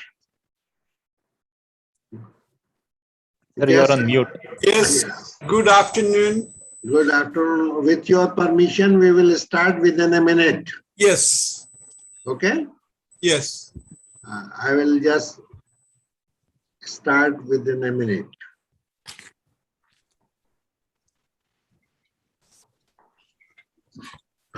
Am I visible?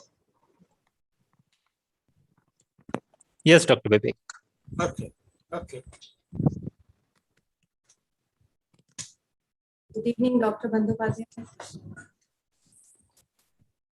Good evening. Good evening. How are you, Rithi? Very well, sir. Thank you.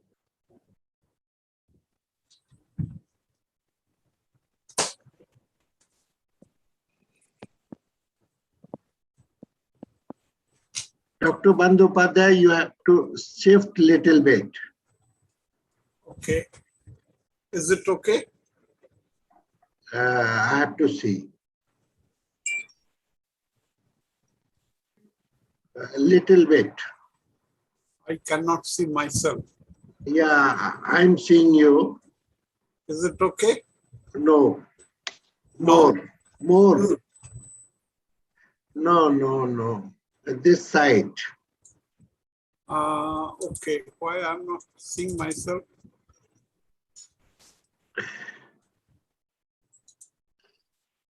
You have to just move so that you can see. Now you can see? No, I cannot see anyone. Why? Yeah, everybody is seeing you.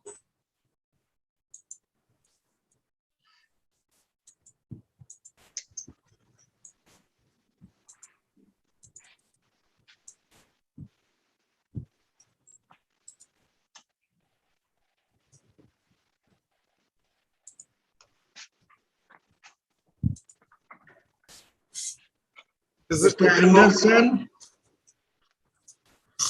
Mr. Anderson? Yes, good afternoon. Good afternoon. Welcome after so many years. It has been a really long time, hasn't it? Yeah. So time passes very fast. It does, very Yeah. fast. How is your wife? Very, very, very well. We're having a wonderful time spending so much time together during COVID. Okay. And how's Mrs. Garg? Fine, thank you. Rajini, wasn't it? Ragini. Rajini. I'm Ragini. sorry. Yes, thank you. Good, good. Nice to see you again. Yeah. So with the permission of Chair, I will like to start the session on energy transition, solar for 24/7 power. Chairperson of this session is Dr. Vivek Bandyopadhyay, well known in renewable energy sector, and with eminent panelist and eminent speakers from USA, from Germany, from India, and other part of the world.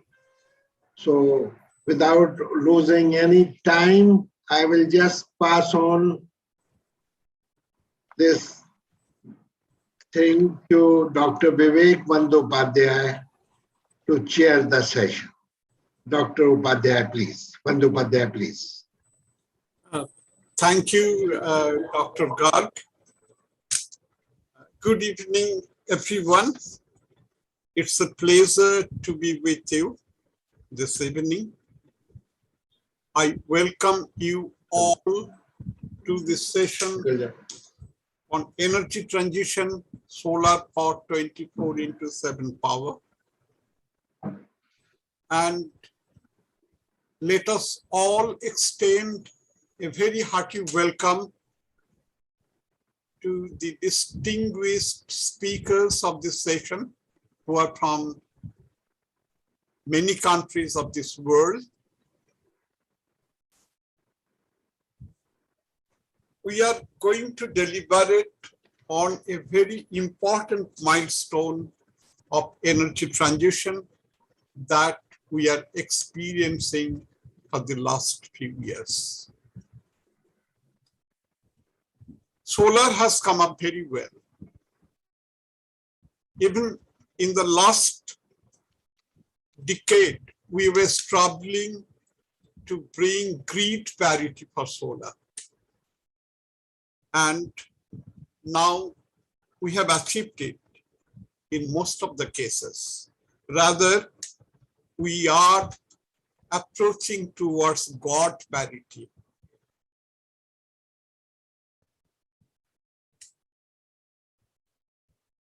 But if we must bring solar in the mainstream, then we need to ensure its accessibility for 24/7.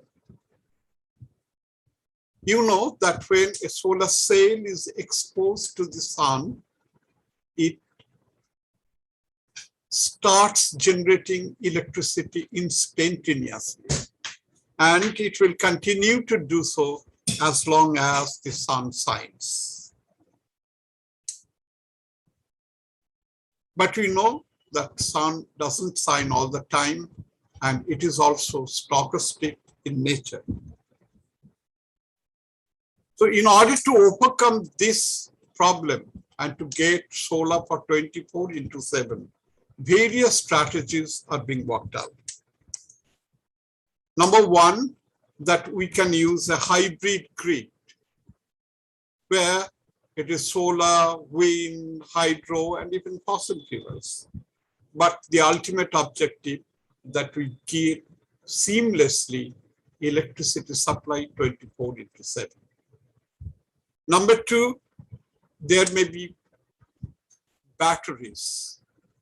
Whenever solar electricity is available, let us charge the batteries. Or there may be pumped storage systems. So all over the world, concerted efforts are being taken to develop various kinds of storage strategies and to bring the technology to its core of maturity and economic feasibility. Number three, the solar electricity, whenever it is available, can be used to produce hydrogen through electrolysis of water. And then this hydrogen can be used afterwards for generating electricity either for the grid or for other stationary purposes or for transport purposes. And even hydrogen can be used in industry as heat. And number 4, we all know that the sun does set out. Yes, at a particular place, it sets out at a particular time, depending on the day of the year. But the sun doesn't set entirely in the earth. So we need to use the concept of one sun, one world, one grid, so that a large grid which is connected to systems across geographies, across countries, so that continuity of power can be ensured. India is working on this ASOWAJ project in collaboration with International Solar Alliance. This is an ambitious project, and we believe it will also come true within a few years. But whatever may be the strategies, we want to understand a few fundamentals. Number 1, the electricity available should be plenty. Number 2, it must be affordable. And number 3, whatever may be the strategies, the carbon footprint must be 0 or as minimum as possible. With these observations, I would now want to invite our distinguished speakers, and let me invite you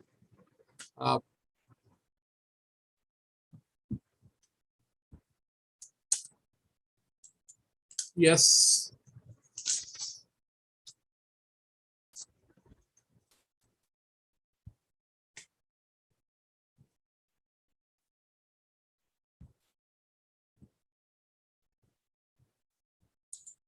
Okay, Dr. Garg, if you can. Dr. Cannon Tenman, Senior Vice President, Power Solution Business R&D, Luminous Power Technologies. Okay, Dr. Kannan Tini. Yeah. And if you have any introduction, I do not have. Yeah.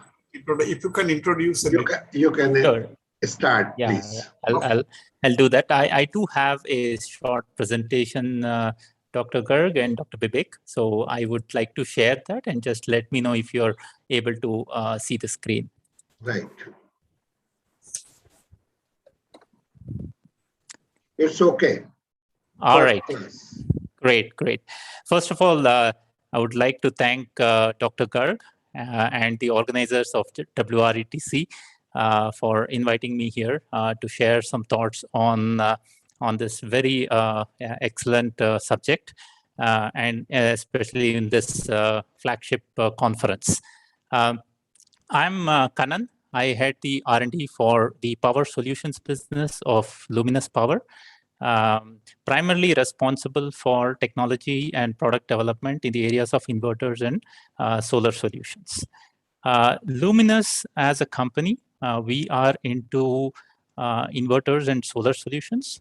We are into home electricals, and we are into batteries. Right? From my personal background perspective, I have been with Luminous for a little over a year. And most of my career was with General Electric in the research center. And prior to that, I was in the US working in an electric utility company. So have been in the R&D for the last 25 plus years, and very excited to be with Luminous and driving technologies for solar solutions.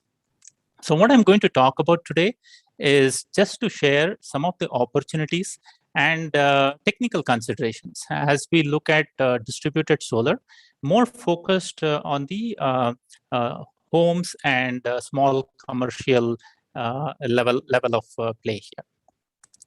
So if you look at what really happened in the last 20 years has been tremendous in terms of the electrical ecosystem place. So this was a traditional electricity ecosystem. It was all centralized. We had centralized power, transmitting power from generation and then to transmission. And then we had a transformer that was stepping down to the voltages to the distribution level. And we had all the loads that were getting supplied. So it was primarily a unidirectional system. And what's happening now is the electricity ecosystem is getting transformed drastically, right? In the last 20 years, we have seen a lot of development related to wind, solar, and that's still continuing to grow significantly. There are lots of, now electric vehicles are coming up big time. And now all of the technologies associated with digital, especially as we collect a lot of data from various sources and integrate them together, resulting in smart grid, has evolved significantly. So the grid today and in the future is expected to be more and more distributed and more going to be connected all across. So that brings in quite a bit of complexity from the perspective of even operating and managing the grid itself, right? Especially dealing with the intermittencies of renewables, dealing with the reliability of the entire transmission distribution grid. And then, of course, now we'll see the opportunity of distributed power that is actually coming up. So to give a perspective of what is happening in India, right, in terms of 24/7, I just picked up a report that is on the web. This was on benchmarking distribution utilities. This was developed by Ministry of Power, Niti Aayog, Rockefeller Foundation, and basically here are the findings of the report. Right, while there were several initiatives to electrify, all across India, there was a survey done. They picked up 25,000 odd people, for a sample, and then across 10 states to really see, how the electricity infrastructure is getting through in all these areas, right? And you'd see here that 92% the customers said, okay, they have the infrastructure, but then they're also within. It's not the end mile connectivity is still a challenge right now, right? Not in all places, but in definitely several of these places. And on top of it, you'd also see that the hours of power supply, has increased significantly over the last few years, but still has a challenge in terms of customers or consumers having more than almost 7-8 hours of outage every day, right?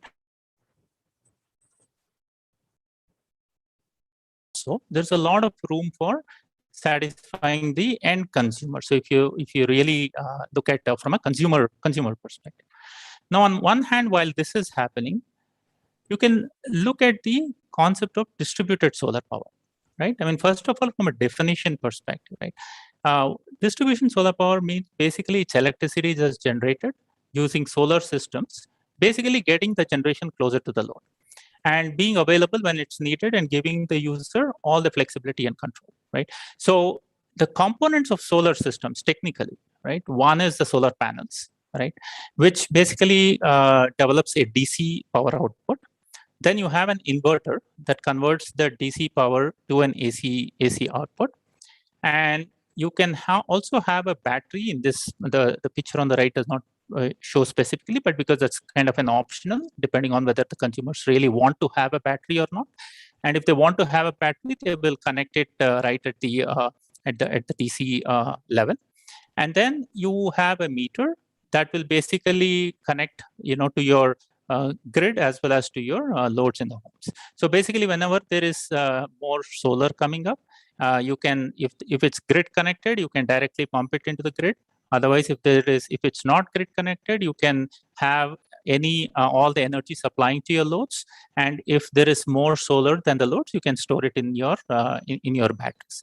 So it's actually a pretty straightforward system. Very simple kind of a system here, and it. Now, from a user perspective, consumer perspective, right, this gives the opportunity to really own and control the entire power that is needed in their for their respective nodes. Now, if you look at the drivers, why this is needed, the consumer demands are increasing significantly. And now with continuous power is like a necessity now. And people cannot even tolerate 10 minutes, 15 minutes of outage, and that we have seen all across. And now we are also talking about more work from home, and people want to have more reliable power. Environmental awareness is growing significantly, right? I mean, we want to leverage all the resources that are locally available and not necessarily depend on the imports. So this is a perfect reason. Grid has become very complex now, and it's going to get even more complex over the next few years. Even though there's a lot of technology development that is still progressing well, we still see that the distribution grid infrastructure is still weak, and we also see that the consumers are still facing power outages, right, all across today. Solar panel and battery costs have come down significantly. If you look at what happened over the last 10 years, right, and take, for instance, battery costs, right, lithium-ion battery, for example, what used to be $1,000 a kilowatt hour 10 years ago, today we are talking about $150 a kilowatt hour or even lesser, right? So, and similarly with solar panel costs, I mean, that have come down, significantly at the same level. So now consumers are seeing that, hey, this is actually potentially, viable, instead of necessarily only depending on the grid power. Technologically, the power electronics, which is the technology that is there in the inverters to convert your DC to AC, and the controls associated with it, the energy storage and digital technologies, they've also evolved rapidly, right? And so now what's happening is, from a consumer's perspective, the cost of electricity coming from distributed power is competitive to grid power in most cases, and it becomes, quite viable. So if you look at the various applications, right, I mean, you're talking about rural areas, you're talking about power deficient areas where there's significant power cut, semi-urban areas, right, about 2 to 10 hours. And these are the various applications that distributed power solution can provide, right? So now the main aspect or the change that is happening, and that will happen in the future more significantly, is that consumers, are seeing a choice now. Right now, they can become prosumers. They don't have to necessarily depend on only the central grid to provide electricity, right? And this can really help them in optimizing their own system, right? Accordingly, and they can rely on their own power. So if you look at the benefits of distributed power, if you have a distributed power in a home, right, you're going to see both consumer benefits as well as utility power benefits. It's not like, hey, consumer versus utility. In a lot of aspects, if you wear the hat of a utility, you can see that, hey, if you have distributed power in all these homes, you will realize that they can help in load regulation, they can help in reliability, they can help in asset replacement, right, or even deferral of investments in there. So those kind of things that distributed power solutions can really provide in here, right? And then on the consumer side, it's very clear. You're going to have lesser power outages. We'll have, the cost of electricity will be better, right? And in the future, as per, I'll talk a little more on the transactive energy. That's a newer technology that's coming up globally that might evolve as well. That gives a consumer another choice, right? So this can really help both. It can be a win-win situation for both consumers and the utility. Now, what do we need to accelerate progress? See, today, I think there were other sessions too where we had discussed at length. In India, about the initial thought process was to have about 40,000 megawatts of rooftop solar, right? But today we only have about 7,000 odd megawatts, right? So there is a significant room for growth. And over the next 5 to 10 years, we're going to see even more significant opportunities for growth in that particular area, right? So what do we need to accelerate? The one is the distribution utilities have to rethink their models. It's not going to be the same models that they've been facing, or following. Next is government utilities, tech providers, and consumers. They all have to work hand in hand. Consumers will become a center point for a lot of these engagement and decision making, right? And policies has to be consumer centric now, right? I mean, a lot of focus has to be given at the consumer level, along with financing, right? So thinking of the end consumer in mind, if we have the right story for the end consumer in terms of what is feasible, this is definitely a very, very, this can accelerate much faster. And then technology and innovation will continue to play a very big role. And I'll share the specifics of what we are talking about here. Right. On the left side of this chart, what you see here is the various system configurations. So if as a consumer, you buy a solar panel and an inverter and you connect to the grid, that's called as a grid tie inverter, or you can have what we call as a power conditioning unit, where you basically have an energy storage and then you basically supply power only for the loads in the homes, right? So these are called off-grid or power conditioning units. On the right side, top side, you can see the hybrid type system where you say that I'm going to serve the load. Any excess power can go back to the grid through. I mean, if we have net metering, that will be the right the right approach. And then the last one is potential for DC grids, where you kind of have only DC loads and running this. So on the right side, you see the technology opportunities, right? I mean, technical considerations. You have to come up with the right, choose or get the right kind of solar panels. A lot of technology developments are taking place in, poly, monopore, bifacial, thin film as well, right? And there's new perovskite, which is the totally new technology that's still in the academic kind of state, but it can help in resultant of improved efficiency. Inverters, where you're converting DC to AC. These can be the string inverters or central inverters, and they can also have now new concepts such as grid forming inverters or high frequency inverters are coming up, primarily to improve the efficiency, reduce the footprint, and improve the reliability. Batteries, traditionally, it's always been lead acid. Lithium ion is emerging. There are other concepts too that the industry is looking at, and based on the overall system, right? We choose the right kind of chemistry and then also looking at the entire cost and all that, right? So the transition can take place over time with all these different technologies that are coming up.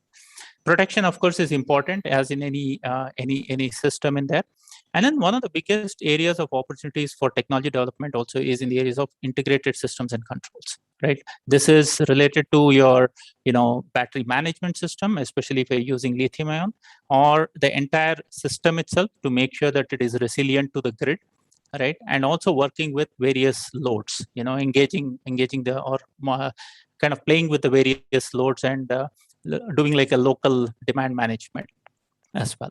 And then finally, of course, the data analytics, right? The whole IoT and remote monitoring of all these components, right? So this kind of systems, present very good opportunities for technologies as well, wherein, you need to come up with the right kind of system solution that is most appropriate for the end consumer, keeping the end consumer in mind, right? So now on top of it, with a lot of developments in digital technologies, you're going to see a proliferation of connected products even within homes, right? Or even within small commercials. So users can potentially see what's going on across their equipment, and these systems can also be connected all across with the various loads in their homes, connected with home energy management and so forth. I mean, this is probably a little further out, but it cannot be way too further out because the technologies are there, and it is quite possible that the systems can get into, the homes can get into these type of systems as well, right? If you can. So, yeah, so this is the last chart, Dr. Tibet. So just to kind of wrap this up, right? I mean, we are seeing a huge opportunity globally in general from a technology perspective on virtual utilities. Those are emerging, where you'll have these kind of distributed power also contributing and participating. And this is where new technologies, where if you have excess power, can you send to other people within the network, is also coming up. Transactive energy as well, right? So, and then to kind of close, right? I mean, this is what I want to summarize with, right? The transformation of electricity system is happening at a very rapid pace, right? And consumers are having a choice, right? Now, consumer-centric policies are critical, and more importantly, right, the one that I would like to enforce on is the technical skills, right? Development of people with power electronics and understanding solar panels, integrated systems and controls. I mean, that development and enhancement is needed across. So bottom line is we are a leader in clean energy transformation. If you look at the developments within India in the last decade or so. And this is a great opportunity to leapfrog with distributed power, power or distributed solar solutions. It's very important, as the previous speakers spoke, right, the regulatory aspects and financing aspects, and making the whole solutions easy for the consumers is going to be the most critical to accelerate this forward.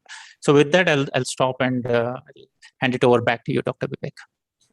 Thank you, Mr. Kannan, for a very good presentation on distributed solar power. Thank you very much. Right now, we are not taking questions. We will take up the. Is it okay? Yeah, that's absolutely fine. I'll give opportunity for that. So, may I now invite Mr. Bruce Norman Anderson, who is CEO of 24x7.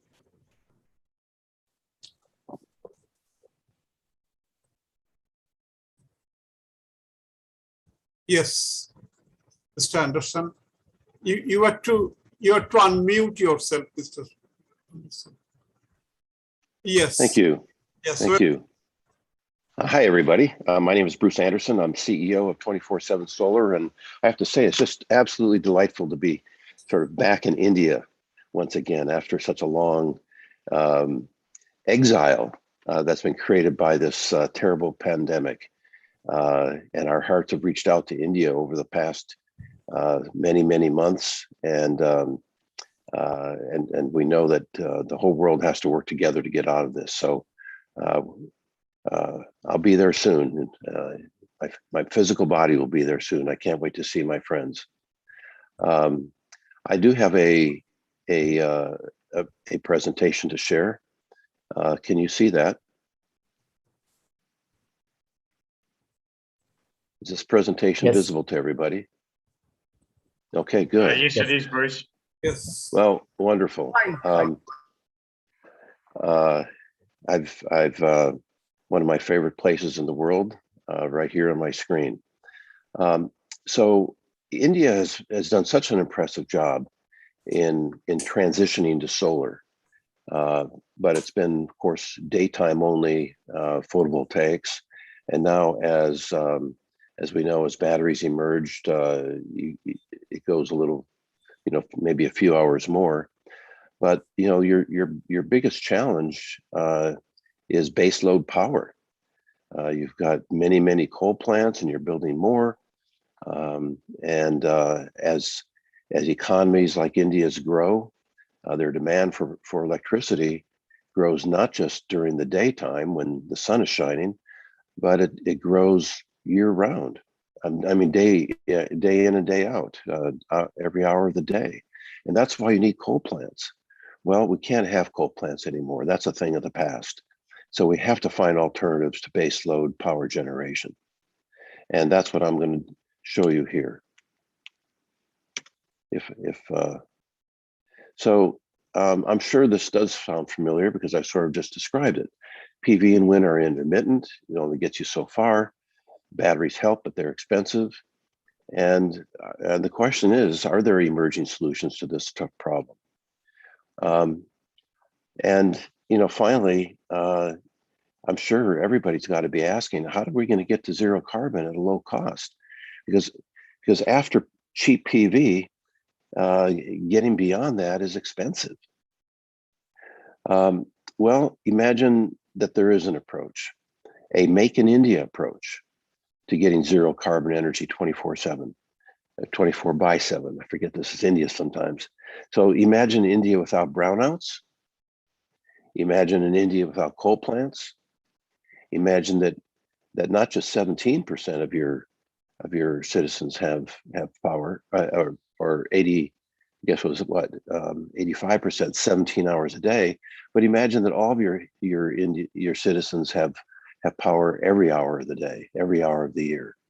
Imagine that you have clean skies, and imagine that that you're able to produce all this equipment in India, which would have huge manufacturing and export opportunities.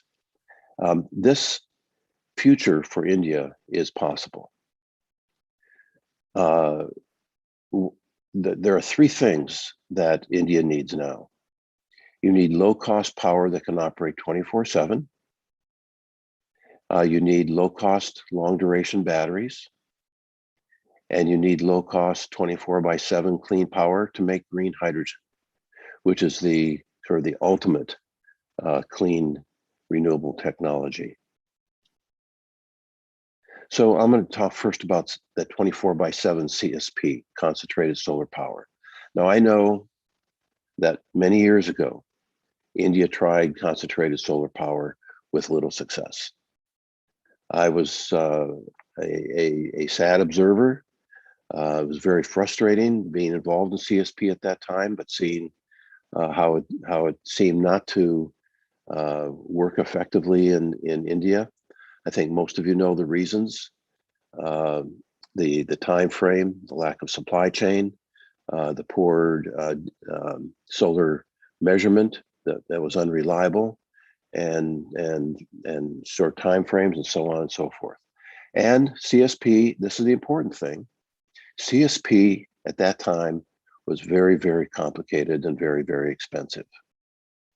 There's no doubt about that. So what I'm going to be urging you is to give it another chance. And what's different this time? This time around, CSP is modular. Now, conventional CSP was developed decades ago, and it's changed hardly at all until now. Modularity takes a cue, let's say, from PV, wind, and now batteries. We've seen how these technologies have dropped in price. It's not because they're big and complicated and take a long time to install. No, it's because they're modular, they're standardized. Nearly all the costs are in a factory. So you have factory production, which leads to rapid cost reductions. This is key. And of course, it minimizes on-site costs and also rapid deployment. And modularity also gives you simple operation. So CSP is radically different today. So you've got to come into this with beginner's mind. This is our CSP solution. We call it the 24/7 solar plant. It's highly reliable. Now, when you have redundancy of a power plant, like I'm showing here on the screen, if one of these modules is down, you have all the others operating. That's highly reliable. And each one of these modules, I'm not going to go into detail about these, is also super reliable. It's cost competitive with PV, but operates 24/7. And it's a perfect fit for India. I'm sorry, it said Egypt, I meant India. And here's how it works. The heliostats, these are the sun tracking mirrors on the ground, a field of them, reflect their light up to the top of a tower. In this case, it's only 35 meters. Here at the top of the tower is a solar collector or receiver that heats air, not water, not salts, heats air, just air, at ambient pressure, atmospheric pressure, to almost 1,000 degrees. That air comes down, some of it's stored, not in molten salts, but in sand, in small pieces of ceramic, something simple, no moving parts, no problems with leakage or corrosion by molten salts. And some of that hot air comes down and powers a turbine. At night, the airflow reverses through the storage and powers a turbine. Very simple, just literally a few blowers and a few dampers. That's all the moving parts there are. It's also low cost. Now, frankly, not today, it's not as costly as it will be in tomorrow, just like batteries a while ago were $1,000 a kilowatt hour, and now they're down to $100 or $200. when you have modularity, this is the same approach. Today, we're up in this range, roughly 8 cents a kilowatt hour. But on this trajectory with only about 2 gigawatts, 2,000 megawatts, we're down under 5 cents. With an increase in size of our module to 5 megawatts, we're down under 4 cents. And you can see these curves are much steeper than the PV price trends. Now, how does it compare today? Well, going out of the gate, we're at remember, again, this is the top of our cost curve. We're only slightly more expensive than the 700 megawatt power CSP plant in Dubai. And there, the costs of that project are just under 8 cents a kilowatt hour. And we have lower operating costs than that project, the conventional CSP. And in just a few years, like I said, after a few gigawatts of production, we expect to be down around 3 cents. Remember, that's 24 hours a day, firm power, base load, highly reliable, and everything that say a coal-based base load power plant offers, and more. A second approach is long duration batteries. This is our approach to long duration batteries. So I'm talking to you about this in a few minutes. But what long duration batteries do is enable you to turn wind and PV systems into 24/7 operation.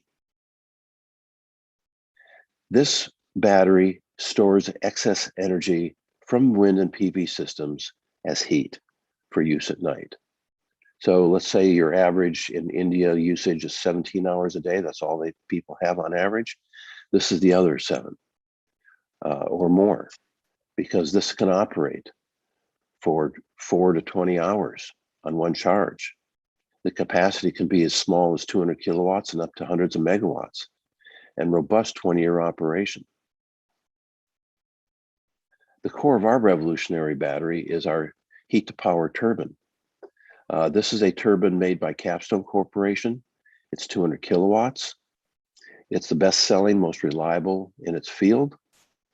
And we've modified this to be able to take atmospheric hot air and convert it to electricity with no combustion.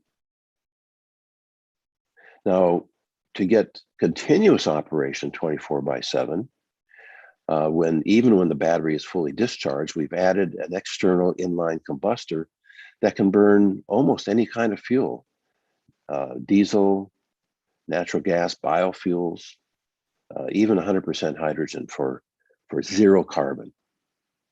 How can a turbine run on just hot air? Well, we can take hot air from our CSP system. We can take it from our thermal storage system. We can even take it from high temperature industrial processes. And we take that hot air, excuse me, and we put it through a high temperature heat exchanger that has replaced the combustor. So we've taken the combustor out of the turbine and replaced it with a high temperature heat exchanger. So when the air passes through the heat exchanger, it exchanges its heat with the air that's coming from the conventional recuperator from the turbine, and that powers the turbine. Very, very simple, very, very reliable, no emissions at all. So what we do is combine this turbine with a very low cost thermal storage system, which is a shipping container size storage unit filled with sand. So the excess electricity from PV and wind heats resistance coils. This in turn heats the sand in the thermal storage system. When you require power, the hot sand heats air to power the turbines. And then when it's fully discharged, the turbine can burn most fuels. Green hydrogen. This is the third leg of the stool. Requires electrolysis, which, because it's expensive, has to operate 24/7. And to get green hydrogen requires a low cost, 24/7, 0 carbon source of power. And that's where we come in, of course. And India is ideal for being a renewable, a clean hydrogen powerhouse. Has low-cost industrial manufacturing, a good, not great, but a good enough solar resource, and of course, huge markets, which can drive this. So 24/7, 24/7 solar in India, ready to provide 24/7 clean power, ready to partner with India to deploy large projects and 24/7 power, baseload generation, long duration storage, green hydrogen, and even green desalination, because that too is similar to hydrogen in the sense that you need a 24/7 clean source of power. This technology, being modular, is also applicable to remote communities, not yet connected to the grid, for example, mines, islands, and factories. It offers heat from the engines for industrial heat and power, and it offers this 1,000-degree heat for cement, steel, glass, and so on and so forth, which is one of the biggest challenges in reducing our carbon footprint. So again, imagine, this is our vision for India. You have almost 400 gigawatts of power generation today. By 2050, we can imagine 100 gigawatts of CSP for just green hydrogen, producing at just $1 a kilogram. We can imagine 200 gigawatts of CSP for everyday use, baseload power, replacing your coal plants. We can imagine 1,000 gigawatt hours of long duration batteries combined with PV and wind. And we can imagine India being a global powerhouse of 24/7 clean power manufacturing. This is our company, 24/7 Solar. We have our origins at MIT. In fact, MIT owns part of us, as does the state of Massachusetts, where MIT is. The US Department of Energy provided funding to develop our technology in collaboration with these fine and outstanding institutions that represent the entire world. So let's make zero carbon vision for India a reality. Let's work together to do this. And to do so, 24/7 respectfully request that you have enthusiasm, that you contact us, you help us with introductions to potential partners. And I thank you very much for your time and attention. Thank you, Mr. Anderson. Thank you for a wonderful presentation. We started our national solar mission in 2010 with the dream of solar thermal power, but we couldn't do much. I think it is showing new rays of hope. We will be in touch with you, and we will take questions afterwards. Thank you, Mr. Anderson, for the presentation. Thank you very much. Looking forward to working together. Thank you. Now, may I request Ms. Dipali Khanna. She is Managing Director of the Rockefeller Foundation of Thailand. Thank you so much, and a very good evening to everyone joining us virtually today. Before getting started, I would like to convey my thanks to Dr. Anil Garg, and of course the organizers of the World Renewable Energy Technology Conference and Expo for inviting me to speak at this event. Dr. Bibek Bandyopadhyay, it is a pleasure to be sharing this space with you and my fellow speakers. We've joined here today to talk about energy transition and the role that solar power can specifically play towards ensuring 24/7 energy access. The Rockefeller Foundation has been consistently and deeply aligned with this objective of transitioning to cleaner energy sources. As its managing director for Asia, I oversee the foundation's policy, advocacy, grant making, and partnerships across the region. In this capacity, I've been able to witness closely the many social and environmental benefits that accrue from clean energy solutions. And it is my privilege to share some of our experiences and learnings through our journey with all of you. The conversation we're having today is especially important because it reaffirms and will stimulate the progress India has made on the renewable energy front. Most recently, the country has reached 100 gigawatts.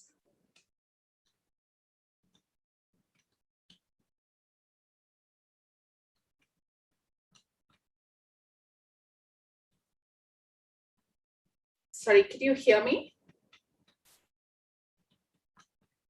Yes, we can hear you. So most recent, I had some technical glitches here, sorry. So most recently, the country has reached 100 gigawatts of installed capacity, an important milestone towards its target of 450 gigawatts by 2030. This is within the larger vision of self-reliance in energy before 100 years of independence, which Prime Minister Modi mentioned in his 15th August speech just last weekend. As we talk about a future that will be shaped by energy transition, we should note that currently India has the 4th largest installed renewable energy capacity in the world, which is truly remarkable. Along with the government, the private sector has played a significant role in propagating renewable energy, increasing the generation of renewable energy, and accelerating access to reliable energy. It has been promising to see large corporations in India announcing their intent to invest heavily in the renewable sector and specifically solar energy. Last year, one of India's most well-known conglomerates won the largest solar project order to set up an 8 gigawatt photovoltaic plant alongside a domestic solar panel manufacturing unit, amounting to a total investment of 45,000 crores. More recently, another Indian business house committed 75,000 crores towards green energy with a specific vision to produce 100 gigawatts of solar energy in 10 years. Further, it is really encouraging to see innovations in clean technology emerging from the startup community. Social Alpha, a social innovation and venture development platform, recently ran a clean energy challenge and selected 17 projects, which will now receive support from both the government of India and Tata Power to research and build a range of innovations, including affordable solar dryers and efficient sodium-ion batteries. The collaborative approach of investment from the top and innovation from the bottom. Your presentation not visible, so please share. I don't have a PowerPoint. I don't have a PowerPoint. Okay. I'm not, yeah. So basically, what I was talking about is we were looking at the collaborative approach of investment from the top and innovation from the bottom will expedite the growth of the renewable energy ecosystem.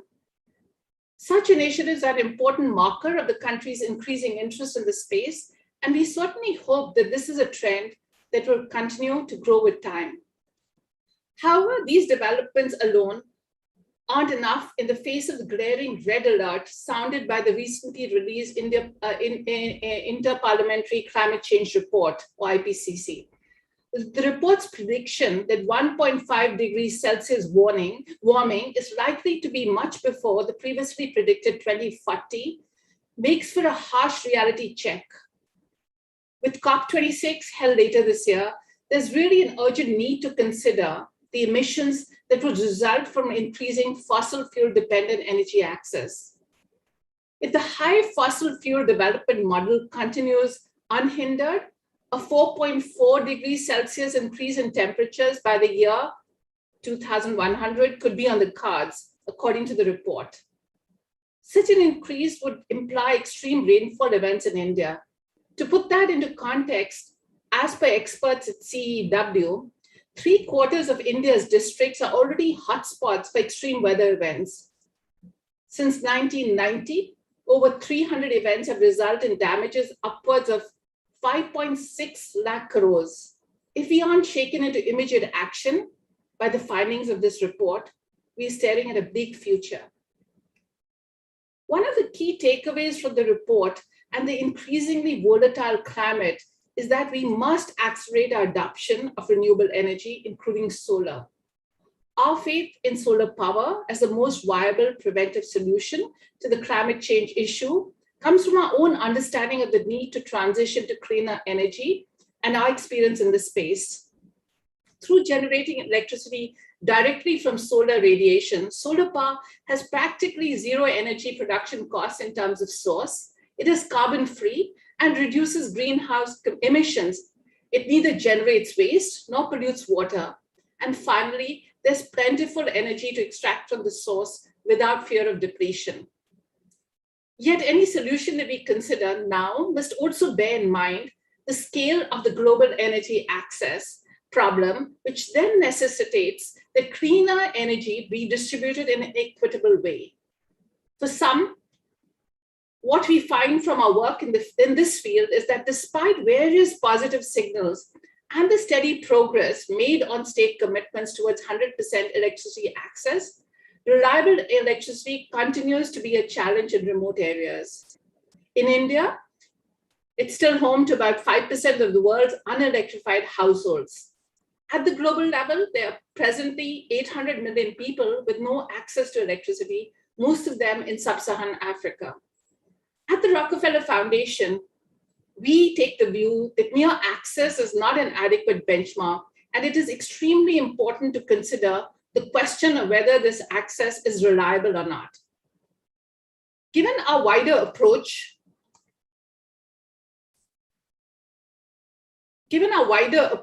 over the last couple of years, we have really been trying to see how we can. Hello, can you hear me? I'm losing, I think my internet is, okay. Yes, Given our wider approach, we find that the number is actually far larger, with around 2.8 billion people suffering from a lack of reliable energy. Data and studies further provide that 99% of the people who are deprived of electricity also experience additional deprivations simultaneously. In the last few decades, in fact, lack of access to reliable energy has become a leading indicator of extreme poverty. Thus, in modern society and economy, energy access has come to be a necessity that determines the way of life for billions of people.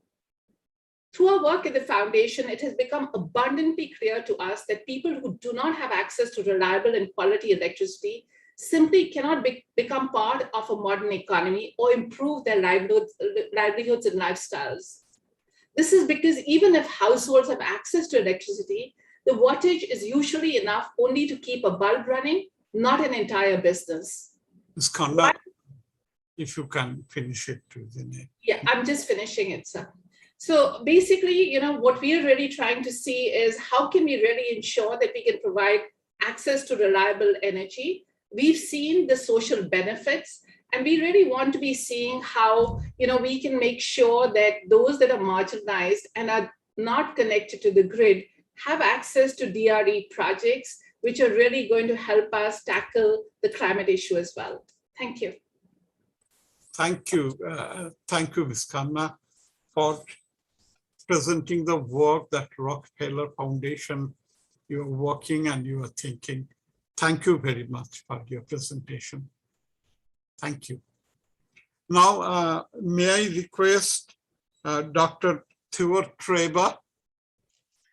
Yes, thank you very much. Yes. Mr. Treber is the Chief Economist of Energy Watch Group Global Eco Transition in Berlin. Yes. Can you see my slides? Yes, Mr. Treber. Mr. Treber, by 12 minutes, if you can finish, it will be good. Because all right, then I will show some extra slides. Okay. Okay. So thank you very much for having me here. Thank you for inviting me. It's a pleasure and an honor to have this connection now from Germany to India. Most of the content of the talk has been addressed by the speakers before already a little bit. That is solar costs are coming down. We need reliable systems, and global warming is really threatening, particularly in India. And I want to shed more light on all these three topics on the basis of numbers from the models. I'm Dr. Ture Traber, and I'm with the Energy Watch Group, which is a think tank in Berlin, as mentioned. And we are really dedicated to make renewable energy system a success, to prevent catastrophic climate change and doing that on the basis of organized in a non-governmental institution. And we do studies. We do a lot of studies, and I will show you some insight from those studies now.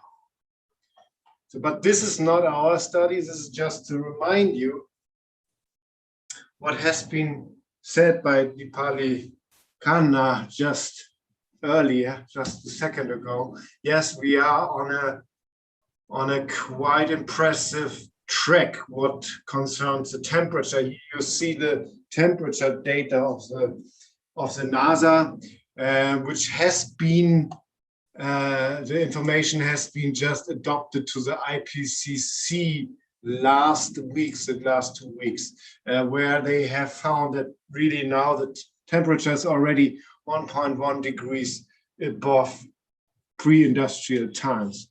So that is, yeah, it is impressive. And it is the worst track that is usually modeled in the IPCC. So that is called the RCP 8.5 track that we are on, that was projected on the basis that we do no action against fossil fuel emissions and against GHG gases.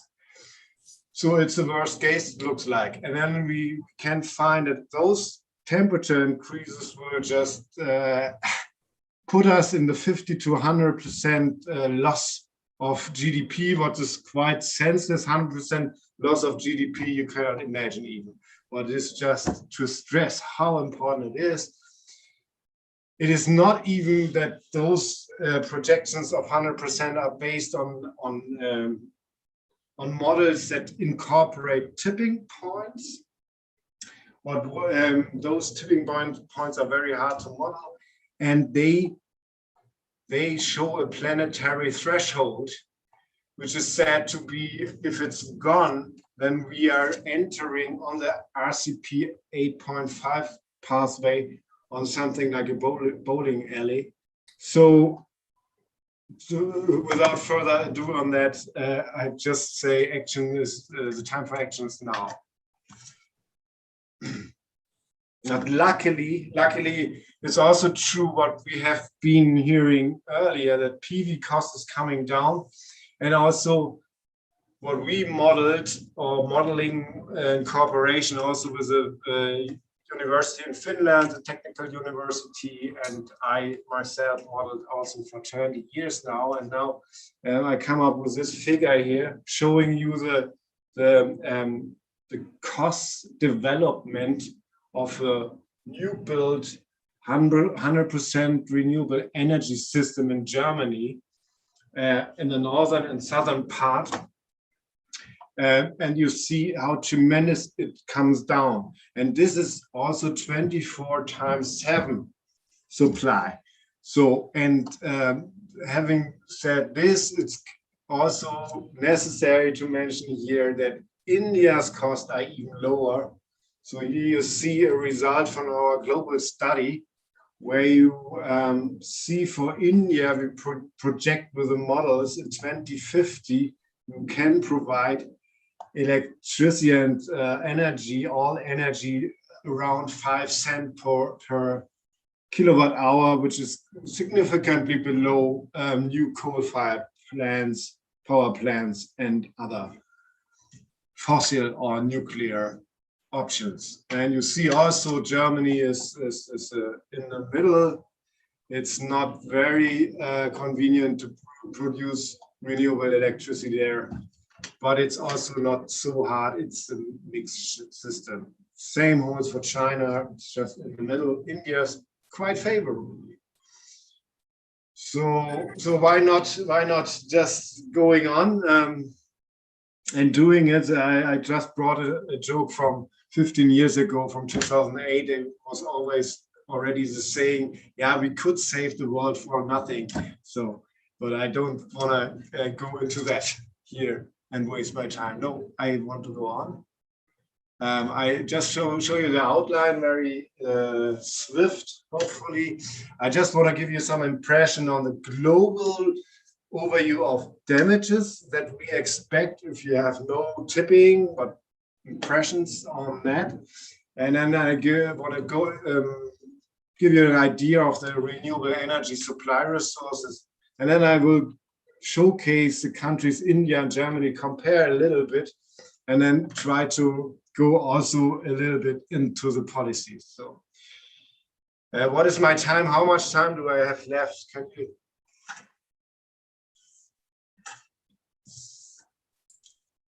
Yes, Mr. Tubert, if you can complete by started another 5 minutes. That is demanding. So that I will drop some slides. Here you see, I will just go through. I will have to get the impressions. And here you see this projection that I mentioned earlier was up to 100% loss of GDP by climate change only without tipping. That's linear effect. You see India said to be 100% loss endangered. And in Germany, on the other hand, you see almost nothing. It's here the scale. So high exposure in India. So, and what is there in India? As mentioned before, of course, you are all aware of it. India is a PV nation with very good sun, and you have one of the best locations in the world. You all heard this before, I am sure. But I just want to stress in this cost minimization, Germany is also a PV nation, as you see here, because PV has a dominant share even in an optimized German system in 2050. Here you all know those pictures of India. I just said India is exposed on rather high. I don't go here into the details. Here is what the prospects for India are to the midst of the century, from the demand side, from the what is their necessary primary energy demand supplied. If you don't choose the system and go to electricity and go to renewables, you will end up with a 5-fold energy demand compared to 2050 by the middle of the century. And what is also typical about India, so you have a very high increase. What's also typical of India is a very large, very small or comparative low share of heat compared to Germany, for instance. That is typical, but this is also a resource. I may touch that in the next slide. Here you have the fast overview about what is so special about India is the PV. And it's also not just PV, but what we found in the research that it's also you have to construct single axis PV that you just direct to the sun, which is not typical for the globe, which is a Indian, I would say, Indian unique feature that you should perhaps develop also as an opportunity for economics, for businesses. And here you see what is the price of this system.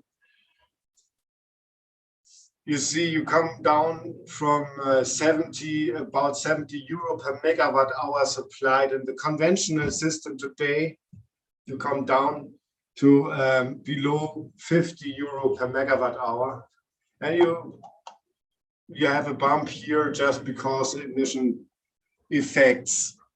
price effects in the model are high. I don't want to go to that further on. Here is what India needs.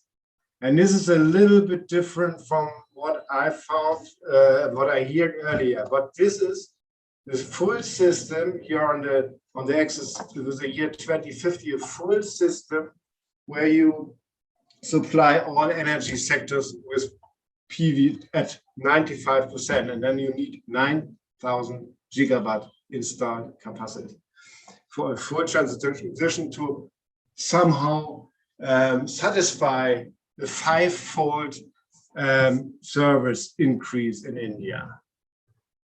And here is, and that's maybe a little bit old already, but here you see India as reported in IRENA, the Renewable Energy Agency You find India with some 40 gigawatts, and then you need a factor of 200 to reach those complete systems in an optimized way.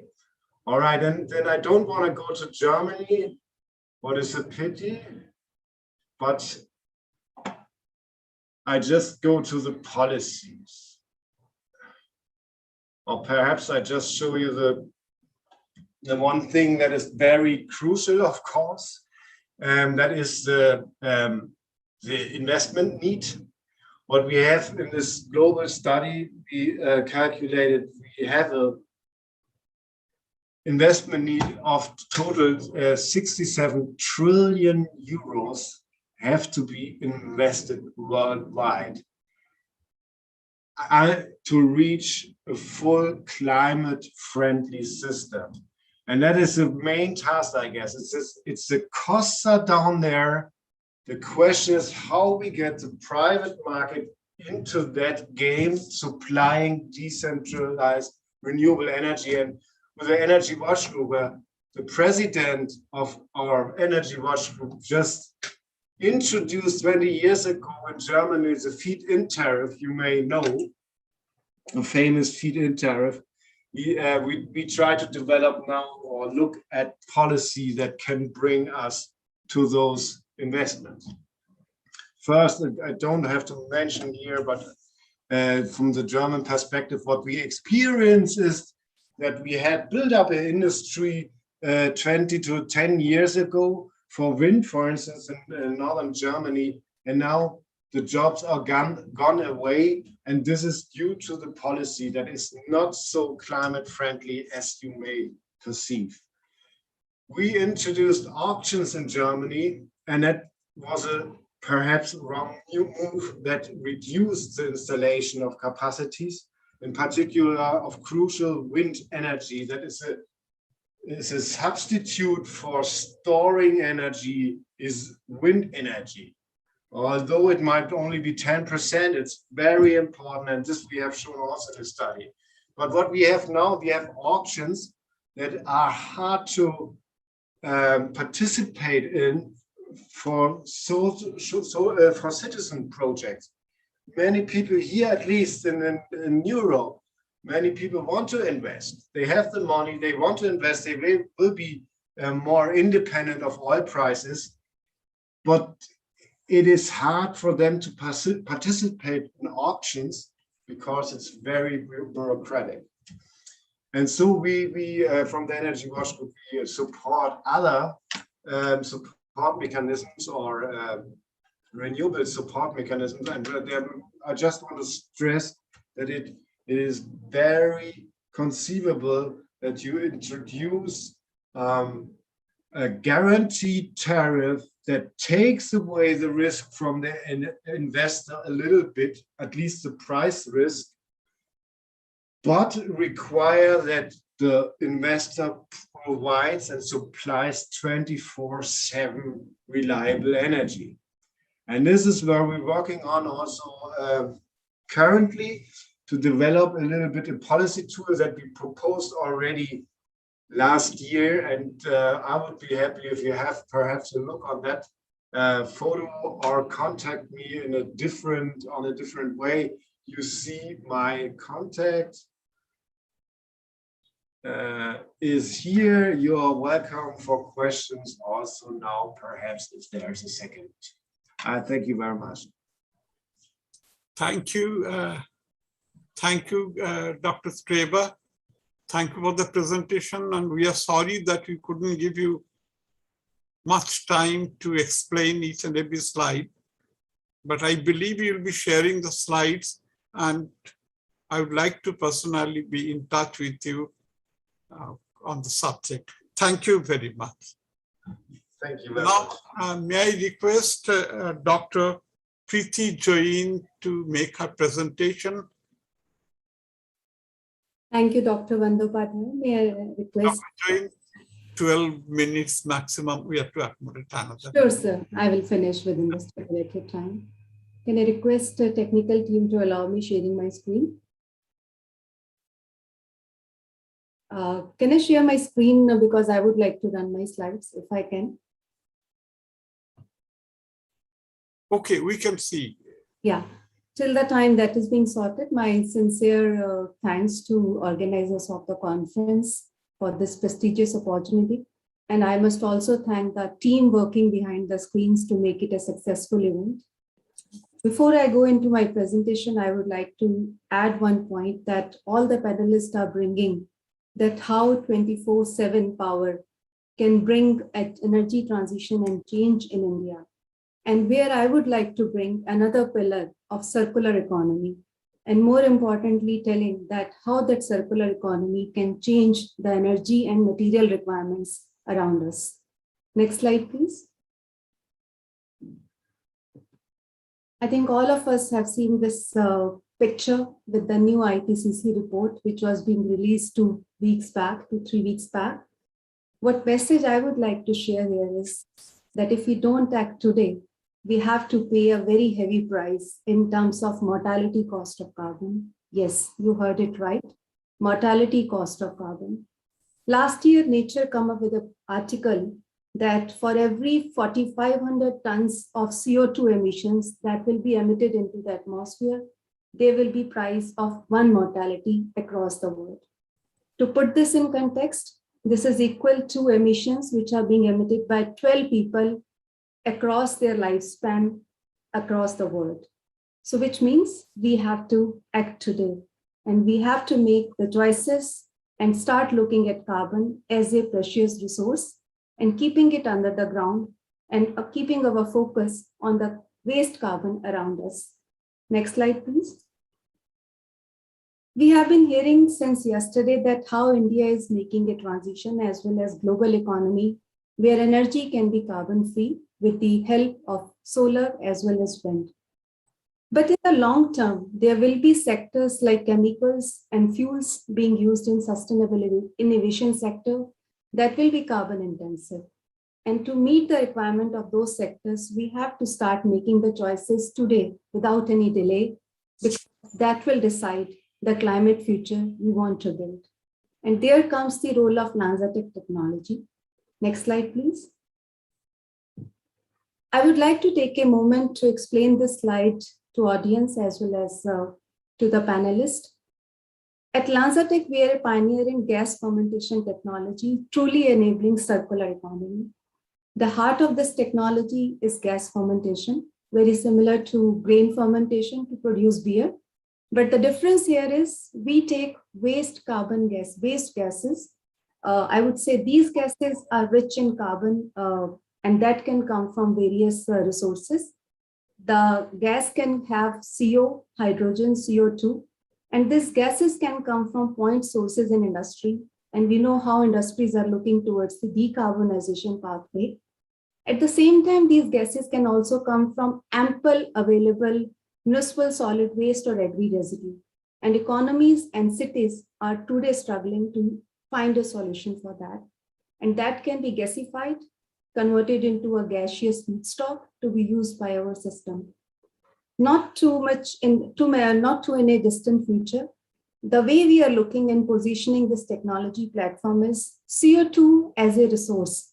Yes, CO2 as a feedstock can be used through LanzaTech technology platform, where renewable technology can play an important role because CO2 in combination with green hydrogen can be used by the system to produce fuel ethanol.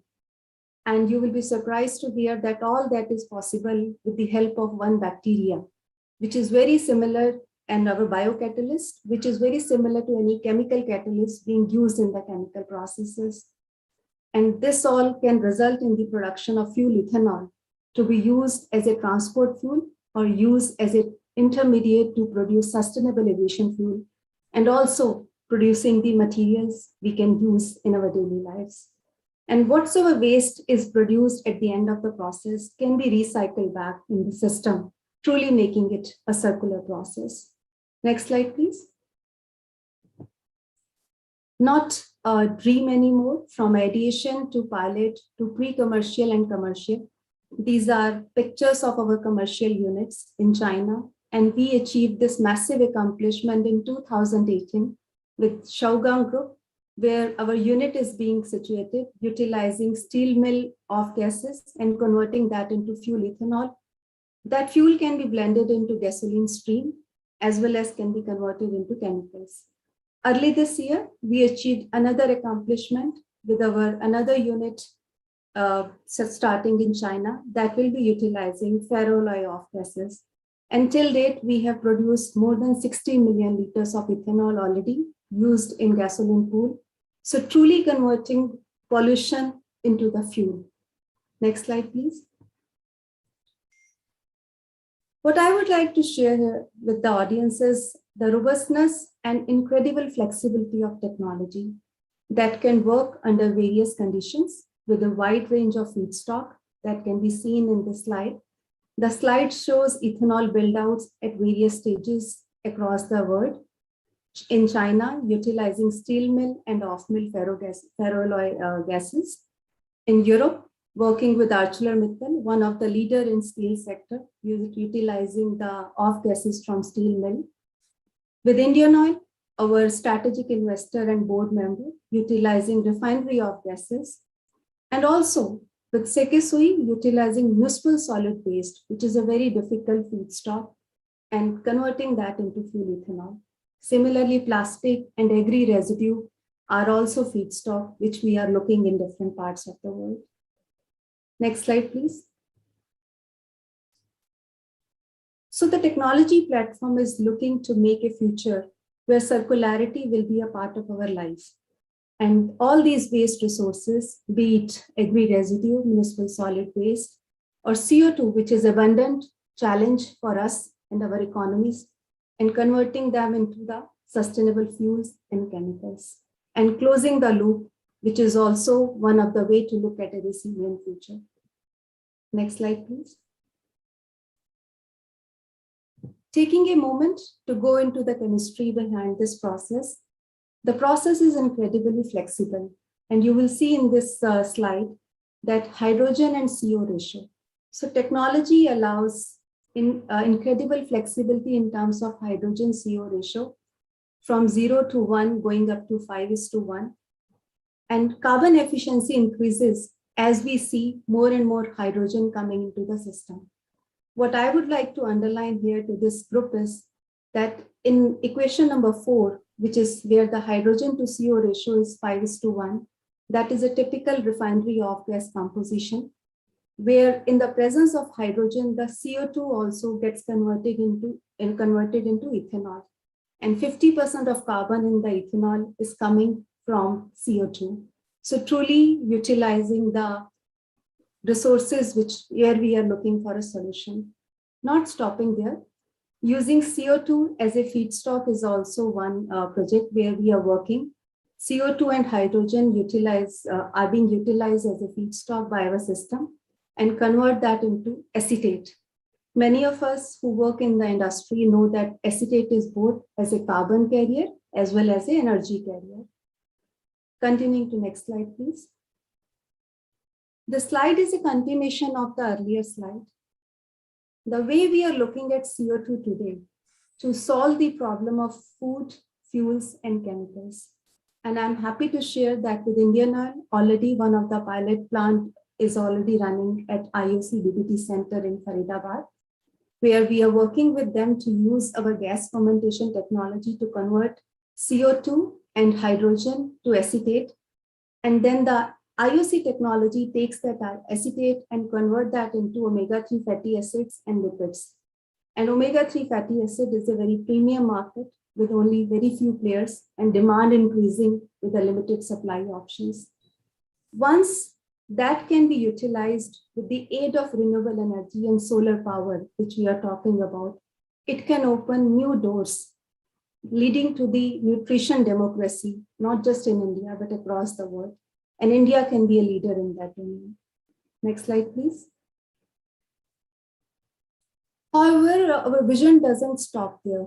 Dr. Jennifer Holgram, who is our CEO and also was one of the speakers yesterday, under her leadership, we are looking at CO2 as a abundant feedstock.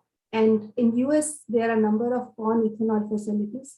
There, the CO2 is released into the atmosphere, we are using that CO2 as a feedstock that can be either electrolyzed or with the combination of green hydrogen, again embracing renewable energy that can be fed to our system to convert into fuel ethanol. Next slide, please. You may ask one question: when we are going to have so much of ethanol, what we are going to use?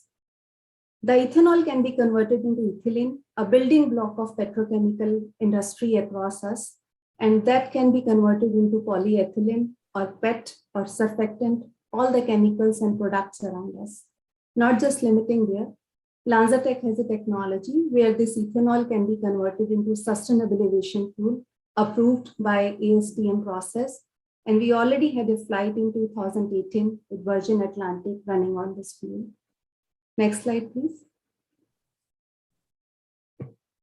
I would take a moment here to convey, going back to my initial slide, that chemicals can be carbon-free. And this is an excellent example.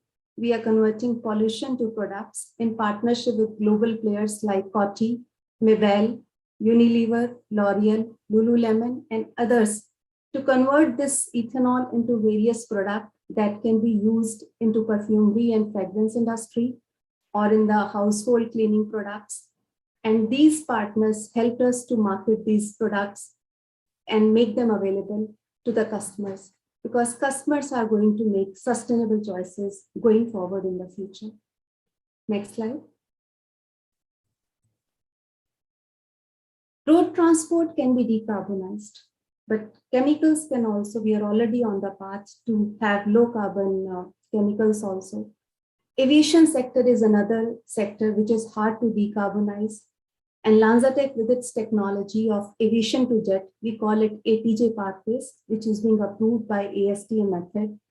We are looking to bring renewable energy in this picture. How? CO2 is an abundant feedstock available around us. That CO2 can be directly captured from atmosphere. There are companies like Carbon Engineering already in this space, or from industries, or from fermentation. And with the aid of renewable energy, bringing hydrogen by electrolysis of water, our gas fermentation technology can convert into ethanol. And further, that ethanol can be converted into sustainable aviation fuel, also diesel, for use in the aviation sector. And aviation sector has a very ambitious target to limit their carbon footprints and have a more sustainable growth flight. Next slide, please. Not taking much time here, but just to give you a glimpse of how immense is this opportunity for aviation industry, where the market is around $50 billion US. Today, there is not even 1% of sustainable aviation fuel available in the market to meet the need of the industry. And transformation technologies and right policies can open the door for these technologies to be embraced. What will be important for India? Because India aspires to be a regional aviation hub. And 2027 onwards, all the international flights will be bound to use sustainable aviation fuel. If India takes action today, roll out the plan, that can open new doors and opportunities for India. Next slide, please. This is one of the concluding slides I would like to share. The way we are looking at future with the aid of LanzaTech technology platform, which we call it hardware, and our biocatalyst is a software. So with our software today, we are producing ethanol, but the tremendous flexibility and feedstock agnostic platform allows that in future, we can change this bacteria and can produce chemicals which are less carbon intensive and more sustainable to serve the humanity.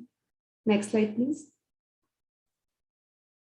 Robert Swan once said, who is one of the famous British explorer, first person to visit North and South Pole, that the greatest threat to our planet is everybody thinks to save it is not my responsibility, but somebody else's responsibility.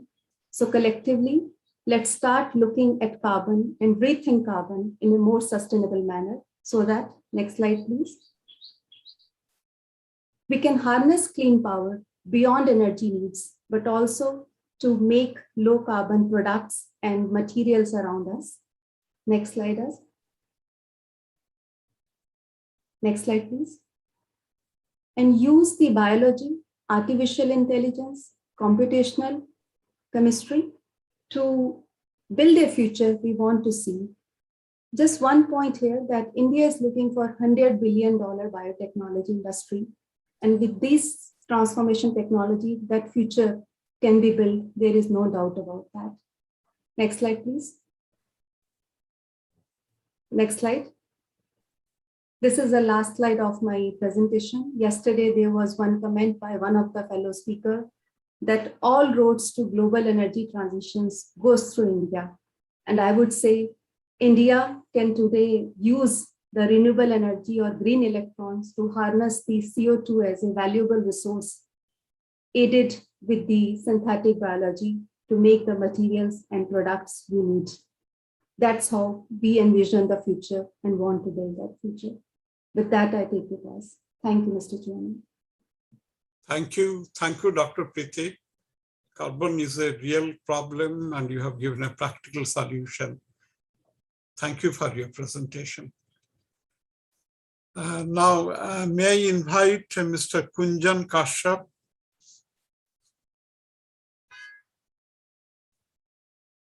Mr. Kashyap.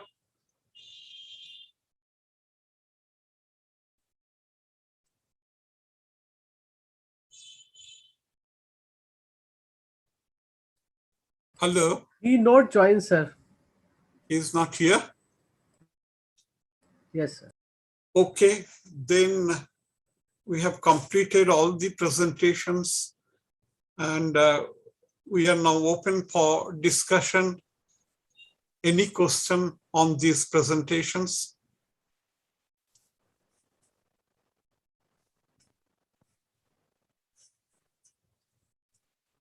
I see one question, Dr. Vivek, on yes, chat box.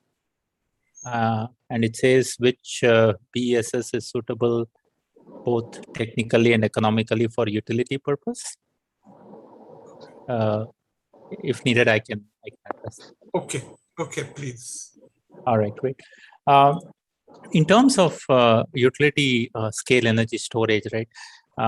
In the past, I would say like before 10 plus years, a lot of focus was on lead acid and sodium sulfur, and they were also at very small scale.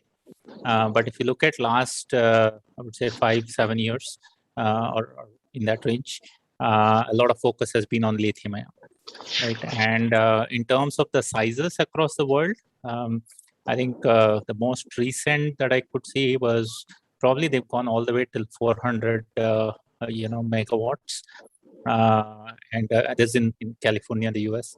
And then I think Australia also is in that path of like hundreds of megawatts level. Now there are several chemistries. There's nothing one that fits all. A lot depends on the specific application that we are looking at in terms of whether we are looking at a small scale or a large scale. Are you looking at a frequency response or a voltage support or general load balancing? So depending on the application, you can choose the right chemistry and the right battery for that specific application. In India, we started, I think, the utility scale energy storage happened by Tata Power in Delhi. I think this was probably about a year or two back. This was a 10 megawatt hour type lithium-ion battery. It's first of its kind in a distribution utility environment, and now there is a lot of focus across in India to leverage the opportunity of energy storage across, including taking it to Ladakh and coupling it with renewables and so forth. So there's a tremendous potential for India to get into renewables, mostly solar, and of course wind as well, coupled with energy storage together, right, as a big solution that can really help India. So that's my response to that question. Thank you. Okay, thank you, Dr. Kannan. Sir, Dr. Razdan, you wanted to tell something? Yes, certainly. Am I audible? Yes. Yes, Doctor. I think it's a very fascinating session. And we have, of course, earlier been in our events. Dr. Garg would remember Lanzatech had come earlier also. And it's a technology that we have been trying to adopt, and it's good that Indian Oil has moved into it. At least the carbon-rich industry is moving into that direction. See, there are various scenarios. The latest IPCC report, which is drawing a very grim picture, and our friend Dr. Ture Treba also presented a very depressing picture that we don't have much time to go. But I would maybe go back to my remarks yesterday morning. And that is, you see, it's glad that the world is recognizing a citizen and his future for global concern. But I think for a global equity, you have to have a citizen as a unit of emissions. If you want to think globally, continue to think as nations, and the developing world is a market, you're welcome. But if you think planet is one and climate and everything which is a common heritage, a common suffering, so to say now, you have to come to per capita emissions. And per capita emissions, when you are drawing this temperature rise issue or temperature raise issue, rightly quoting from pre-industrial times to now, as you rightly mentioned, you have reasonable estimates of global population country-wise or region-wise. Now, when you calculate these per capita historical emissions and contribution to global warming, you will come to a definite conclusion if you are logical about it. And institutions, think tanks like your think tank, Dr. Trevor, are the right institutions to put it in proper perspective. And when you have a historical burden of responsibility, I will not use a stronger legal term, then you have to bear the financial cost. It was an excellent presentation by Mr. Bruce Anderson on what is possible. It fascinates me. About 12 to 15 years ago, I was a votary of CSP also. But all transitions come at a cost. Yes, there is need for transition, but who is going to bear the cost burden? We are talking to some of the poorest nations of the world, that you are the ones who are going to be most threatened. Agreed. But who has caused that disaster? Then I think we must share this problem. It's a common problem for the entire world, I agree. We must all act together. The developing and the developed world cannot sit quietly. And I think your slide that you gave on dangers to Germany, and you talked about the Soviet Union, Northern Europe, that you're not so much at risk as India and Africa. It's quite true. But I think maybe you drew your graph or your map just before the summer floods in Germany, this year itself, maybe 2 months back, which were totally unprecedented. And I think Europe has never seen such floods and will probably see worse ones in time to come. So I do not know how the veracity of your graphs on how many year perspective you are talking. You have to talk on the latest events, the latest precipitation, and at the same time, yes, if we want global transitions do talk of historical responsibilities. I was a little too frank and harsh yesterday morning. Maybe you never heard it. I think that some countries need a lockdown. And the developing world is certainly not one of them. Because if you go by historical responsibility and the need for funds, and if you want to treat the planet as one planet, then I think the line of thinking has to change. But today's session has been extremely illuminating. And I was very happy to see Bruce Anderson's presentation and also LanzaTech. I have been on the Indian Oil R&D committee till about 2 years back, and we are aware of all this. And I think carbon is a very useful element. We've got to see how carbon can be captured into more useful products. But one thing bothers me, that if we're going to close down all the petrochemical industry and all this other industry, heavy industry, steel making, metal making, everything, all these are extracting, you see, industries. They need extraction. They're high energy intensive industries. What are going to be the substances that we are going to use in our daily lives? Are we going to use wood? Or are we going to use stone? What is going to be the substitute for your water bottles? What is going to be the substitute for your furniture, your building materials? I think, Dr. Trevor, we need answers on all this. Not today, but maybe at another session. Dr.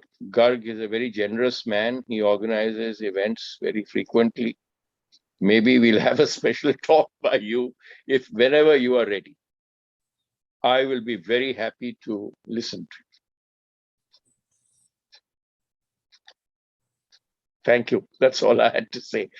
But for Bruce Anderson, I just have one or two questions, and that is the cost aspect. I do not think that we have yet talked frankly about the cost aspect of CSP and its sustainable cycle. In how many years is the technology going to stabilize? And if there is any guarantee of that technology, who is going to stand guarantee for that funding? And if some international agency from a developed world is going to do it, I think the developing world will be very, very happy. And when I say this, I don't talk for India.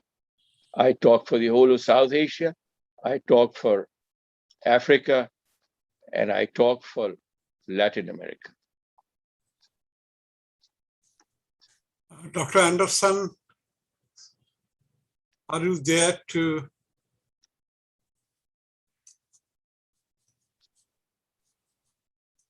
Hello, Dr. Anderson. No, I think maybe Dipali is there. The Rockefeller Foundation is a very well-endowed foundation, and maybe they could take the baton. Mr. Razdan, we are definitely promoting DRE very aggressively. We are putting $500 million, and I don't know whether you saw the recent announcement with IKEA, where we really want to see how DRE becomes front and center rather than just an add-on solution for really ensuring that the marginalized communities across the developing world can have access to reliable energy. So, we are very committed to that. At COP26, we are hoping to make this announcement because our desire is to really get $10 billion. And as you rightfully said, the resources really need to flow to the LMICs. And how can we really make sure that we can do it in a way that we can really be able to reach 1 billion people who are really in need of reliable energy. So as a foundation, we are truly committed.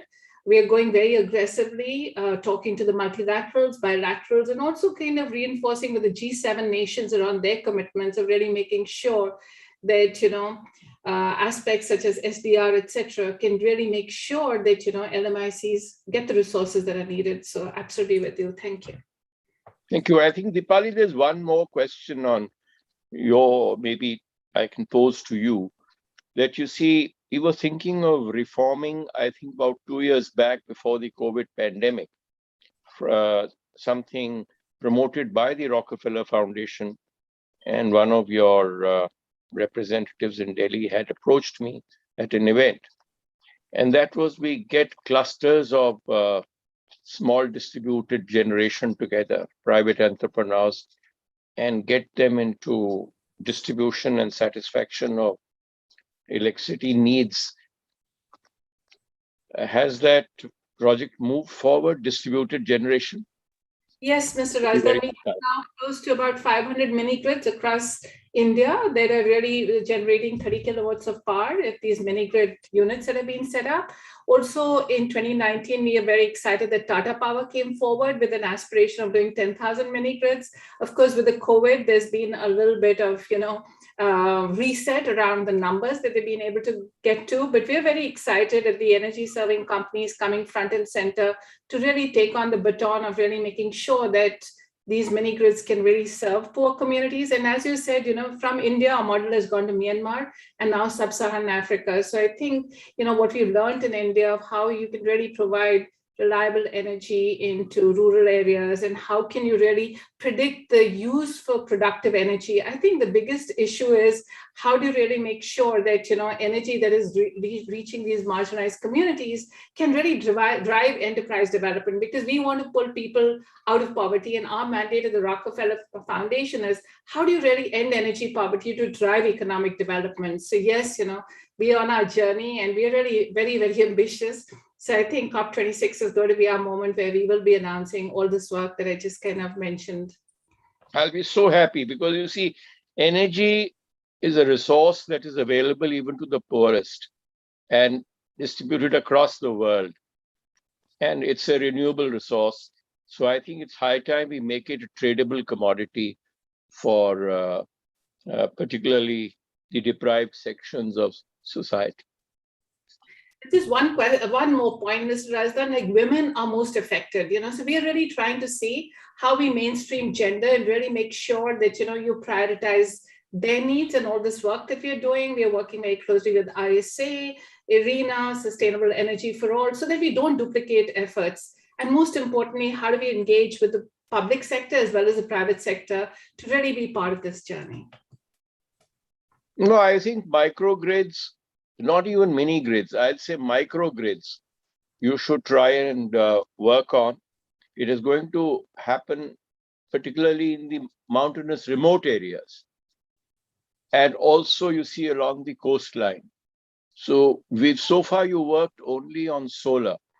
I would say along the coastline, you've got to work on wind energy also, and see if small micro turbines can convert wave energy into electricity. And so these communities can work on it. And when I talk of mountainous areas, you see high speed flowing torrents of rivers and streams there. We used to use, you see, this for flour grinding. I presume your name suggests that you are from the Punjab. The hill districts of Punjab used to run a device called gharat. So all the maize was ground in those water turbines. The flour was taken out through water turbines, even in the foothills. And you see, we need to bring back that ancient wisdom back into the system.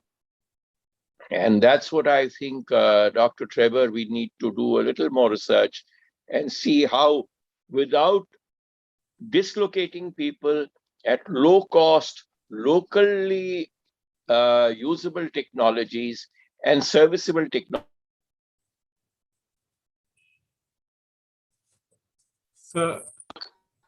Yes. For prosperity and also for global prosperity. Okay, thank you everyone for participation and the speakers for their excellent presentation.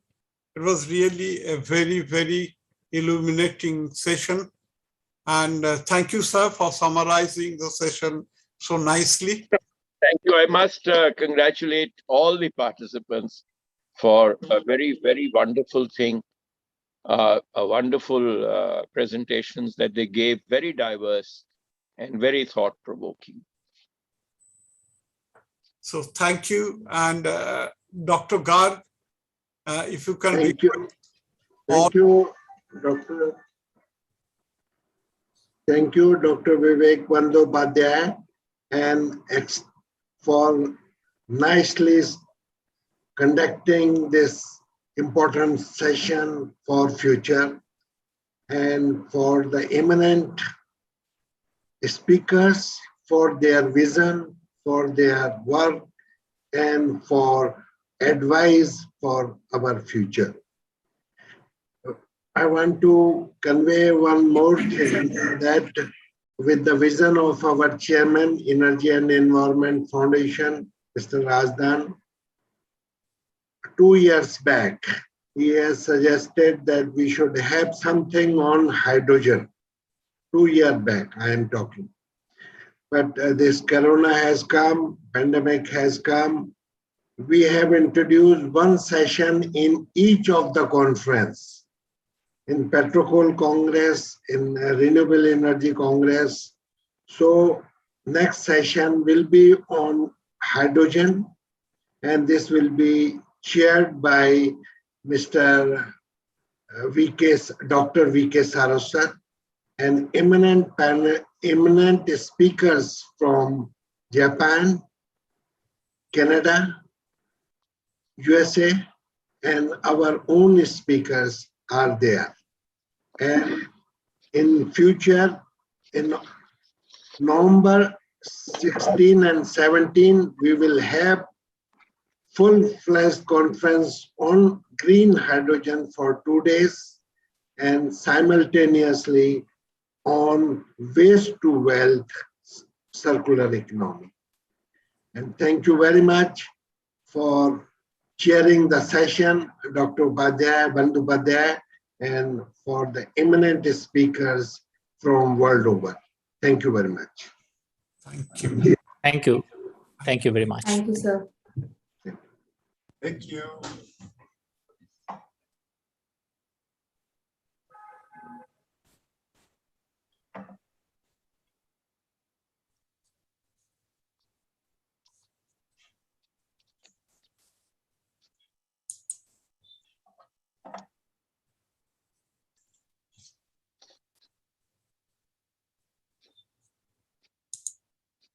শুনছো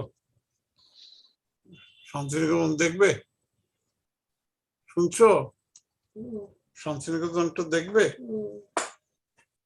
হ্যাঁ দেখবে Dr. Saraswat has already joined.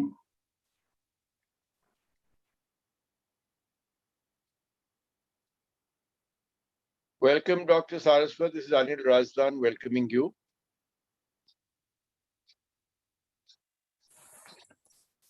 Hello, Mr. Razdan. Very good to see you again. This is Nobuo Tanaka. Hi, how are you, my dear Very friend? good. Very good. Thank you very much. Dr. Garg also. Thank you, sir. Have you started traveling, or you're still in Tokyo? No, I'm still in Tokyo. I stopped traveling at all. This 1 year and a half, I never travel abroad. So yes, I'm stuck in Tokyo. But this kind of web seminars, web meetings everywhere, this is new normal. I like it very much. I can participate and get information, exchange views at home, from home. Thank you. Yes. This is great. wonderful. This is wonderful occasion and very, very good. Yeah. You know, you're in extreme parts of the world. Your other colleague has migrated from France. Mm-hmm. to the US? There's no safe place on earth now. So unfortunately, Japan, we are seeing the emergency announcement all the time, but the number of cases are increasing dramatically these days in Tokyo, everywhere in Japan. So I got vaccinated, so I think I have less risk, but who knows? This is very, very scary situation. It is. Luckily, we are all vaccinated also at home. How is India? Is cases are somewhat subduing or what? Well, under control. I think we have managed it quite well now, at least. But this, the devil in the thing is this Delta variant. Yeah. And some scary reports that it's asymptomatic in many forms and goes and attacks the lungs straight away without giving other primary indicators. That is what is a little. That's true. The breakthrough cases. I mean, we may need the third vaccination for boosting. Yeah. True.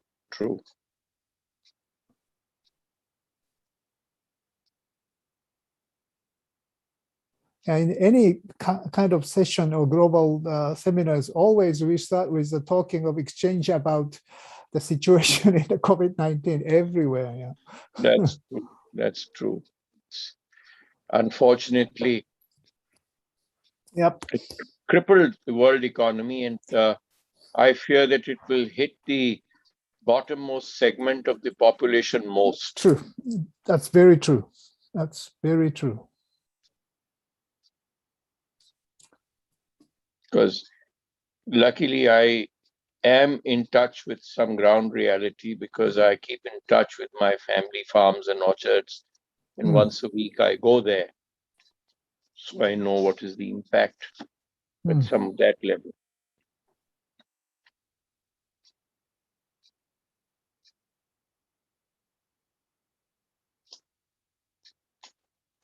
Dr. Saraswat is with us, I think, also.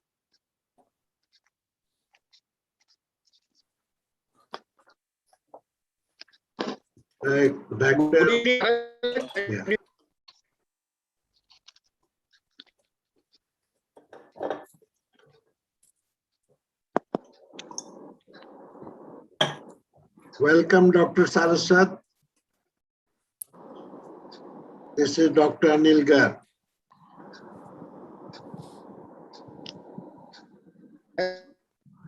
Thank you.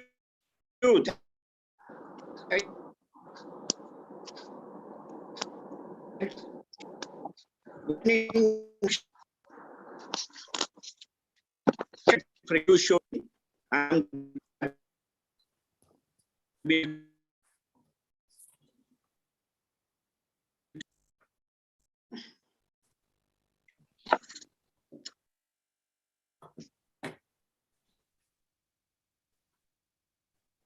Welcome, Dr. Saraswat.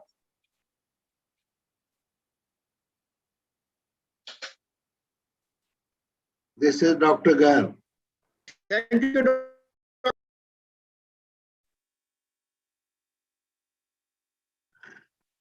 I hope I'm audible.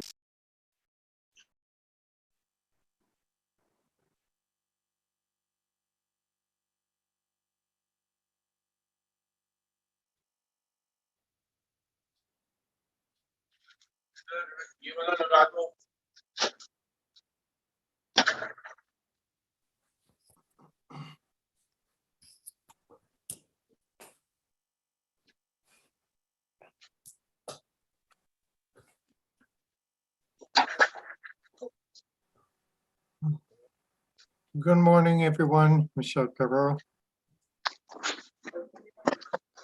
Good morning. Good afternoon. Carsten Radke, ThyssenKrupp. Yes.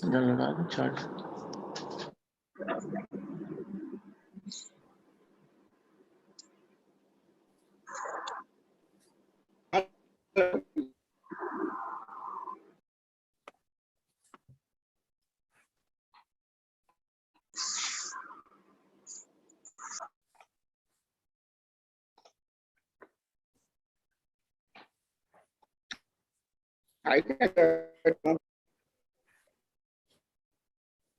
you hear me? Am I audible?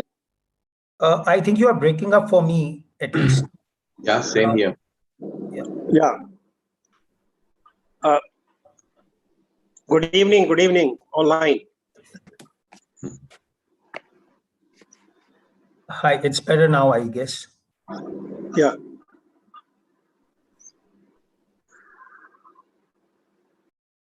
Hello.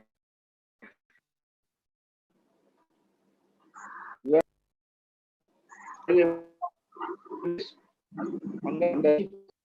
Then it's okay. I should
खत्म हो गया charge zero है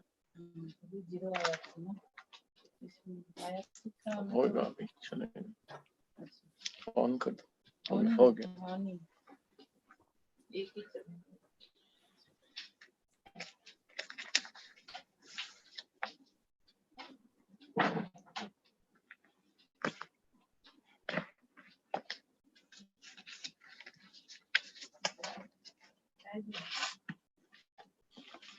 पता नहीं आ नहीं रहा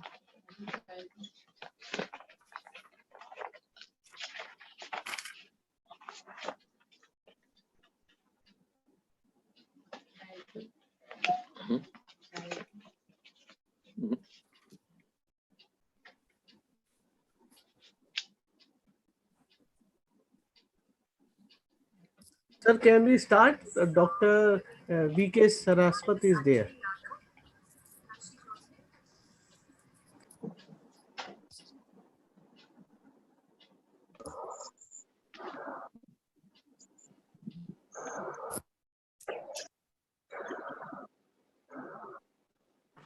Dr. Saraswat?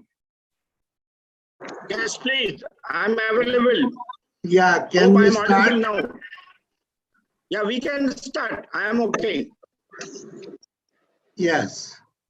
So this session is unlocking the hydrogen economy, and this is the last session of the Renewable Energy Technology Congress, and under the chairmanship of Dr. V.K. Saraswat. And I will request Mr. Tanaka, Nobu Tanaka, to address, please. Thank you very much. I will share the screen.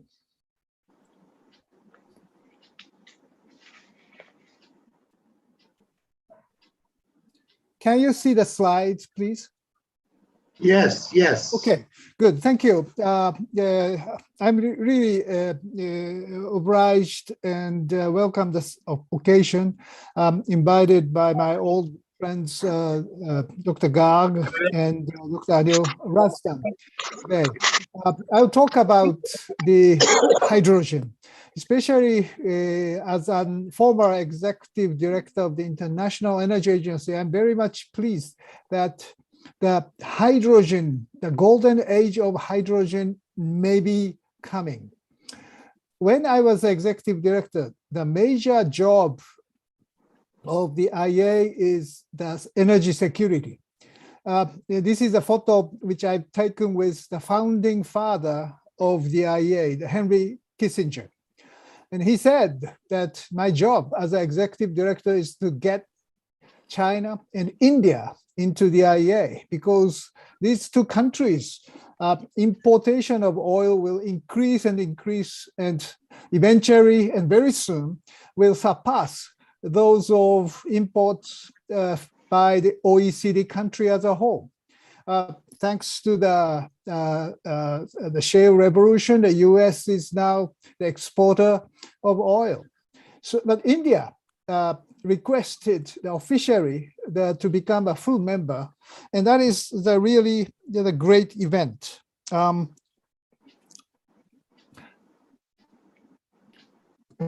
This is the graph of import dependency of oil and gas.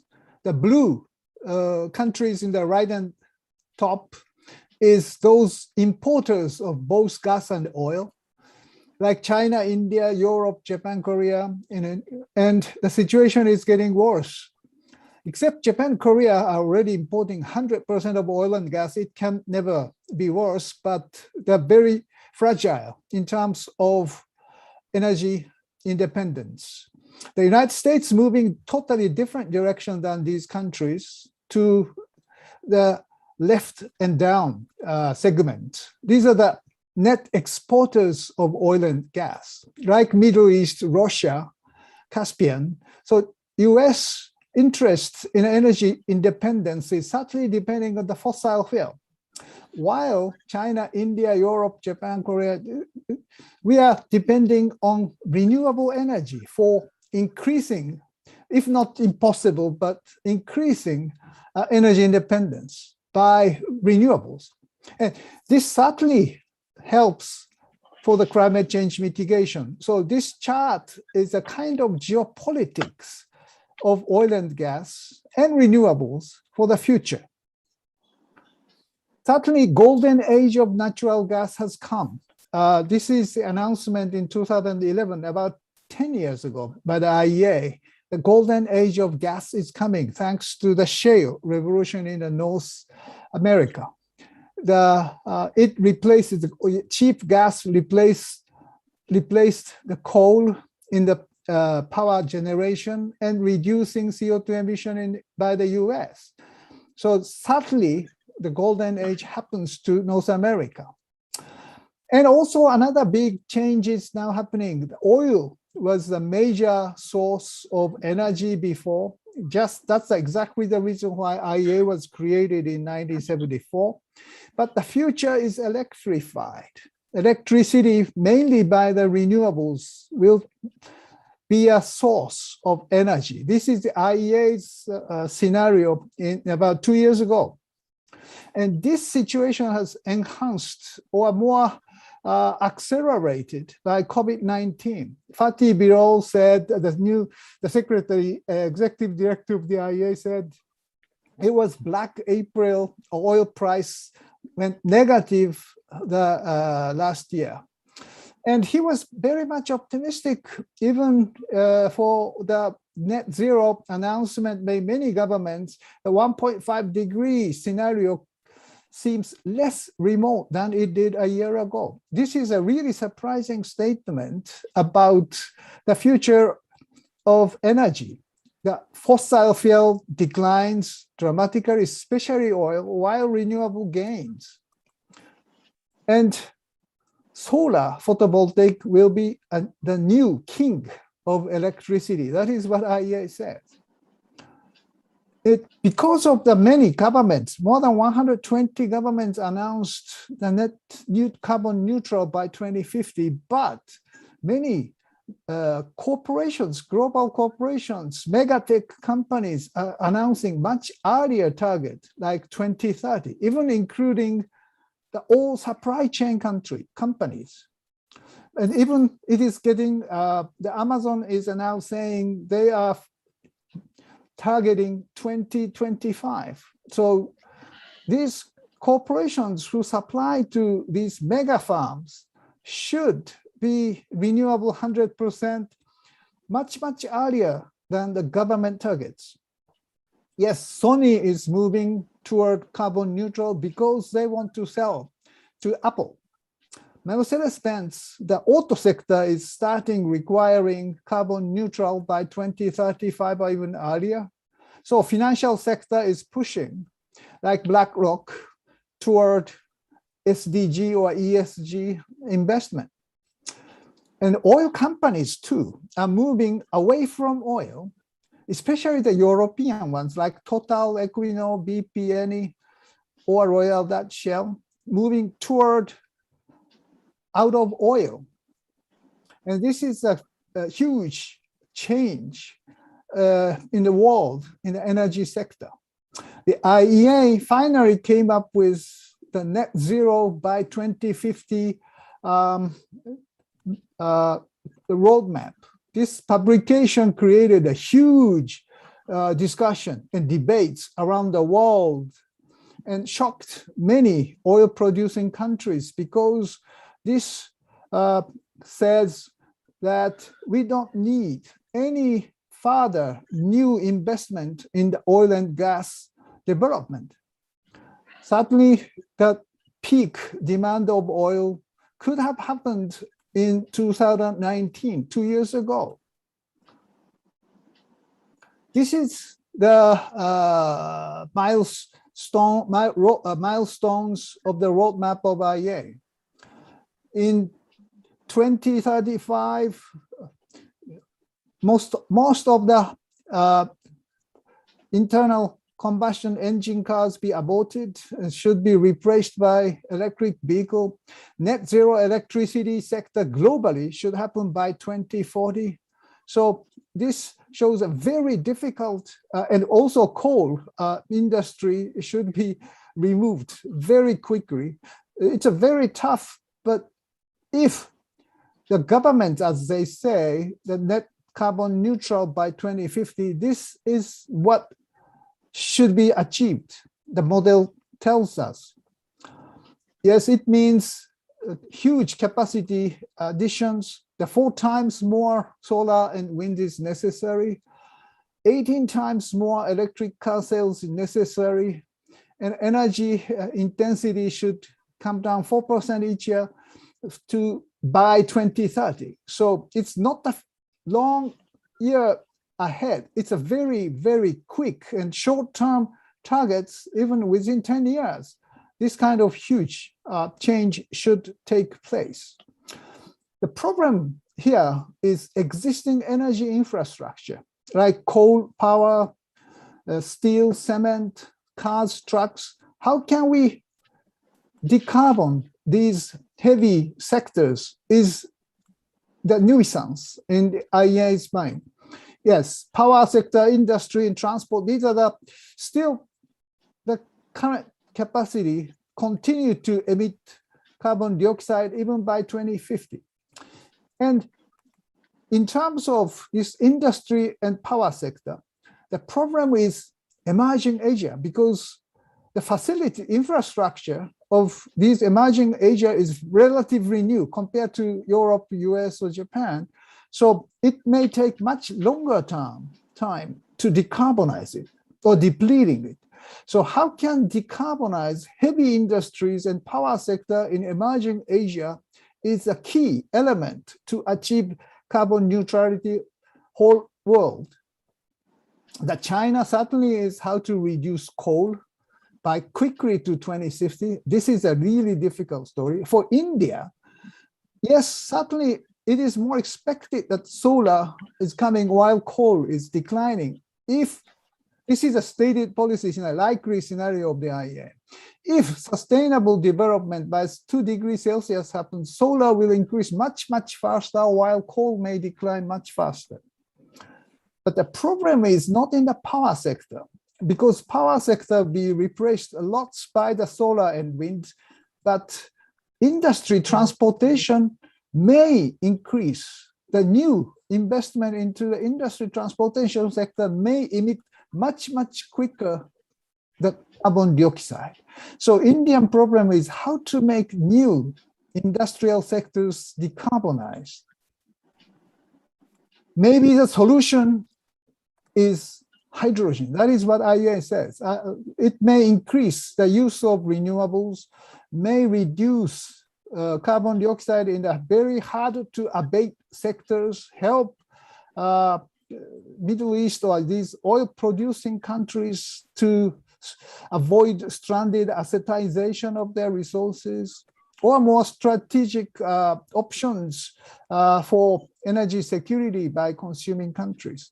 Japan was a leader, has been a leader since 2014 by the fuel cell vehicle Mirai of Toyota. But we haven't really achieved quick hydrogeneration as expected, because fuel cell vehicle is not really a big consumer of hydrogen. It's a very fancy model for the hydrogen future, but not really the scale of the hydrogen consumption. What is happening in the Europe is different. Europe is now turning toward more use of renewables, but hydrogen as a storage or kind of buffer. And China is also moving much faster than Japan as a user of hydrogen. So Japan is overtaken by China and Europe as the leaders of hydrogen users. And finally, Japan came to change because of the Prime Minister Suga announced carbon neutral in October last year. And this is the scenario announced by METI in December, how to achieve carbon neutral by 2050 in the energy outlook, and electrification of the industrial sectors, decarbonizing totally by electricity, using renewable nuclear, carbon recycling, hydrogen, ammonia. So hydrogen is a very important part.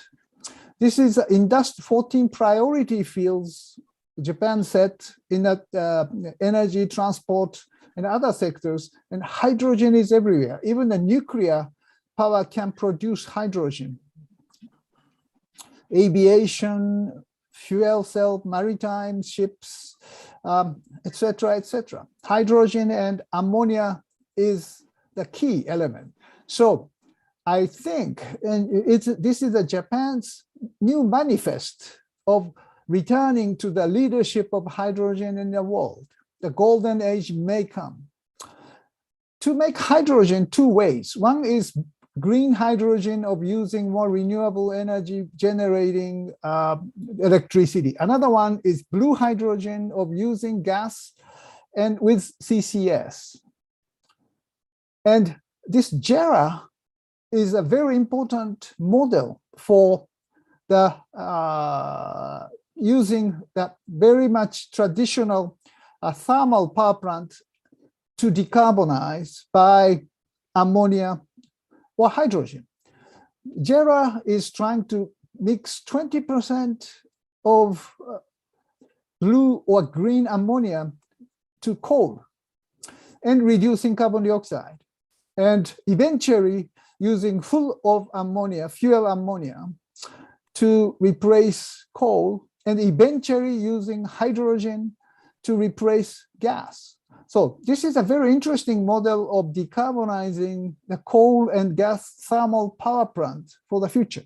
JERA is a consortium of Tokyo Electric and Chubu, and the world's largest importer or procurer of LNG at this moment. And they are moving to decarbonize by hydrogen and ammonia. And Japanese companies are now seeking to build the value chain or supply chain of blue or green ammonia or hydrogen. There is a different methodologies. One is liquid hydrogen, and special tanker of liquid hydrogen is developed by Kawasaki. And also green ammonia, as I said, is already started as a test from Saudi Arabia to Japan. Also, carbon, I would say, MCH, methyl cyclohexane, organic hydrate, is used from Brunei to Japan. And Japan has started 50 years ago as a major user of LNG as a trade commodity.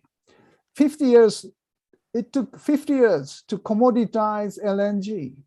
But now in the future, Japan should move toward hydrogen or ammonia supply chain.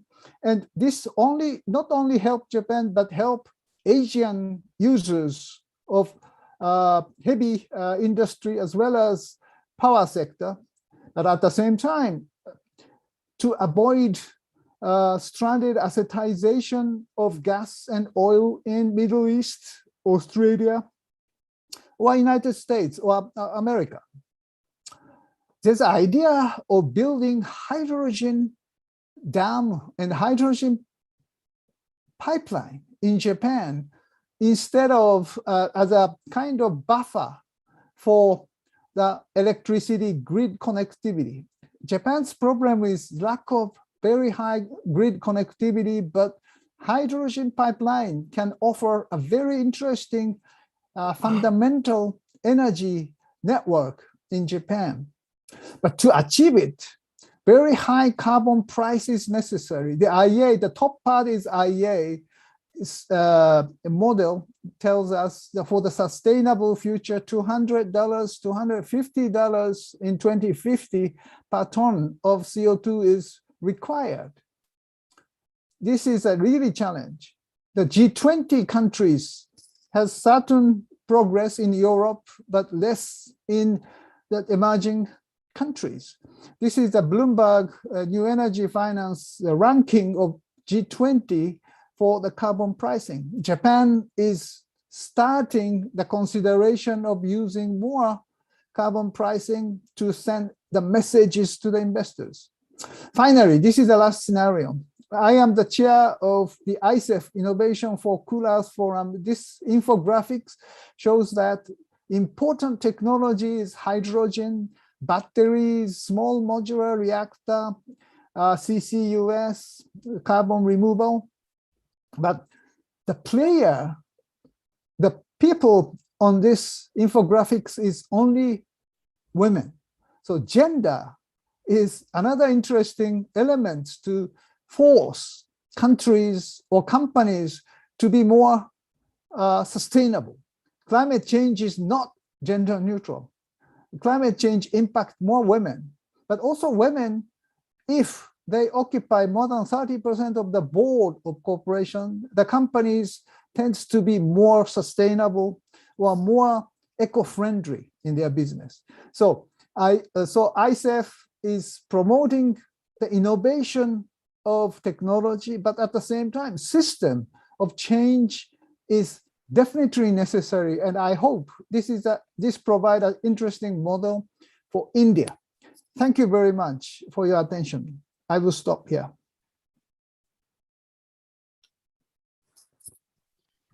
Thank you, Mr. Tanaka, for excellent speech and address on hydrogen, which is future fuel.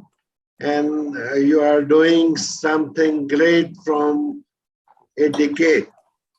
And your friend is also advocating from last few years on hydrogen and green hydrogen. I'm talking of Mr. Anil Rajdan, your friend. Then next speaker is Michael Carew, Global Director, Hybrid Power, Microgrid, and Green Hydrogen, HETEC, Canada. Yeah, thank you. Everyone, do you hear me well? Okay. And you should see my screen. Yes. Okay. So I'll present just applications that are current and being developed or in operation to give substance to the previous presentation where it shows the market and the visions and where the market trend is going to go. So I'll show applications that are already in place, and that shows that hydrogen has a good pathway to decarbonization. Just a word on Hatch, for those that doesn't know us, we're a global company with roots over 100 years. We work and operate in 150 countries. We're about 9,000 employees. We're an engineering and innovative company that deals with engineering and consulting projects in infrastructure, in mine and metals, and energy. Just one word about decarbonization. In a nutshell, a lot of the work that is required to green our economy, green our source of power, green the utilization of fuel to green fuel is mapped out here in the sense that a lot of the electric power can be replaced by wind and solar, could be biomass as well, whether it's in remote locations or behind the meter or grid connected. The role of wind and solar is key in the decarbonization. Alternative fuel, obviously hydrogen, electrification to produce steam, heat, or in furnaces, for the fuel that is used often with coal plant to produce steam. Hydrogen is a very great component of 100% decarbonizing those very, very polluting processes. Alternative equipment and vehicle, obviously from electric cars to trucks to trains, even aviation, hydrogen is a way toward decarbonization. And at a larger equipment scale, electricity, batteries for vehicle is definitely an ongoing development and gaining traction everywhere. Finally, the low carbon technology, and I'll touch point on this, is there are processes that are very carbon intensive that could use hydrogen instead of natural gas to reduce the carbon emissions. When you look at a business case for a special company or series of companies, combining these options can lead to the lowest cost of energy solution. Just our presence in terms of consortium, just mention that Hatch is a member, but also the manager of the Green Hydrogen Consortium in Australia. And this consortium made of Anglo-American, BHP, Fortescue, and Hatch is really large company that deals with mining applications, and Fortescue in particular has their vision of exporting large amount of hydrogen/ammonia to Japan from Australia. I'm based in Montreal, so it's early morning for me, but we're also a member of the Green Hydrogen Coalition in the US and in Canada, where we see a lot of activities on hydrogen projects. It's really moving fast track everywhere in our sector, including Europe, not just studies, but actually projects being implemented. I'll tell about the steel industry because it's a very heavy, intense, carbon intense industry, and there are different pathways Traditional route is blast furnace for BF, which really requires a lot of carbon emissions, about 2 tons of CO2 per ton of steel produced with black furnace. But another alternative is using natural gas through steam methane reforming and hydrogen to make the reduction of iron. And that process is already used through a Midrex. So if you compare the different options, black furnace, which produce 4 CO2, CO of carbon monoxide, the DRI would produce 2 CO. But if the DRI process, which use hydrogen from steam methane reforming, it's cleaner. But if you use the PEM or alkaline electrolyzer, that can be using green electricity from hydro, wind, and solar, you can actually produce hydrogen without emissions. So this, for us, is 2 of our largest projects in the world, is to develop a green steel plant, which the entire process of making steel is going to be green. From making green hydrogen, like in Sweden, we have a 800 megawatt electrolyzer project that will use the either nuclear or wind solar hydro combination to make hydrogen for the DRI plant. And so that's very exciting to see that this is moving forward. And just that's the chemistry, but essentially you've got 2 processes to remove the iron from the aggregate that you mine, and that aggregate, F3O4, can be extracted using hydrogen. That's the second formula here. And if the hydrogen is green, then your reduction process of iron to extract the iron is green as well. So that's the concept here. I won't go there. Now for the hydrogen, as you know, it's non-toxic, it's colorless, it's odorless, it's highly flammable, it has a density lighter than air, so it disperses well in the atmosphere. Its biggest risk is if it's trapped in a building or under a roof. There's danger for explosion. So hydrogen is very sensitive to that, but because it diffuses itself very well, if you can air it out and vent it out, you reduce its danger, risk of explosion. Different pathways for hydrogen, fun with all the colors here, brown, gray hydrogen, which is using steam methane reforming. Blue is like gray, but you do carbon capture.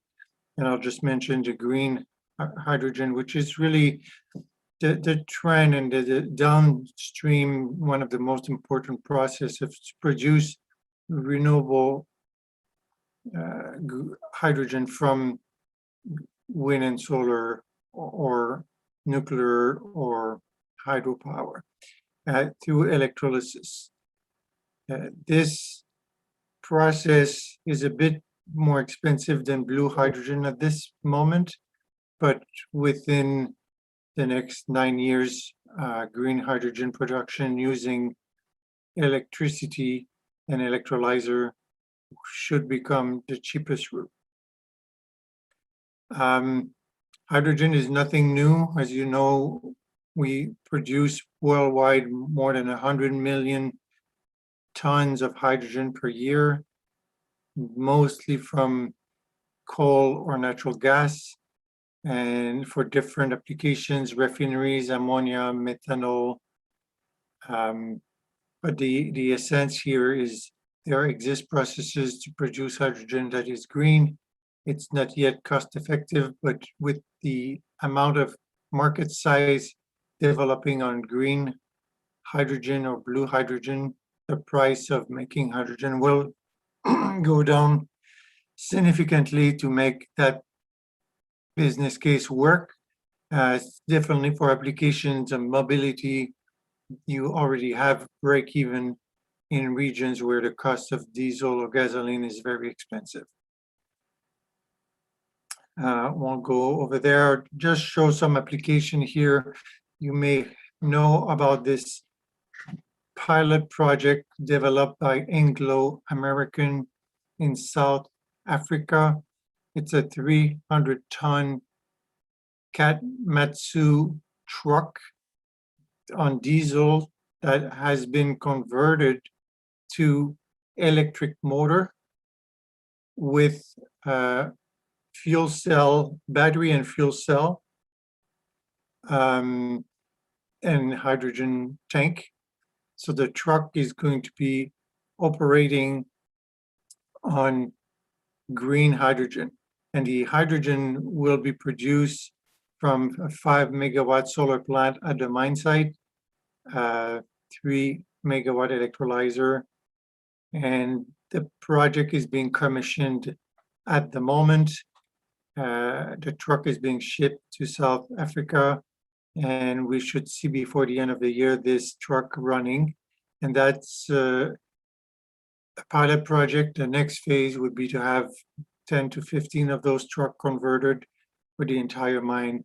And this will be a showcase for all the mining operation in the world that use heavy trucks that use between 1 to 2 million liter of diesel per trucks. So imagine the amount of carbon emissions we can reduce with this type of applications. On a smaller scale for trucks, just to give an example, the Nikola hydrogen fuel cell truck.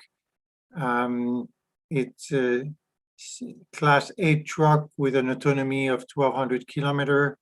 It's smaller than diesel on gasoline, but still it's a very good autonomy. You have a battery, small battery, and fuel cell and hydrogen storage on the truck, which you see in the back here of the truck tractor. That's the hydrogen storage. Similarly, Tesla is developing a class 8 truck as well. Its autonomy would be about 500 kilometers, but only based on electricity and battery. It's much larger battery, in this case, 900 kilowatt hour battery, as opposed to the small battery in the case of the Nikola truck. Finally, hydrogen electric train.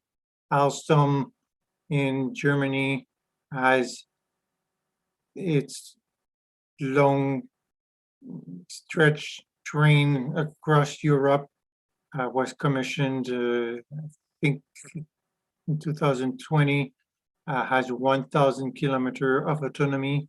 So it's the first hydrogen passenger train.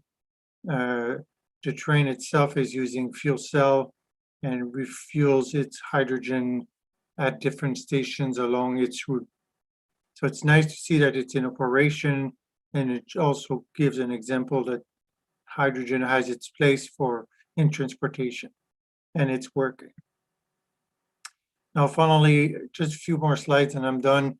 It's in the green hydrogen pathways. Here you have an example of a 20 megawatt PEM electrolyzer. We had actually implemented that project in Quebec. That's the largest PEM electrolyzer in the world right now in operation. So it's 20 megawatts. It's very small. So it just shows where the market is at. I mean, everybody is announcing big 100 megawatt, 100 gigawatt type projects, but the building block is this is an example of a building block where you've got 4, 5 megawatt electrolyzers put in one building. You have 20 megawatt. It's very modular and expandable. An example here from Tyson Crop, it's a 120 megawatt alkaline electrolyzer. Many of these projects are in implementation at the moment. another one from Nel Hydrogen in Norway. They have now their new manufacturing plant will commissioned in September. Its first gigawatt electrolyzer plant, and a 200 megawatt electrolyzer would look like this building here. So you've got all the components of electrolyzers next to each other, and you see that it's very modular. If you want to do a 1 gigawatt project, you do 5 of those building. So very expandable and replicable. Key players in the industry for green hydrogen, you've got ThyssenKrupp, John Cockrell, McPhy, there's ITM, there's Nel, the Cummins, Siemens, and just to name a few. But these companies are moving from making small-scale projects to large-scale projects. So they're actually developing large manufacturing plant to allow the production of electrolyzer at the cheapest potential cost. And so what we see in our large projects is the price of electrolyzer is getting down significantly. And that's all I wanted to cover for you, just to give you or inspire you that this market is not just on paper, it's actually moving forward with lots of concrete projects implemented and many undergo to be implemented. Thank you, Mike, for giving excellent overview of hydrogen and how it is well placed in times to come and how it is happening world over in hydrogen trains and others. Thank you very much for inspiring lecture. Now I will request Dr. R.K. Vij, Director, School of Petroleum Technology, Pandit Deen Dayal Energy University, Gandhinagar, Gujarat. Dr. Vij, please. Please unmute. Dr. Vij, please unmute. Good evening. Thank you. Thank you, Dr. Garg, for giving the opportunity.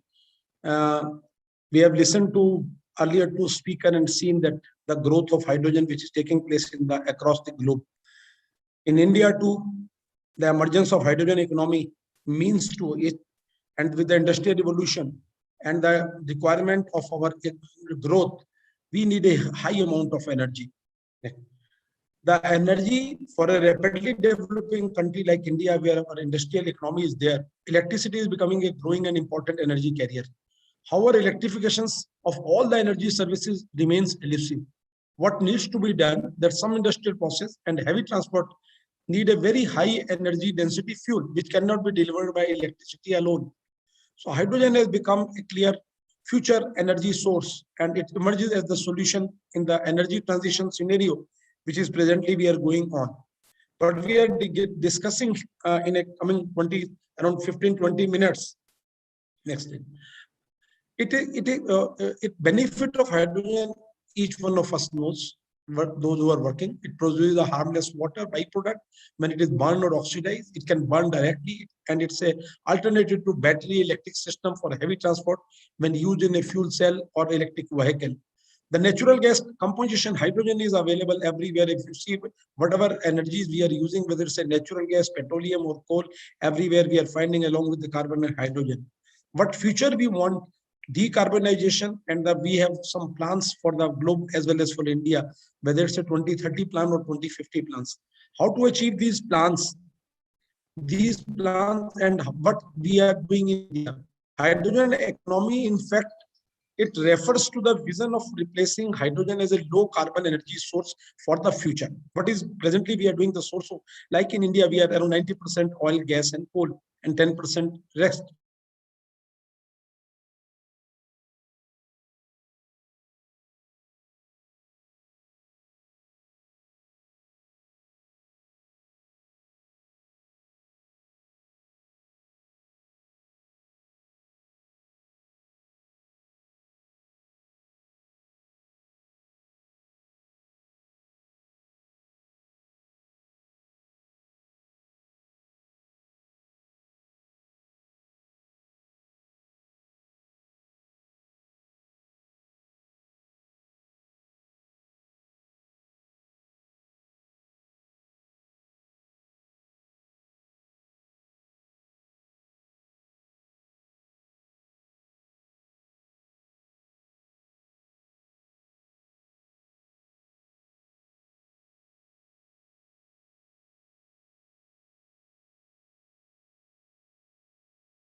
Hello, am I audible? Yeah, you can. Yeah, yes. There's some interruption. I am. No problem. Sorry. Okay. What does it mean? Hydrogen. It means removing 108 passenger vehicle for 1 year to the road. It means a switching of around 13,000 lights to LED and other things. If we see the global benefit of the hydrogen economy, which we are envisaging for 2050, the energy demand is going and it is increasing around 18% within this 30-year period. The carbon dioxide reduction which we are envisaging is 6 gigaton equivalent, and hydrogen market value is around $2.5 trillion, and employment opportunity are around 30 million. So this is what we mean hydrogen economy. If we want to have a hydrogen economy, these are the things which needs to be done. And it benefit to India or benefit to any country is that it reduces the import for a country like India, which is heavily dependent upon for its primary energy dependence. Like for oil, we are dependent on 85% of our oil demand, which is the primary source of energy.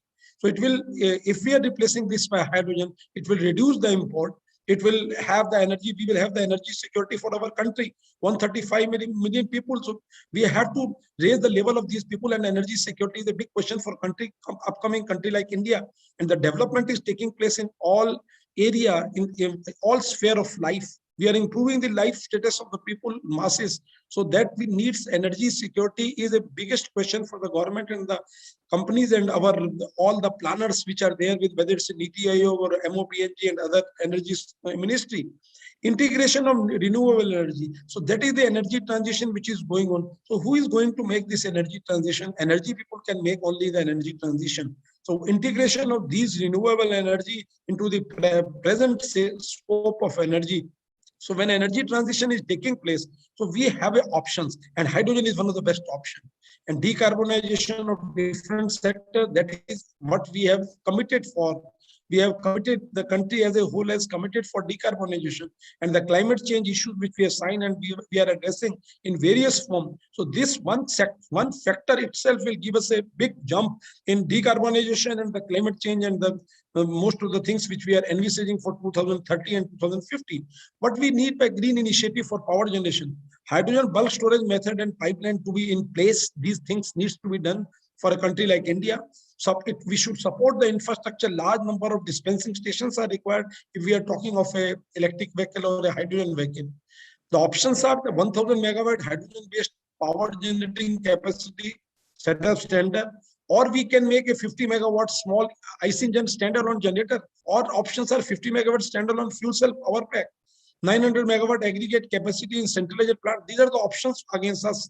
And whatever options we are going for the hydrogen as a future economy or as a future fuel. So these needs to be done, and the process is going on. The government policies are in favor of these things and conducive environment, and what we could achieve in last around 1 decade in solar and wind energy, we are going to achieve in coming 1 decade. In the same thing can happen in hydrogen. The hydrogen cost at delivery point in Indian rupees is around $1 or a would be 60-70 per kg, and for bulk storage method and transport via pipelines to be in place. Hydrogen storage capacity to be 9% of the weight, and it supports the infrastructure. Large number of dispensing units are required, and development and safety regulations, taking it a mass media or mass utilization of hydrogen. The safety is one of the important points. That for that we need a legislations, we need a codes, and 1000 megawatt hydrogen based power generating capacity setup. So a big amount of safety regulations are required for the country as a whole, and these needs to be changed, or with the liberalized economy which is going on. More than 110 lakh of hydrogen fueled vehicles on road, 50 megawatt small engines, or whether two-wheeler or three-wheeler, what is the mode of transportation in India, and car and taxis. So these are the various options for us for future transport for the green initiative. We are talking of only hydrogen, green hydrogen, not other hydrogen. So there are various options for that, and there is option for production, there is a option for transport and storage, and there is a then end uses, the application, the government policies. The production we have, that solar and wind energy can help us in generating the hydrogen itself. The water electricity, which is the work is going on across the India, various places. The water electricity through photovoltaic energy, not the normal electricity or the ammonia synthesis.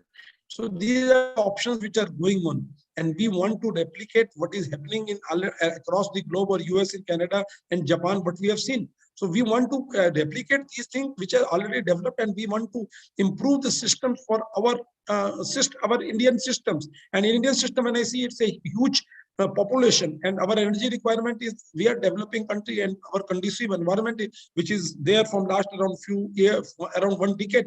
So it will help us that once we are going for a hydrogen, so whether it's anything, the transportation options are there, whether it's a shipping, pipeline, the storage option, we are working on that. Various even geological formations are being screened for its hydrogen storage in the country. And the application is whether it's ammonia reforming or the hydrogen production. So hydrogen stations, hydrogen plant, based steel making, etc. So these needs to be seen for the application part of it. And end use is again a government policy, but we need to, before that, we need to carry out a mass product, whether it's a production or a transport and storage. So that needs to be conducive for our Indian environment. Next. If you see the hydrogen global scenario, if you see wherever any sector you see, whether it's a transport, electricity from hydrogen, building, industry, hydrogen share, transport and fuel, anything. So the consumption for the fuel energy demand of hydrogen is increasing from presently around 150 million tons of oil equivalent. It is going by 2050 to around 600. And if you see beyond that 2050, in 2070, it is touching more than 1200. So the demand in various sectors will be there for hydrogen. And the share of hydrogen in the final energy demand, if we see, it is almost 50% in the shipping, 40% in the aviation, and road transportation around 30%.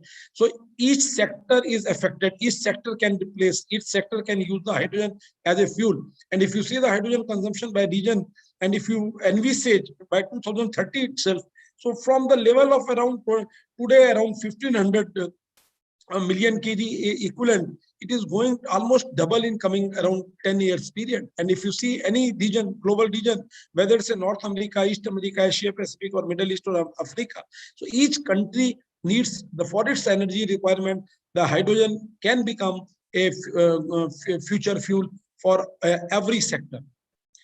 Coming to the, if you see in the US itself, what does it mean to hydrogen roadmap for, if you see, I've just Googled through that. If you see the roadmap of hydrogen economy for US, so what does it mean to them? They strengthen the US economy to a level of, in 2030, they are thinking of a revenue of $140 billion, and which can go up to within around 20 years time, or around 2050 to 750. If you create a highly competitive source of domestically produced low emission energy, so see that domestically produced around 100%, and the benefit to the US energy systems. So each and every, though it's a economic, whether your roadmap for US is there or other countries is there. So it's just a roadmap for university. You just, what's in 7th of April, I have seen that federal government and the hydrogen economy, but they told that hydrogen to play a key role in decarbonization. So it's a future fuel, but decarbonization is an important thing for global warming. And the pact which we have signed, the government, each government, we are party to that. So if we have to achieve these things, so we have, this is one of the best options for us to go for the hydrogen. Coming to the hydrogen option for India, you have seen that in hydrogen energy, the government policies of the MNRE and the Niti Aayog are supporting this. The research and development and the demonstration projects are going on for the hydrogen energy cell. What needs to be done, as I have told, that what we have done in last 10 years, in solar and wind energy, same thing we have to do in coming 1 decade in hydrogen. And I'm hopeful that what hydrogen is, we understand, we are the scientists, the academic, the bureaucrats, the planner, the government understand the use of hydrogen. And once they understand, the key to breakthrough would be putting the right decision making and the implementation process. Young ADL have the talent and the potential to achieve the wonders. And future hydrogen economy offers a great opportunity for all of us in India too, like any other country. The part 2 hydrogen economy needs to be cleanly made it, and we have to made a roadmap where we can go for a hydrogen economy in the envisaged future, whether it's 2030 or 2050. So time is running out. Just within 10 years or within 30 years, we have to achieve what we have committed to the world at large. Next. Hydrogen economy emerges in 2030. Aim of 13% hydrogen in final energy. That is And we say 3 million hydrogen medium and heavyweight trucks on the road should be there in 2050. And hydrogen exceeds natural gas in final energy. So that is also one of the major assumption, or I will say the prediction. Although we have at 6% in India as compared to, we are thinking of 15% in primary energy consumption of gas by 2030. But once we are telling that 2040 hydrogen exceeds it. If we have a will, we have a legislation, we have a conducive environment, so we have a talent to make it possible. By 2050, we can definitely go. The natural hydrogen can exceed the natural gas in primary energy consumption of India, or as a whole. The requirement of, as you know, that the country is developing a huge base of 135 million people. So definitely, if we have these things, or we have planned, we have decided, we are going in the right direction, roadmap is there, so we can achieve these things. The storage in pressure, what are the hurdles in implementation? See, storage in pressure vessel to have driving range, infrastructure development consisting of underground pipeline and filling station. So that needs to be planned along with the development of hydrogen, the production and storage. So these things are concurrently needs to be planned, so that and it needs a heavy initial capital expenditure. And once this expenditure is made, so we are making the future of India, we are making the future road of India. Safety and environmental, as I told, hydrogen, as such, we need a safety is a prime importance, like for oil and gas, and hydrogen leak may explode and cause heavy loss. So we have to strong government is there. The R&D needs, they understand the policy, they need what needs to be done. That is clear to the government and our planning commission or our ministries. So once a conducive environment is there, industry, academia, industry come together. So nothing is impossible. And definitely, once we have decided that we have to move to a hydrogen economy, so we can move to hydrogen economy. And each day is important for us. That when we are moving, so time is ripening. We are already in 2021, and we are thinking of something milestones for 2030. So what milestone we have to achieve in 2030 within 9 years? So there should be milestone for each and every year. What we are going to do in 2022, what we are going to do in 2023. So these are the things. At what measures regulator, what we want, that what regulators should do. Research and development on pushing the catalyst efficiency. See, I will tell you what we are doing in our institute or our university, Pandit Dindayal Energy University, where around 12 researchers are working on a hydrogen production and storage. So catalyst is one of the important point when we are generating the hydrogen through water splitting, through whether it's a photovoltaic energy or other energy we are using. So catalyst efficiency needs to be very high. Then only it will be helpful for generating the hydrogen, and it will help in hydrogen production. Looking into the global warming, development of green hydrogen technology needs to be expedited. Although we are talking of green, gray and blue and other things, but green hydrogen technology needs to be expedited in view of the scenarios which we are looking for the future, and which we are looking for from the global energy point of view. And hydrogen energy can be substantially in decarbonizing the heavy industry, which is a major important for primary energy, as we are using nowadays the oil and gas, and that but around 250 million tons of oil and gas is being used for India. So the major portion is going for the heavy industry and for transportation and other sector. If we can replace this, definitely, and we will be saved from the import of these things, provided we develop ourselves the catalyst, we develop ourselves the electrodes. We don't want that electrode should be, instead of oil and gas, we should import the electrode or the catalyst. We have to develop in our country these things, so that our overall imports can reduce. We have to promote the hydrogen powered electric vehicle on Indian roads, expedite the development hydrogen powered engine for road vehicle, and if not engine, then at least electric vehicle can be enveloped through electricity generation from hydrogen itself. I will take just 2-3 more slides. Liberalization of country economy to lure investor. So it's, as I told, that the high investment, capital investment, like in our oil and gas, it's a high capital intensive industry. So once it's a capital intensive industry, so we have to make the policies and liberalize the policy for the investor. So if investors are not understanding the benefit of the hydrogen, then it is very difficult, because large amount of big investors are required for this type of infrastructure requirement, which is coming for the hydrogen economy. And global cross-country investment on hydrogen energy, not only in the northern, eastern and southern western part, whole of country should be clubbed together and knitted together for the hydrogen energy, then only we will be able to. We are not thinking of hydrogen only for the big cities like Delhi or Bombay or Bangalore. We are thinking of up to each village and all that. So that for that, a cross-country investment is required, and investments will come for multinational oil giant on hydrogen energy also. As I told, that energy transition is a role of the basic responsibility of the energy people, and we we belong to primary energy, oil and gas. So this is our responsibility. So energy transition cannot be done by other people. Energy transition can be done by energy people. They understand the importance of energy, and once they people are involved in these things, definitely I can say, because they know the uncertainty, they know the high capital investment. So definitely the roadmap which government will make, and definitely we will be achieving these things. We have to promote the R&D on hydrogen by Fortune 200 companies, and we can call these companies the investment from them, and industry and academia joint venture for upscaling the technology. So already government is doing these things. So we have to involve our academia in these so that we can make.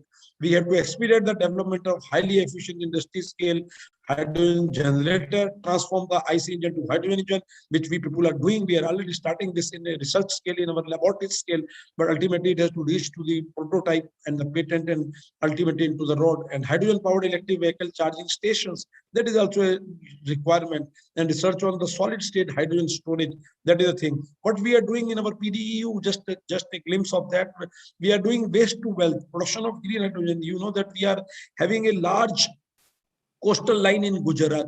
For the first time, but we are focusing on the developing a scalable coastal energy plant by utilizing the controlled reaction between the aluminium scrap and seawater for production of value-added hydrogen, electricity, and the aluminium hydroxide. Galvanically coupling aluminium scrap with stable carbon electrode, that is our aim. And we will be able to produce 1 kg of hydrogen from 9 liters of water using electrolysis of around 80% efficiency. And by 2050, 0.66 million ton of green hydrogen production is estimated by deionizing the 5.6 trillion liter of water. This is one thing. And the other thing which we are doing is we are using the water splitting through photovoltaic and perovskite catalyst. And perovskite catalyst, as you know, that in the form of the photons and luminescence, they can work like that. And this hydrogen generation through this catalyst is a big way. And already in our laboratories, that work is going on. We have set up a laboratory from last 3 years. Some of the big researchers are working, and our researchers are already, they are the workers who have worked in US and other countries. They know what is happening in the globe. So what we are doing in a photocatalytic hydrogen generators, and we are making that and flexible solar cell device structure. And also we are using the solar energy for water splitting, and ultimately the solar cell will go, and ultimately the water splitting will be there, and hydrogen will go to the fuel cell, and ultimately the utilization, the end uses of these catalyst and hydrogen will be there. For storage point of view, we are working on 2 things, that is the geological formation storage, whether it's a abundant hydrocarbon site or the other geological formation, or the PM fuel cell, and ultimately the nanomaterial composite and hydride nanomaterial composite material for storage of these things, where nanomaterial with the catalyst, help of catalyst and a composite thing, we can make a hydride, and ultimately the hydride then heat can be heated, and ultimately hydrogen can be produced. And PM cell, fuel cell, and thermal integration between the hydrogen storage and the fuel cell. So that is the things which we are doing, and ultimately whether it's a production, storage, and end uses. So hydrogen is no doubt a future fuel, and country like India, we are there for that. And I'm thankful to giving me the opportunity. Thank you very much. Thank you, Dr. Vij, for giving a comprehensive account of hydrogen and how it is in India particularly. Thank you for giving this account, and your focus is on R&D and talent development. Congratulations for that. Now I will request Kristen Radke, Head of Business Development and Sales, Digital Product and Asset Management, Heisel Industrial Solution AG, Germany. Yes, thank you very much, Dr. Garg, for the introduction. I'm switching to full screen mode. I hope everyone can see this.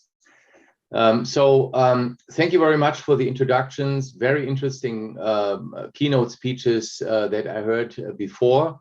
And I think I want to complement the other papers with a little bit different focus on the hydrogen economy from ThyssenKrupp's side. ThyssenKrupp has a chemical engineering company called Uhde. We just celebrated our 100th birthday and also have a very large outlet for many, many years, since 1964, actually, in Mumbai and Pune. So we have always been strongly contributing to the technology advancements also in India over the last 5 decades.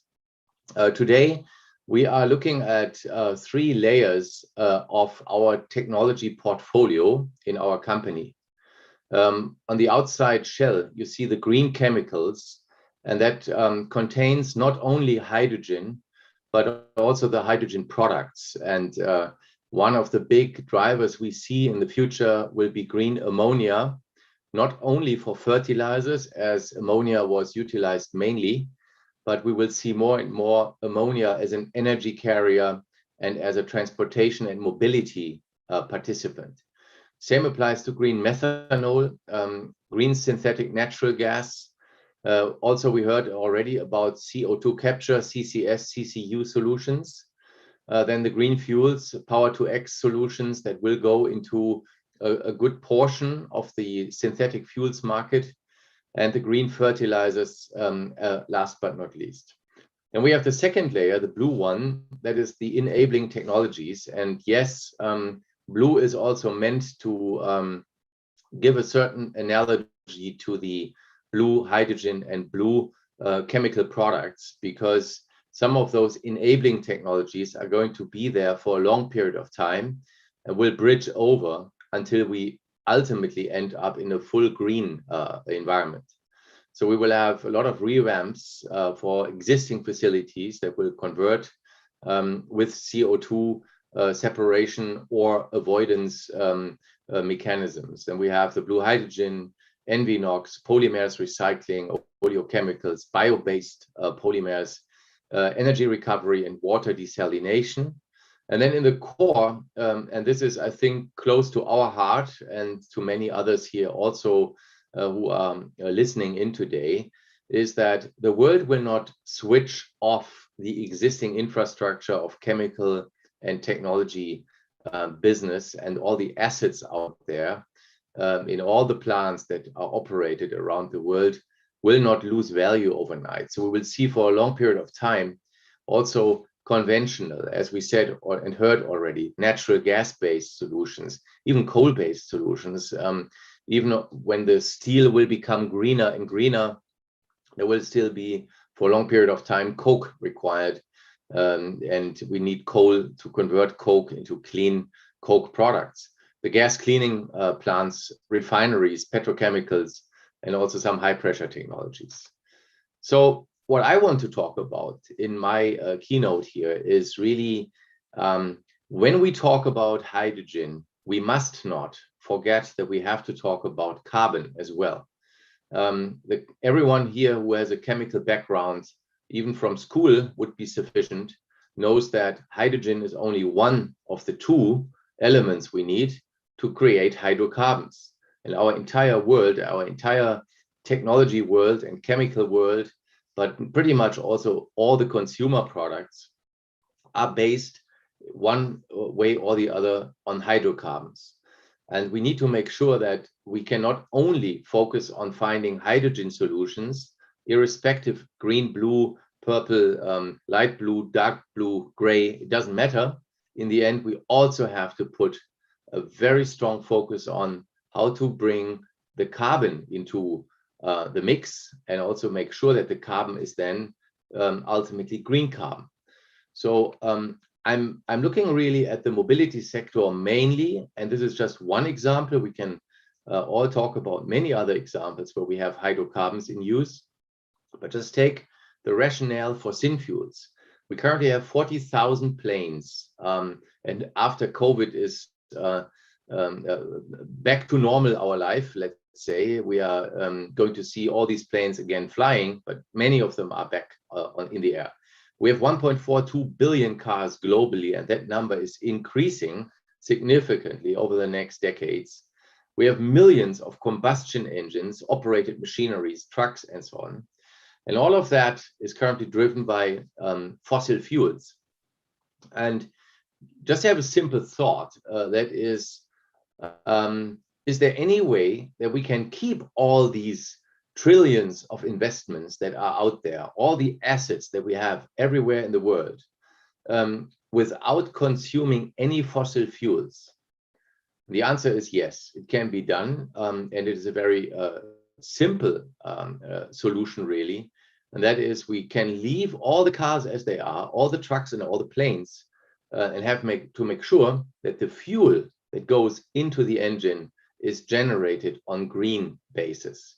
So rather than to only look at electromobility and battery-driven cars and fuel cells, which will all play a big role, and good so, we will at the same time have to look for what else can be done to accelerate and also to stop devaluing the existing fleet of equipment and cars and planes and so on.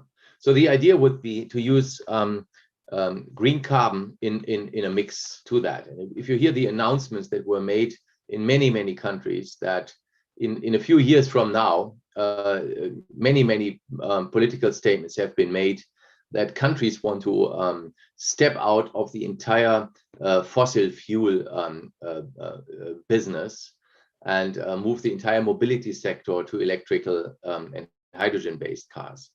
And I think here's the big differentiation also to some of the papers we heard here in the last 2 days. And that is, we are really not talking about decarbonization, because that is making no hydrocarbon. We have to talk about defossilization. And I would encourage everyone who is educating others and talking to others in the marketplace to really think, when you use the word, do you really mean decarbonize or do you really mean defossilize? And please make that differentiation, because I think that creates a lot of holistic sense for the entire journey we are all in. So there are a couple of ways to reach synthetic fuels. One is the methanol route, and one is the Fischer-Tropsch route. And I'm currently calling in from Germany, from the hometown where Mr. Fischer and Mr. Tropsch invented the Fischer-Tropsch synthesis back in 1925 in Mülheim an der Ruhr. And in both ways, in both routes, you can now make sure that the carbon and the hydrogen that go into those routes are going to be greenly generated. There are two ways to do that. On the carbon side, we can recycle CO2. And on the hydrogen side, we can, of course, use any of the water electrolysis solutions we have already heard of. The alternative too is, in both cases, we can use biomass. And we heard, I think in the chat room, someone asked about gasification, and I can only subscribe to that. Gasification will be one of the big building blocks in the future of green technologies, because we generate green carbon and green hydrogen in one pass in the gasifier using biomass. So both these routes are proven. Now, how do we get to green carbon and green hydrogen? I already talked about the water electrolysis. Our company, Ude, comes from the big electrolysis business for our chlor-alkali business. And we have built, actually, we have a 49% market share in that, built over 10 gigawatts of electrolyzers already. We are now using that experience and that technology for alkaline water electrolysis. And we have, like we heard from others in the past, we have been signed up and selected for a number of large projects. The largest one is 2.2 gigawatts in Saudi Arabia. And there are several projects in the large scale of hundreds megawatts that are on the way already. Hatch, I think, showed a similar picture from our technology. So this is just another way to describe what these electrolyzers look like. In the middle, you see one cell, and here you see a configuration of a module. And then we are going to number up the modules. So there is no scale-up risk. That's very important. for everyone who comes from technology. Nothing will be scaled up. We are only numbering up. With that, we can be fast in production, standardized modules, and at the same time avoid any scale-up risk. And this is why this technology has been hitting the market much faster than conventional technologies that normally went from pilot to demonstration to commercial scale applications. This looks as a busy slide. I don't want to spend too much time here in the keynote, but the world can be clustered into areas that are more or less qualified or attractive for power to X solutions. And green means we have optimal renewable resources. Blue means optimal low carbon resources. And the blend is really only available by both peaking up in a few areas, that is the United States of America, parts of Africa and Middle East.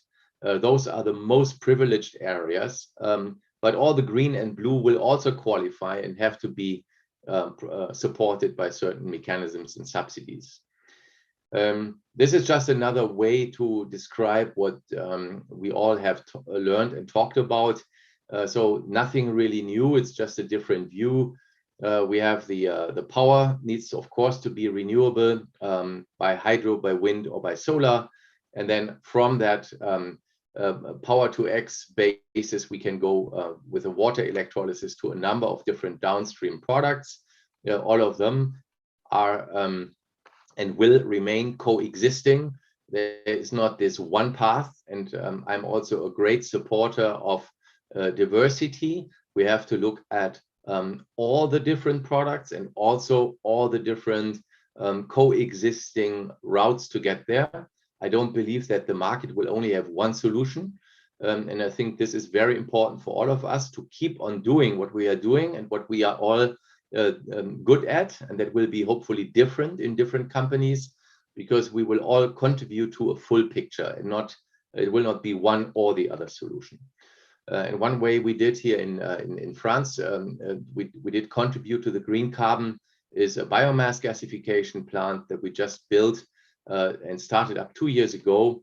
This is the so-called BioT-Fuel project based on our entrained flow gasification technology. We convert biomass, which is second generation woody biomass, into synthetic fuel with a Fischer-Tropsch synthesis. History is that we have built over 100 gasifiers in the past, and this includes a number of projects around the world, including projects in India. And the market for gasification will certainly also be participating in solutions for a greener future. One other slide is this one. We have developed for our sister company, ThyssenKrupp Steel, a solution on their journey to go into green steel. In this case, we are utilizing the off gases from the blast furnaces in the steel industry and convert them into methanol or ammonia. And this is combined with a green hydrogen solution. So we have installed a water electrolysis plant, a gas separation unit that takes the gas from the off gases from the steel industry. And we have generated methanol and ammonia both already in 2018. And this plant is based in Duisburg, Germany. And with this, I conclude my keynote. I believe that hydrocarbons are required to be looked at, not just hydrogen. One very important product will be the green synfuels. We have various routes to get to green synfuels: the methanol route using biomass, the methanol to gasoline route, the Fischer-Tropsch route. We have a number of different solutions available for green carbon via CO2 recycling or biomass gasification again. And the green hydrogen can be made by water electrolysis or biomass gasification as well. With that, I thank you for your attention. I finished almost exactly on time. If you have any questions, please use the chat room. Thank you very much. Thank you, Dr. Radke, for excellent presentation. And this is one of the leading company in the world in hydrogen. So in future, we will invite you in November 16 and 17 for Green Hydrogen Conference. Yeah, thank you very much. Yeah. Thank you. Then I will request Anurag Johri, Principal Director and Lead Utilities Essential in India. Right. Hello, everyone. Extremely happy to be here. Is my screen visible? Yes. Okay, excellent. So first of all, thanks, gentlemen. I think I was very happy to learn about a number of things as everyone spoke. What I speak to you today is based on a lot of work which Accenture has done across the world, including with World Economic Forum around the hydrogen economy. And as I was thinking about what to present today, when I looked at the list of people, I could see that if I were to try and present something which is very technical, I will not be able to really, meet the expectations. So therefore, what I thought was, can I try something simpler, but something which will be useful for the gathering, right? So therefore, what I have tried to look at is that what are the key imperatives for India to unlock the hydrogen economy, right? Essentially, when we look at India, right, and as I heard most of you speak about hydrogen, I think obviously carbon emissions and ability to look at the environment becomes very important in the global context. But if I were to bring in the India context, then I think there are two other major areas which make hydrogen an important part of the energy mix for India. One is around energy imports. In my view, today we are at $160 billion in imports of energy. It could go up to maybe $300+ billion over the next 10 years or so. However, having green hydrogen gives India an ability for a change to become a energy exporter, right? So I think this is one major India context which we should think about when we are talking about hydrogen. And the second thing is that with the kind of targets we have taken for renewable energy, I think green hydrogen will not only complement, but it will also be essential to enable these targets to be met in a manner where people are able to do renewables in a commercially feasible manner. And the reason I say that is, as you would all appreciate, renewables are intermittent. Renewables, especially solar, when you have the peak in solar, not necessarily are you going to see a peak in the consumption as well. What it essentially means is that when you have excess electricity being produced through renewables, that could be leveraged to generate green hydrogen, while at the same time, when there is a dearth in the production of renewable energy, this same hydrogen which has been stored could be leveraged to meet the demand, right? So therefore, I believe that green hydrogen is going to be an important enabler for the other renewable targets to be met in a commercially feasible manner. And because of this context, which I gave to you, I believe that India needs to do 3 or 4 things which might seem very simple to begin with. However, these 3 or 4 things are actually going to make a difference because, I think in terms of technology, in terms of other good stuff, there is enough and more out there in the market, right? So let's start with the simplest thing, right? So the first thing I believe we need to do is have a holistic strategy and roadmap, right? And the reason I say so is because there are a list of questions which are extremely pertinent for us to answer if we really want to make a dent in this area. The first question is so how much hydrogen is required in the overall energy requirements or the overall energy mix of India?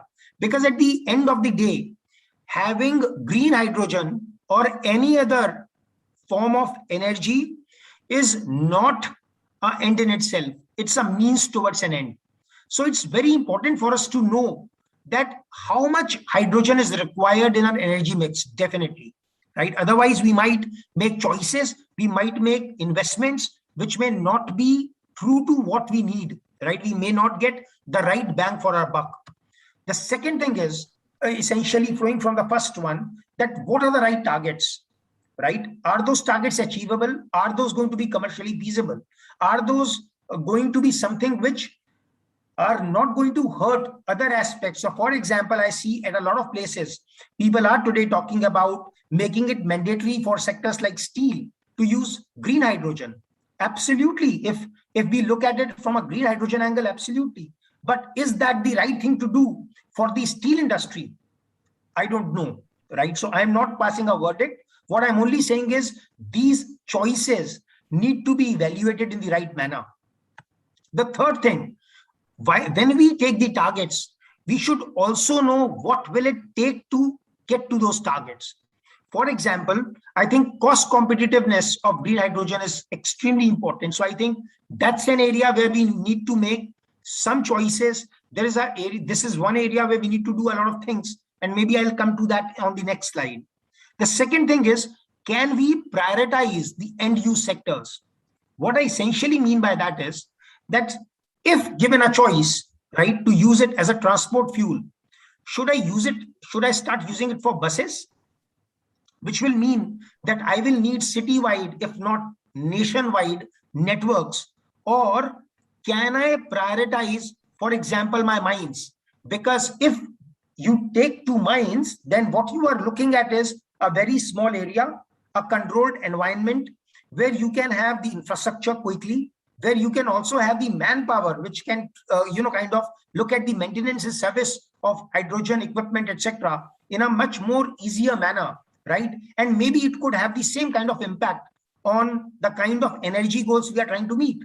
So therefore, how do we prioritize the use of end use sectors will again define how fast are we able to make up to our targets, number one. And number two, in what manner are those, again, I'm going back to saying, are those commercially feasible or not, right? And the third thing is around how do we meet the targets is also around development of the support systems and structures, etc., right? So what are those enablers that will be required to be able to meet those targets?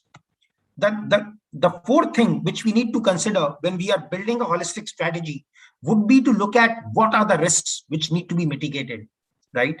And finally, I think we cannot, again, look at this in isolation, right? And as this panel shows, there is global expertise available. I heard, I think my luminaries coming in from Japan, from Europe. So essentially, we need to collaborate globally, and not only collaborate to contribute, but also to learn and to get the right kind of technology and standards, so that there is scalability, there is economies of scale and stuff like that. So I think, to my mind, this is the first step, having a hydrogen strategy and roadmap which at a very basic level answers these 5 questions. Moving on to the second imperative is around making green hydrogen cost competitive. I think everyone on the panel spoke about the costs. Now, essentially, where are those costs coming from, right? It's important to go into the root. So I think the first and the foremost cost comes from the energy cost, the landed cost of energy, which today with renewables also still is quite high. However, I think this is one part of the jigsaw which is getting solved as we speak, as we go around. So I think this is something which will solve for itself. The second thing is around the high cost of electrolyzers. And when we talk about high cost of electrolyzers, we have to understand, we have to double click on what is an electrolyzer and why are these costs high. So for example, there is a particular membrane, right, which goes into this.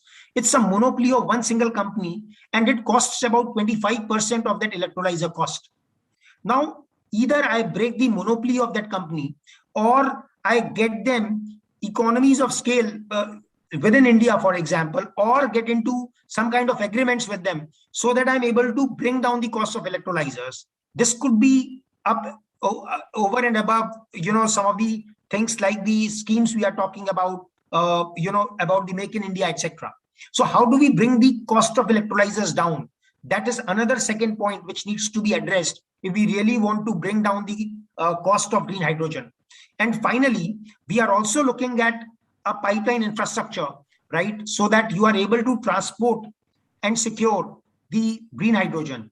And I think here again, India is at an advantage because as we talk about the gas economy, right? As we talk about taking the share of gas from 6% to 15% in India's energy mix, what is happening is India is building nationwide, large pipelines. And if those pipelines can be hydrogen ready, then we will have an infrastructure in place over the next few years, which will allow us to not only take natural gas, but also hydrogen.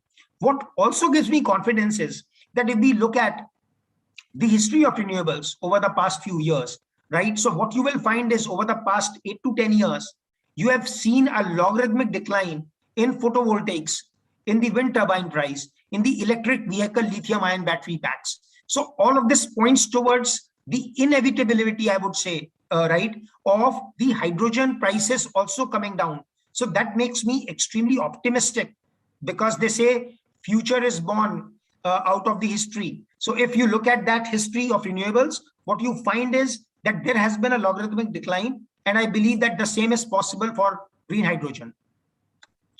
The third thing is around the development of an enabling ecosystem. When I talk about ecosystem, I'm talking about right from the energy generators, right? So, all the generators in the renewable space to the folks who produce green hydrogen, then the folks who come into storage and distribution, and finally the application sectors, right? And not to mention the government which forms all those regulations. So essentially, the entire gamut of these ecosystem players needs to be incentivized. Their what is in it for me needs to be answered if we really want to really go the whole hog on the green hydrogen economy. I'll not drain this slide further.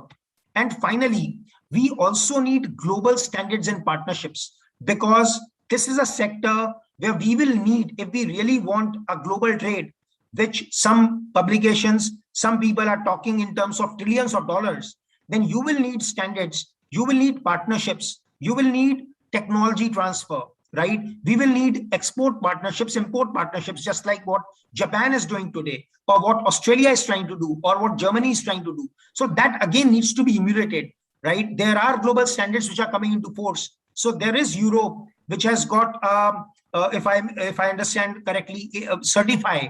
And then there is Australia, which has come out with some standards. Can India participate here?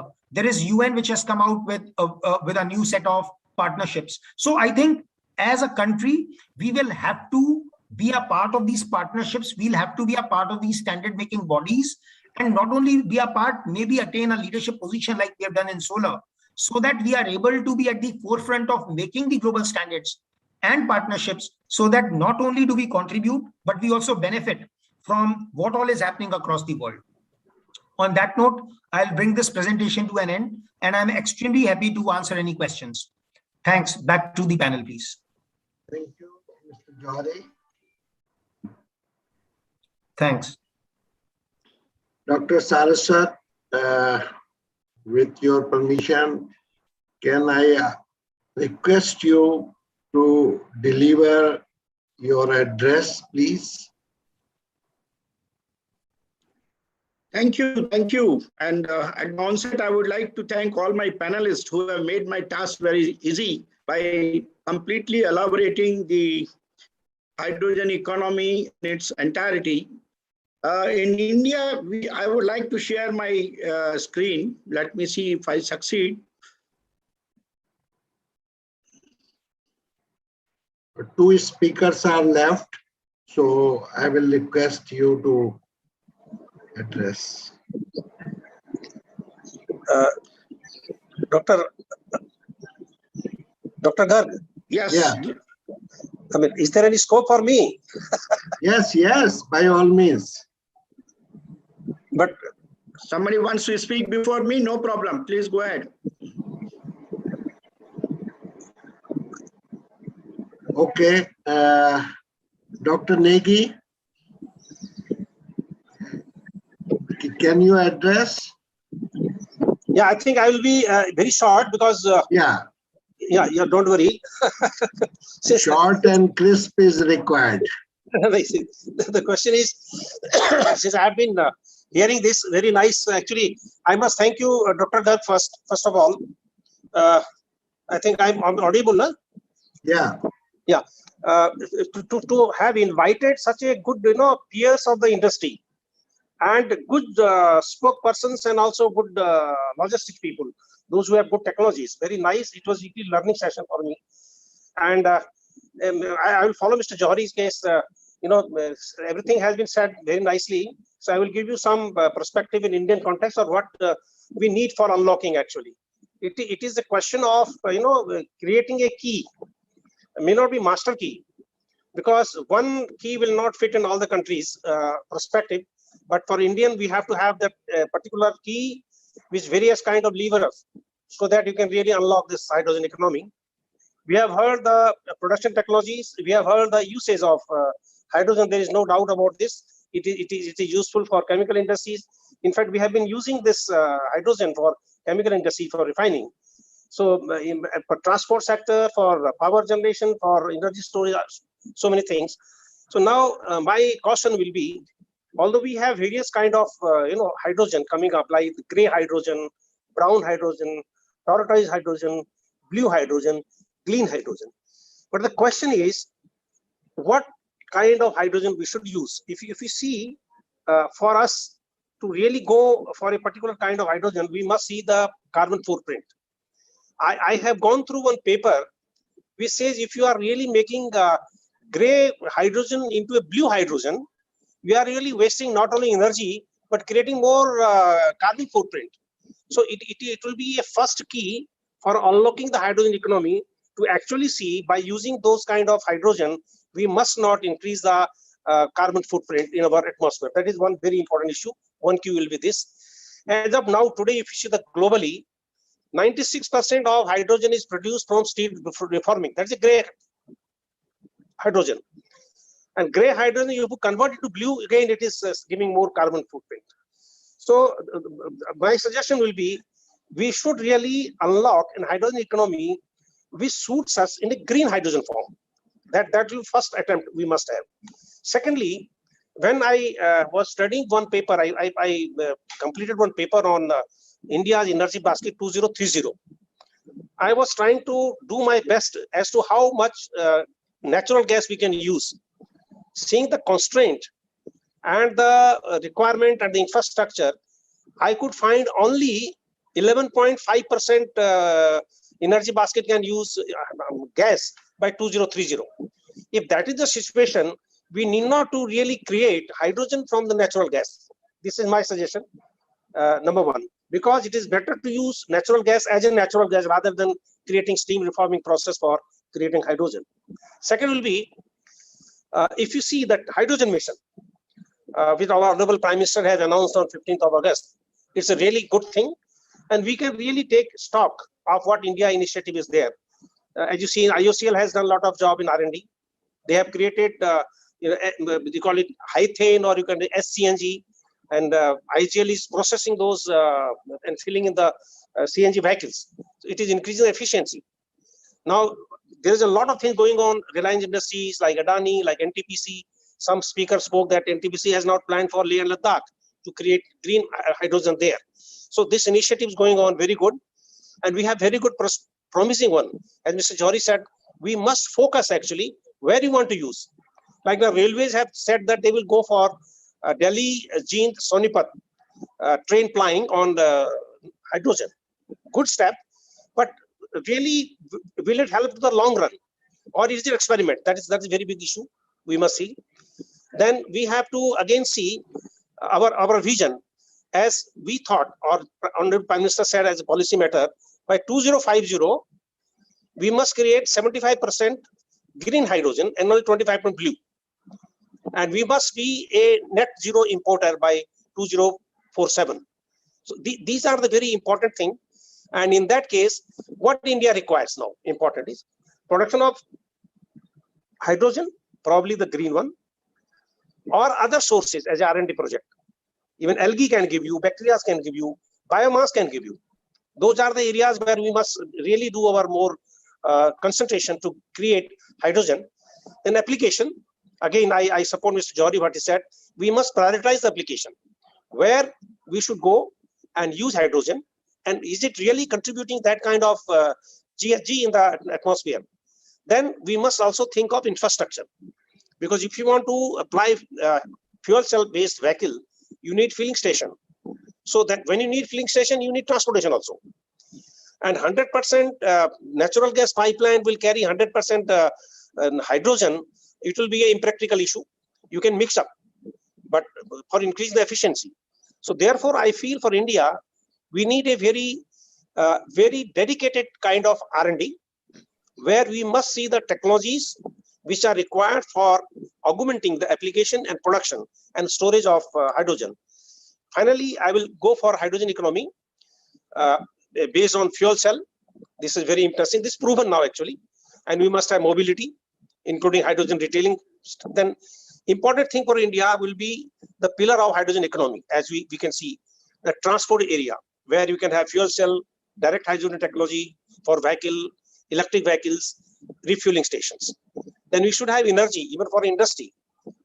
For energy application, hydrogen must be contributing very great. The important thing which is to be addressed, it needs very high quality of safety norms. So in India, hydrogen is not covered under natural gas, or it is not covered neither DGS nor covered under either your PNGRB. So we must to create, either give it to somebody like the PNGRB, or create a shell where you should support for developing the regulations, code and standards, capacity building. Because when you want to increase the infrastructure, create the development, create the production, you need skill, you need the capacity building, and also the public awareness. I mean, I can candidly admit that from today's presentation, I have learned a lot of things actually, very much. So it is required that we must have a public awareness and social acceptability. Finally, the way forward. What do you want actually?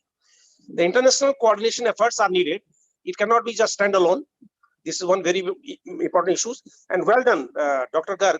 You have associated so many luminaries, peers in the industry, to those who are having knowledge of hydrogen.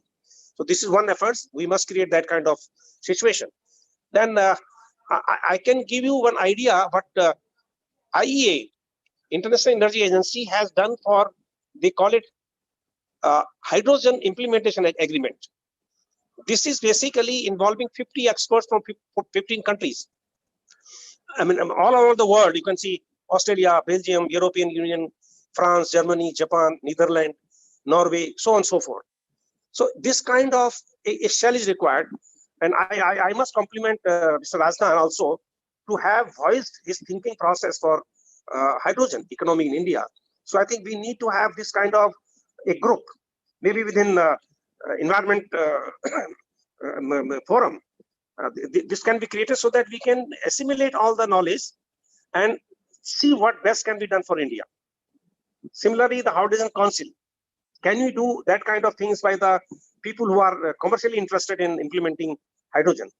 I think these are my views, which I put forward for the people, and suggest that yes, we can do the unlocking very nicely, but think what is required for India, and we must go along with that path. Thank you very much, Dr. Garg, for giving me time. Thank you, Dr. Negi, for giving this comprehensive account. Then I will request Dr. Dheeraj K. Mahajan, Assistant Professor, Department of Mechanical Engineering, Indian Institute of Technology, Ropar, Punjab. Kindly address briefly. Yeah, thank you, sir, for giving me the opportunity. So I'm sharing my screen. I hope it is visible now. Dr. Mahajan, briefly, please. Yes. So thank you everyone for giving me this opportunity. So what I'm going to present is a technical content that how we can make a low-cost fuel cell forklift. And yeah, the work that I'm going to present is just a motivation. What I personally feel that for a fuel cell technology to be successful in India, we really need to tune that towards low cost, and that the work that I'm presenting is based on that motivation. So I'm Dr. Dheeraj Mahajan, Associate Professor at Mechanical Engineering Department of IIT Ropar. And so these are the 4 pillars of hydrogen economy: hydrogen infrastructure, storage, production, and hydrogen-enabled technologies, which includes fuel cell electric vehicles and very niche applications like forklifts and localized hydrogen and electricity generation, etc. But success of these hydrogen-enabled technology is only dependent on the cost competitiveness with other technologies. So with this motivation, I am just a minute. I'm not able to see my titles. So why do we need fuel cell forklifts? Of course, they provide better opportunities. The diesel consumption is more in forklift, and we have done analysis where the hydrogen fuel cells forklift can become cost competitive. And yeah, so these are the things that we'll be working on. And okay, so yeah, of course, advantages of hydrogen forklift is that we have low filling time for hydrogen, like only 3 to 5 minutes compared to battery, where it requires a lot of time for charging. And then in closed environment, hydrogen forklift can become very helpful because of zero emission of greenhouse gases. Okay. So the motivation here is to simulate a low cost or simulation based design of a low cost fuel cell forklift. And in this we are using modeling framework like MathWorks Simulink in order to design this forklift, where so depending on the Simulink model, the input required for the model include the number of hours of operation of the forklift, like in 8-hour shift, lifting capacity of the forklift, drive cycle of the forklift, amount of stored hydrogen, battery capacity, and weight of forklift, as well as the tire size for transmitting the required torque. So the plot that I'm showing on the right hand side, these are basically the performance parameters of a 5 kilowatt fuel cell, which we can simulate in MATLAB Simulink. And the peak power, the nominal power is 5 kilowatt for this kind of forklift.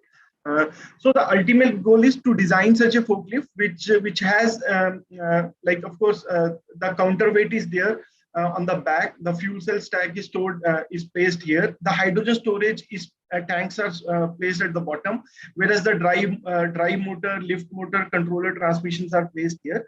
So one of the things that we have to notice that counterintuitively, hydrogen storage, which is being considered to be used at 700 bar, 350 bar, or other variety of hydrogen tanks, like for example, type 4 tanks are composite tanks, which are very lightweight.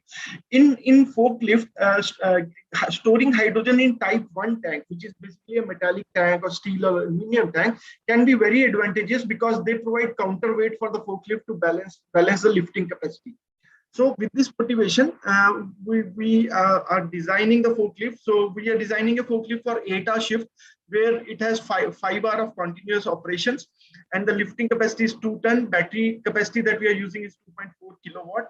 Weight of the forklift total should be 1.22 times more than the lifting capacity. So for this, like for a 2 ton lifting capacity, 3.5 ton forklift is being designed.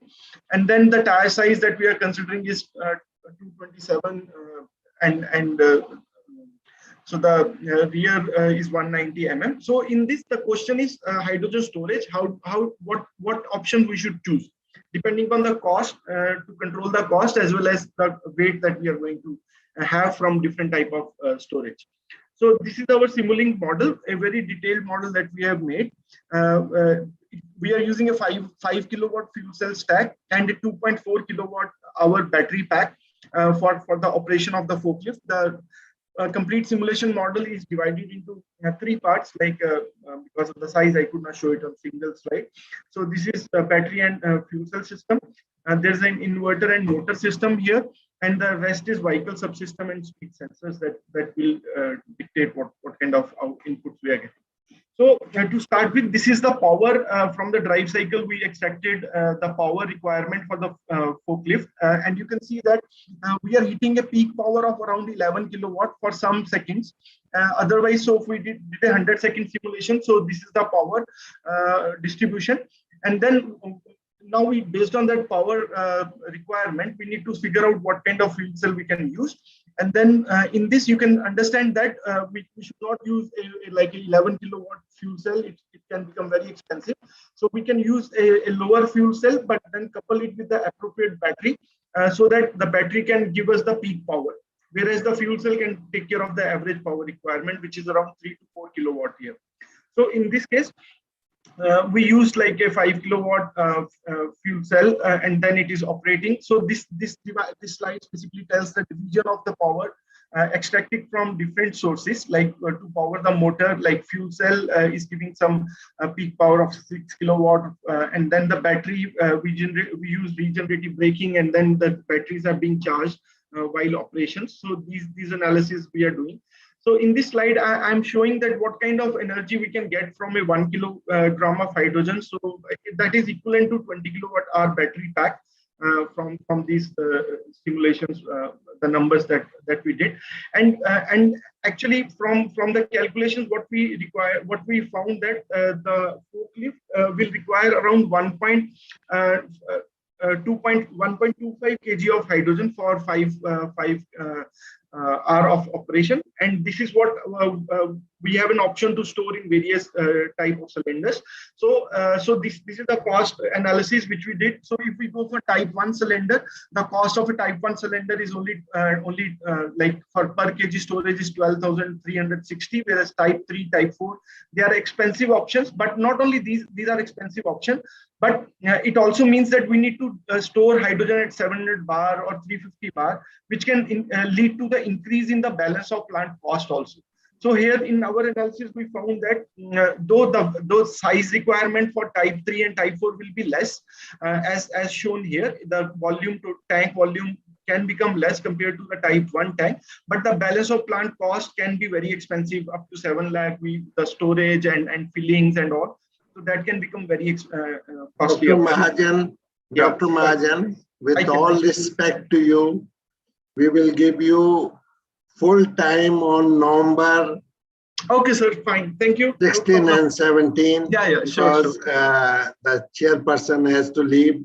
Sure, I agree, sir. Sorry. And that's why I'm just bothering you. Sure. Thank you, sir. I may be excused for this. Yeah, sure, no problem, sir. I understand. Thank you. I'll present in some other. Thank you. Thanks a lot. Thank you. With the presentation of academia, industry from India and throughout the globe, now it is time to request our chairperson, Dr. V.K. Saraswat, member Niti Aayog, to kindly address us and give us the government perspective and future of hydrogen energy. Dr. V.K. Saraswat, please. Sir, I had shared my screen. I think I'll have to share again because last time when I shared, it was there. Okay, can you see my screen? Yeah. It has not come. So friends, I think we have had a long session. So I thought we have covered almost all aspects of hydrogen economy, but most important thing for India is 15th of August this year, our Honorable Prime Minister announced India's National Green Hydrogen Mission. And he also said that it is part of our self-reliance strategy, what we call as Atmanirbhar Bharat. And the whole idea is that presentation notes 16, sir, on the screen. You're not seeing that presentation? Yes, sir. It's not seen, sir. Yes, yes. Yeah, it's okay. Now available, sir. Thank you. It's coming now. Yeah. So I'm going to talk to you that while India has done enormous progress as far as the source of energy is concerned in terms of renewable energy, because today we have installed capacity of 100 gigawatts as realized this month. However, the grid penetration of the renewable is only 10 to 12%. It has not gone, but we have a very ambitious target of going to 450 gigawatts by 2030. That means we will have enough source of renewable energy available for producing green hydrogen. But the question is whether we should attach any color to the hydrogen or not. That's the most important part. There are various thoughts on this. So I'm going to talk to you about the fact that blue hydrogen is an enabler for India's green hydrogen program. That is what is my talk of the title.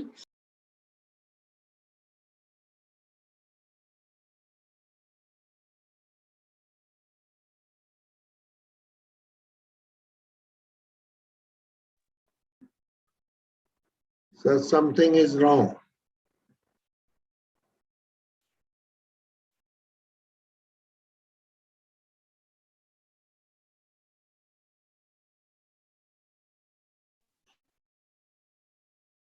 Sir,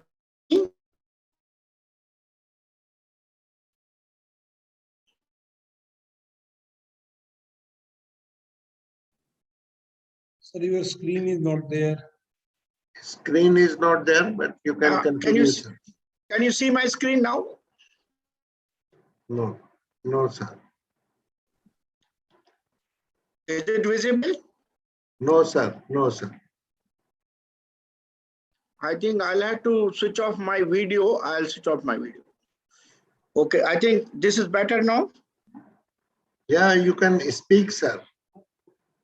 Yeah. Even if this is not visible, basically we are talking renewable or nuclear power or the natural gas for using the gray hydrogen, as some people have been talking. Then once you have a green natural gas through the steam methane reforming, if you do carbon capture, utilization and storage, then you get blue hydrogen. India has a huge quantity of coal available, and our thermal power plants mostly are coal-based power plants. So coal, another route for coal is the gasification route, by which you get again brown hydrogen. But if you do CCU again, you get the blue hydrogen. And the last part is if you do electricity from the grid, and if the grid is not decarbonized, then you don't get green hydrogen, don't get blue hydrogen, don't get gray hydrogen. You get some hydrogen which has got probably a very bad color.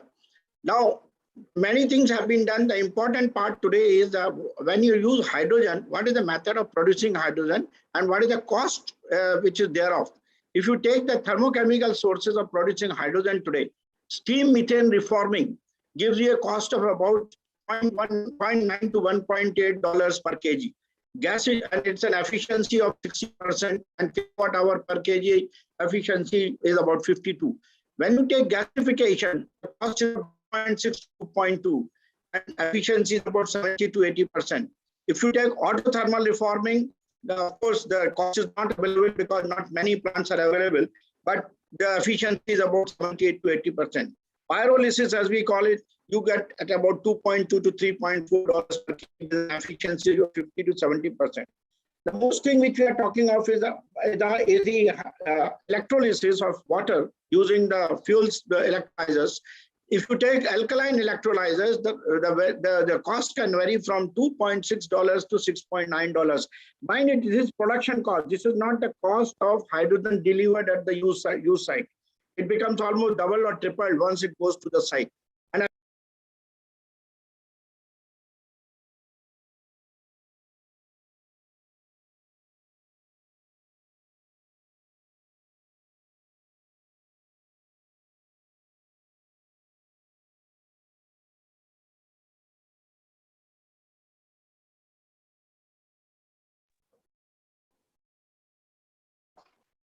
can you hear me? Yes, sir. I think my presentation. You can speak, sir. Dr. Saraswat, this is Anil Razdan. We can hear you well, at least me, but I can't see your screen.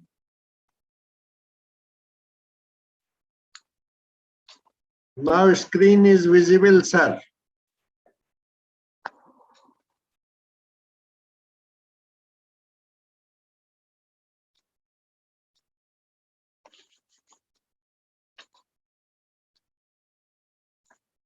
For this is of the size of about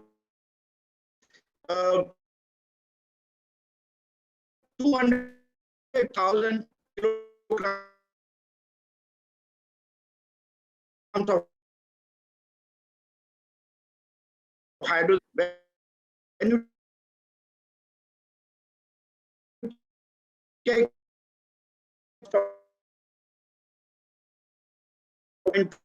about kgs of 55 kilowatt hours of electricity plant. One of the major point you should see is what is the destination. If you go for green hydrogen, which will require water in that to demineralize water, the water electrolysis amount of water, which is 18 liters for 1 kg of hydrogen, and efficiency is of course 60 to 90%. This is the kind of some hydrogen method produced using the natural gas reforming, and efficiency is much more in terms of carbon footprint. I'm just giving you the figures which are there. Coal gas is almost 20 kgs of carbon dioxide.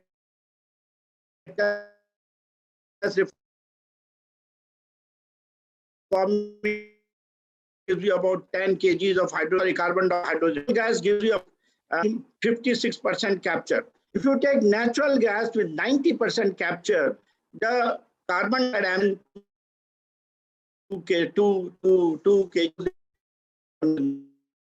No, we use power. So CAS that in 2009 power will come from renewables. So decarbonization, when grid is more,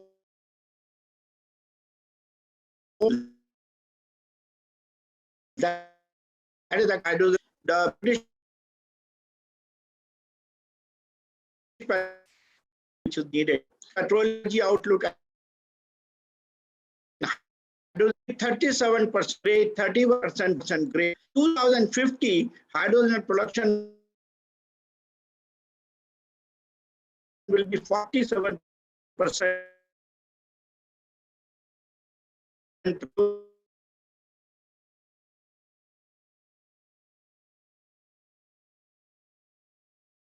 And 53%. All carbon dioxide.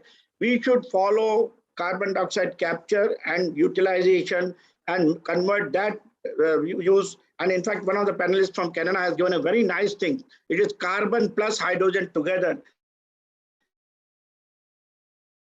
It is defossilization which is important. It is for energy studies that developing blue hydrogen is a must, as green hydrogen will not be available in substantial volumes until the power sector is fully decarbonized by electricity, and that is not before 2040, possibly by 2050. Globally, 140 million tons per annum by 2050. If this demand is met by blue hydrogen, it will require billion cubic of natural 50, around 1/3 of the globe, and met by green hydrogen, the necessary would require 18,000 terawatt hours of electricity, which is roughly equal to 75% of all current power production. I saw some of the questions in the chat box. Some of these figures, I think, will answer those questions which were being raised. As in the commission,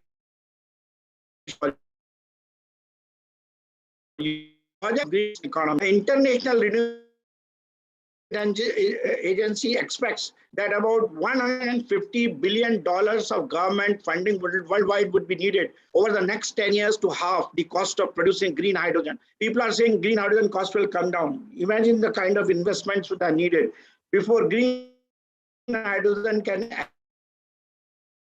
achieve cost parity with gray or blue hydrogen. As planned for development of energy USA, by 2040, total US hydrogen projected consumption in the year 2040, only 28%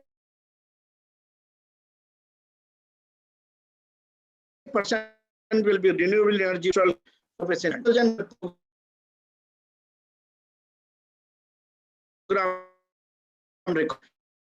Department of using cost of $4 ranging from $1,000 to $1,500 per kilowatt. By the way, these costs have come down since this report has come. World's biggest oil firm, Saudi Aramco, which is the latest, which came about 1 week or 15 days back, bets for large-scale blue hydrogen market share. The company emphasized that costs for producing blue hydrogen are probably around 1/5 of those of the green hydrogen, at least at today's solar and wind prices. And turn on blue hydrogen and supports blue hydrogen as a bridging technology. International Energy Agency in clean energy transition, producing low carbon hydrogen from fossil fuels will likely remain the cheapest option in regions with cheap domestic coal and natural gas and available CO2 storage. Now,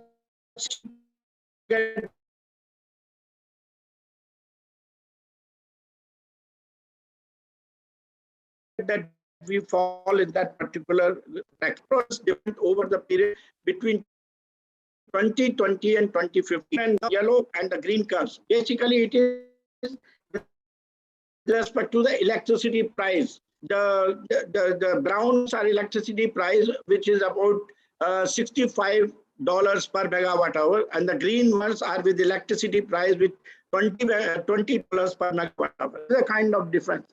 If you have $65 per megawatt hour, about cost is about 5.2.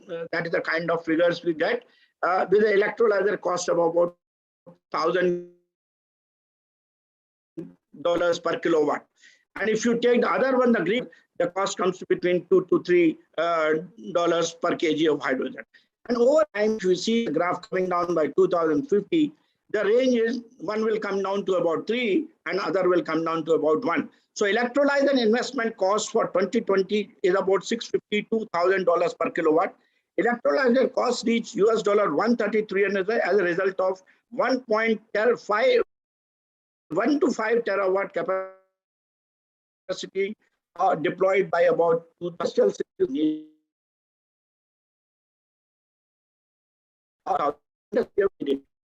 India, 1% of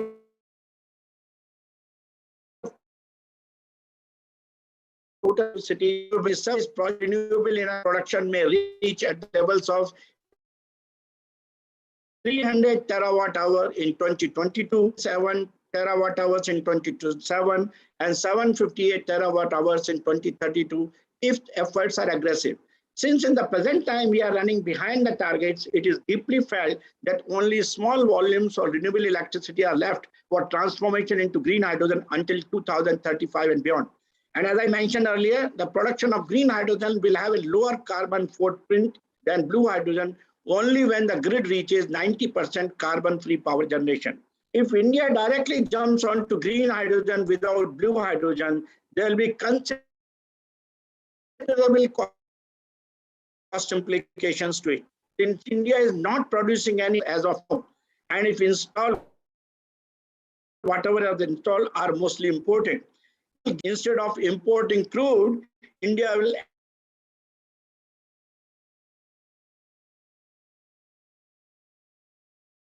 end up in importing the electricity. In India,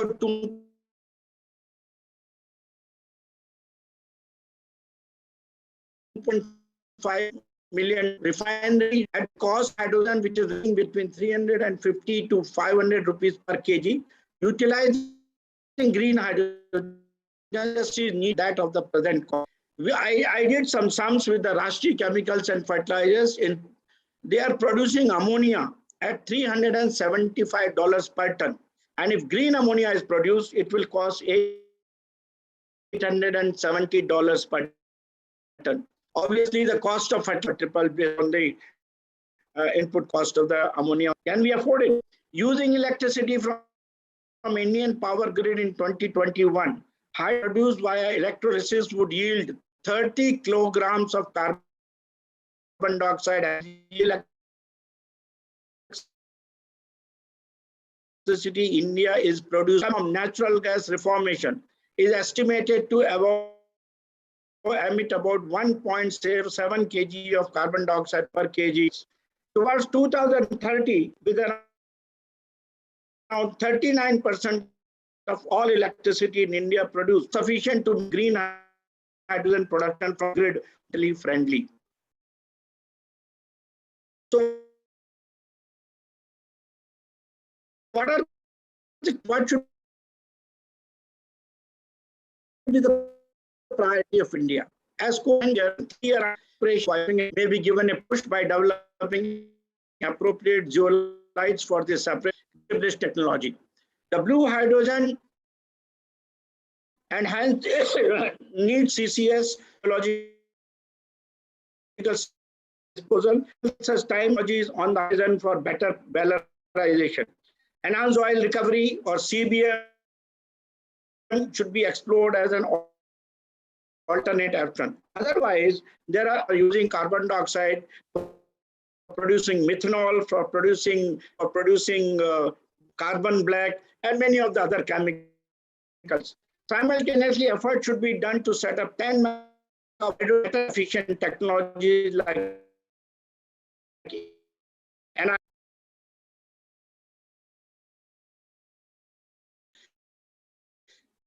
solid oxide to critical for value chemicals are carried that reforming process to generate hydrogen from them should be developed. Size, weight, and efficiency should be optimized, and same should be set up. Methanol ammonia produced from blue hydrogen board truck to produce hydrogen and integrated with PEM fuel cell will give a very good vision for blue hydrogen transporter. This is a fruit and will certainly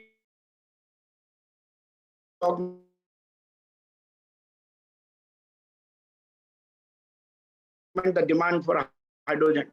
Now,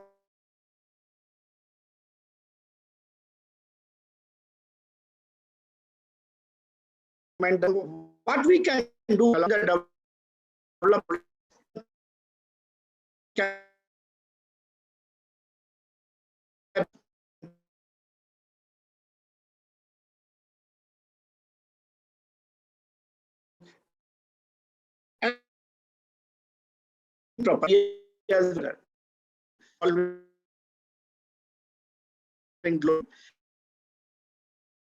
this it is utilizing a certain significant proportion to meet the global demand. Use of green hydrogen, which is 2 times costlier than diesel and refinery sector, will have immediate impact on the price of this product, which the country can recommended that the existing SMR plants infrastructure will have that TI and carbon credit schemes. The cost of green hydrogen then the blue hydrogen 50 from CO2 generation, which is a tall order. Countries like France are aggressively looking because in France is from nuclear. In India, where base electricity load is from coal, it should look blue hydrogen enabler of the green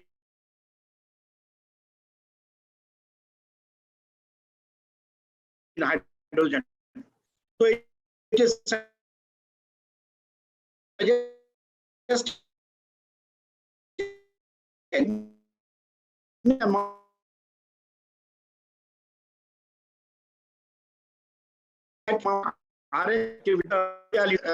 world should be produced in large quantities in India high content. This is what I want to for photovoltaic solar energy situation, where 90% of the equipment is being imported. So we are not Atmanirbhar, they are become electrolyzer also like that. There is no meaning. So reformers are used on heavy trucks to provide hardboard to be developed and produced in large. Hydrogen mission should be the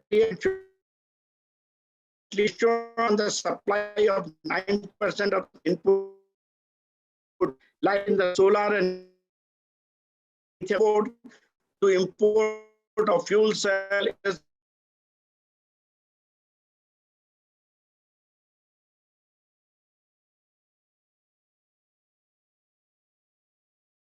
high pressure storage cylinder.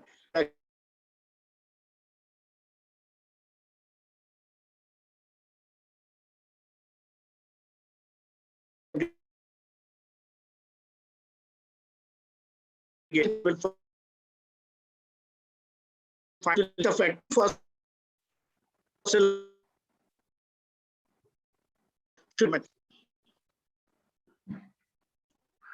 Thank you, Chairperson Dr. V.K. Saraswat, for giving a full picture of hydrogen in India, what is required.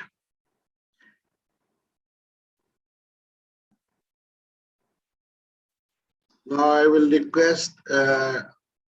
Anil Rajdan to please address.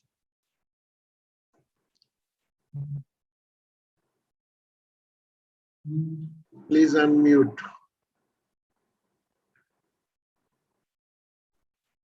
So,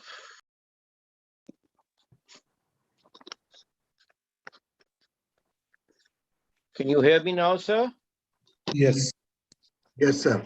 Well, I think it's been an excellent evening, starting with an old friend and colleague, Mr. Nobuo Tanaka, former head of the IEA, and ending with a luminary like Dr. V.K. Saraswat, who has seen the frontier areas of research in India and is now virtually heading the technical side of Niti Aayog.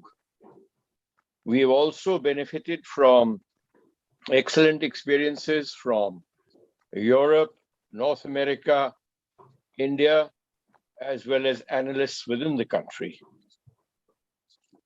The mission for hydrogen is certainly a desirable mission. And as Dr. Saraswat pointed out, which I have been trying to highlight since yesterday also, that all energy transition comes at a cost.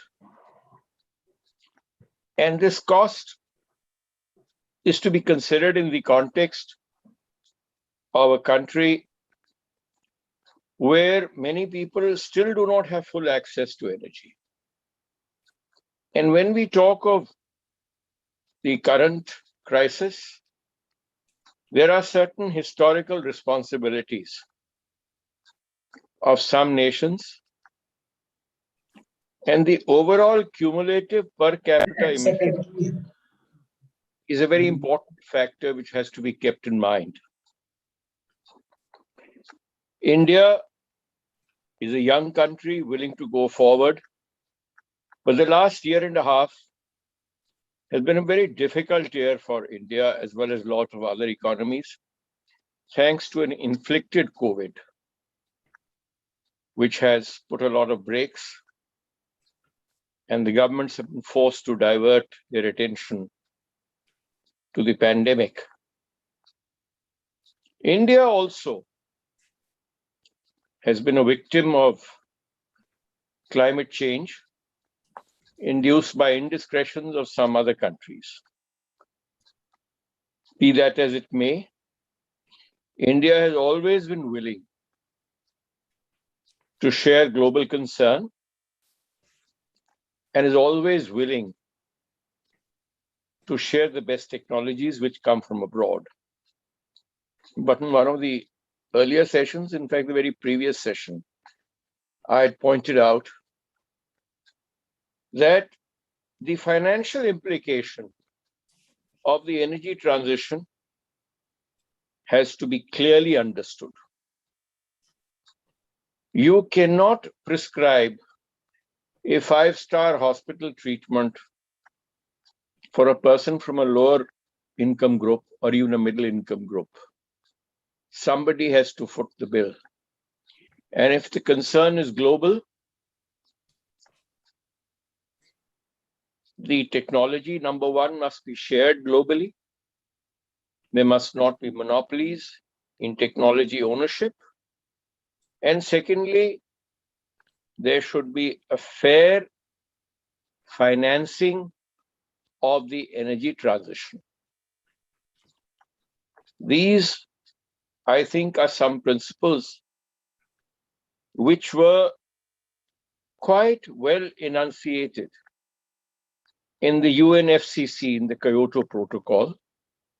But unfortunately, I think the Paris Agreement is a little regression of that earlier philosophy based on equity and Vasudev Kutum, as we say, a uniform, a universal civilization. The new technologies that are mentioned are extremely important. I have myself had the privilege of working across 3 major energy sectors in India: the Department of Atomic Energy, the Power Ministry, Ministry of Petroleum, and then back again to the Ministry of Power. And I can say that energy is extremely vital, but energy also demands equity. And just as when nuclear energy and atomic energy had been initiated after the Second World War, the International Atomic Energy Agency had been created. I think we need a similar international agency to develop and proliferate the most preferred fuels globally. And as an Indian, I would say that technology must be shared. The IEA, as Mr. Nobuo Tanaka has pointed out, had a history of its creation from the oil shocks of the 1970s. I had just joined the civil service, and we had seen a taxi fare per individual go up 5 times traveling from Missouri to Delhi. The IEA has to enlarge its role. It's a good platform for global energy exchange, but I think it needs to evolve much beyond its role. It has done a tremendous task in highlighting energy issues, presenting viable alternatives. And when Mr. Tanaka was heading the IEA, he had made a very fair invitation and offer to India to join the IEA. In fact, twice I've been invited to address the Executive Council. But I think India has now at last become an associate member, which is very good. But I would say that institutions like the IEA need to be enlarged, made global, become technology suppliers for the right kind of energy. The world must hold hands, must share technology, must share this planet and its concerns equally. We have requested Dr. Fatih Barol to address the Lavraj Kumar Memorial Trust on the 28th of next month. And just yesterday, he's conveyed to me that he shall be speaking on India's role or position in the global energy scenario. I sincerely hope that with very eminent people in the government and in the IEA, and the good relations between the IEA and India, the IEA will probably should be a vehicle which should convince the global bodies that we need to act together, we need to act fast, but we must act as one body, sharing technology, not wishing to capitalize on it, and providing resources, just as you do in a country, democratic country like India, the great values it upholds. Those who are poor need support. I say subsidy is a bad word. It is responsibility of all of us to carry the rest of the country, the rest of the world with us. And I think it's only in that spirit that the Holocaust that has been predicted by the IPCC can be averted by unified action, concerted action, and not by sermonizing or scaring sections of the world. My thoughts go back now to when the Bali conference was being held, and a very important functionary of the European Union had invited us to the residence of the British High Commissioner that time. And he said, India must get into the act and start acting fast. What is this? As if we are still a colonial country. I said, well, please act together. Let's share our responsibilities. He remarked, you better care for yourselves. We could be living on planet Venus. To which I remarked that we've already been living on planet Mars for long. We're not talking of the future. So that is the position of developing countries. And we share the global concern. India has always shared that concern. But let us carry the burden together. Let us find our solutions together. And the world should be one as never before in fighting the scourge. That's all I had to say. And I must thank all the excellent speakers today, right through the day, who provided excellent ideas and excellent analysis of the situation. I must thank all the luminaries once again. And thank you, Dr. Garg, for having got everybody together. And after 2 years of my first thought, we've had this, we'll have a much bigger program later in the year. Thank you very much, sir, once again. Thank you, sir. And Dr. Tanaka, your guidance to us, before I will request Dr. Saraswat for final word, your guidance to us. Thank you. Thank you, Dr. Garg, and thank you very, very much. Anil Razdan, my very good friends since the time of the IEA. He recognized the role of IEA as a global player and make us support and let this energy transition happen with fair burden sharing. Certainly, the nation states has its responsibility of peace and happiness within their borders, but nationalism is the buzzword of the current global situation in many countries.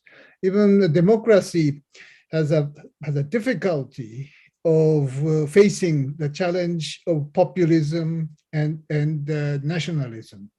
So if nation states has such limitation, the COP26 in Glasgow, UK may have difficulty to reach the agreement among nation states. I think the international body like IEA or the global market or consumers of the energy may make a difference in the big alliance, which as Anil Razdan say, for the better and sustainable world. So I think Fatih Bill, he mentioned, will talk to the Indian again in next month. And I am chairing the ISEF in October. So I wish that with your great help, we may come together with a possible solution. I think climate change may have much worse impact than COVID-19. COVID-19 will not kill everybody on Earth, but climate change may. So we have to be serious and urgently commit globally toward the better world which we are facing now. And the young people may have to play much more important role together. And that is one of the subject of the ISEF. And I think you may take it into your consideration, Dr. Garg and Anil Razdan, for the future elaboration of the work you are going to do. And thank you very much for inviting me to this very interesting and stimulating discussion for the future. Thank you, Mr. Tanaka, for your guidance and excellent presentation as always. And we are grateful that every time we invite you and you are there. Thank you very much. This is one of the friendship between Mr. Anil Razdan and you. And we have high regard for you from India. Now, there are a few questions by the audience, and mostly they are addressed to Dr. Vij, except Mr. Mike. And if you like, I can just read. Dr. Vij, yes. Hydrogen electrolyzer has its own challenges and cost is very high. What is your opinion about hydrogen from biomass gasification? Gasification. Okay. Development of electrolyzer is a cost-effective, but indeed the cost can be decreased by improving some parameters such as catalyst efficiency, construction of electrode with cheap material. If there is no, but in India there is no such electrolyzer has been developed by any academic institute which can produce hydrogen at large scale. At PDBU, what we are doing, we are making a fully cost-effective electrolyzer which can produce 2 kg of hydrogen per hour. And in fact, we are working as a saline water as an electrolyzer. So producing hydrogen from the sea water itself, that can work as an electrolyzer. That is the one question. And second is the processing of biomass gasification.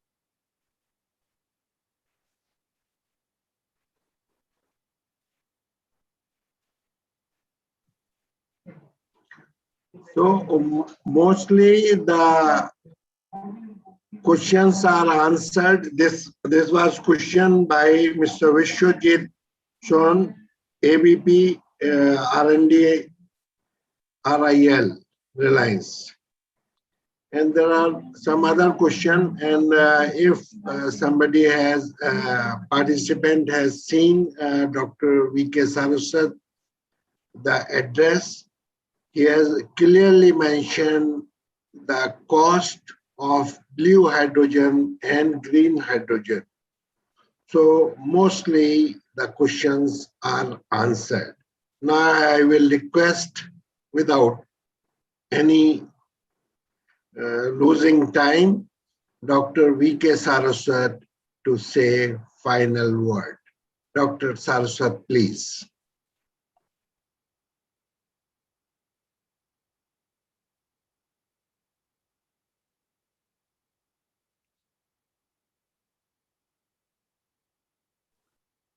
Dr. Saraswat,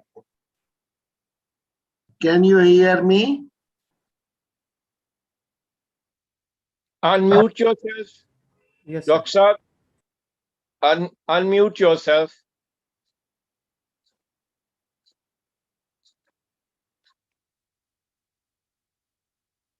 So, Dr. Saraswat, kindly give your final word on this aspect.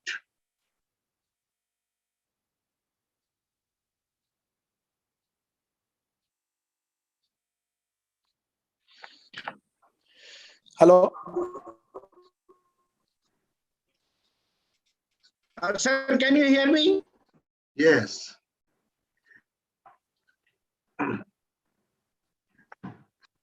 I think we are connected again. So I was constantly way for transition across the globe to meet the requirements of pollution control, global warming control as per the, I think we should not energy I remember 2002 or 2003, I was talking about hydrogen economy. It has been now 20 years since the today. You have seen done technologically to produce affordable prices for the variety of applications. For us to now use hydrogen and use it in almost every application where we are using hydrogen today, or the fertilizer plant, or the refineries, or the cement plants. I think, but the cost competition suggested that is not, which is using the carbon would be the process for producing hydrogen and using in that our system.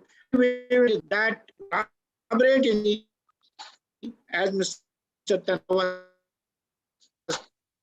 telling, and internal energy major role value and various areas, as I mentioned. Also, what Mr. Razdan has mentioned, globally reduce for the underdeveloped countries, the cost of production is not is being borne are well at a very low cost. For example, US or for energy where there, but there are countries where we are on gas of things. I think for such of those countries, affordable pricing has to be done to be produced, transported, delivered, and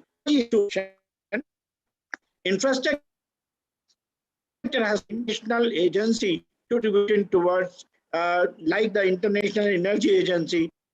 A similar platform can be created for and blooming of the hydrogen economy as a transition for the energy mix and also controlling the global warming. I hope your platform will be able to do something in that direction. All of us should work in that direction. Going into the what is required is the direction in which we should use hydrogen as a source of energy, a clean fuel. That is what we should do. And we should all work together in that direction. Thank you very much for inviting me and being part of this discussion. Thank you, sir. Sir. Thank you, everybody, for a very excellent participation. Thank you all for the opportunity. Have a good evening. Thank you very much. Goodbye, Anil. Goodbye. Bye-bye. Thank you. Thank you. I'll tell Bill Ramsey tonight that we spoke. Good. Thank you. He's in touch. Very fine. Okay, good night. Have a good night's rest. It must be very late for you. Yeah, it's midnight. Thank you. Yes. Thank you. Good night.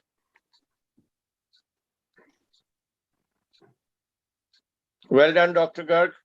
Thank you, sir. Thank you. Had an excellent 2 days. Very remarkable.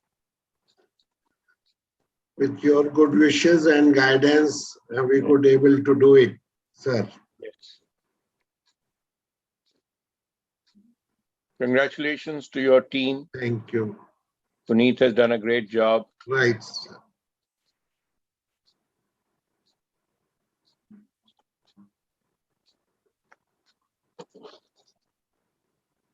You see, we have to find a solution to hydrogen also, just as the Zoom has found a solution to a lot of movement. We have to find how do we adopt. We know what is the technology. Dr. Saraswat was talking of 2003-4.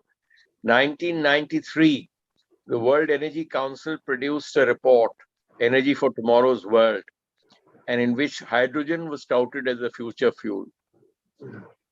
So we are going back to virtually 30 years and still trying to see how to commercialize it. When you were in petroleum ministry, IOC was doing excellent job on hydrogen. That's true. That's true. No, we had hydrogen buses also when Dr. R.K. Malhotra was there. That's right. That's after I retired, when I was on their R&D committee. Anyway, thank you very much. Good night. Thank you, sir. I have a whole day tomorrow. Also, we have a national, again, international event for PMA. In the morning, I have some green awards, first jury meeting. Right, sir. Thank you very much. Good night. Thank you, sir. Good night, sir.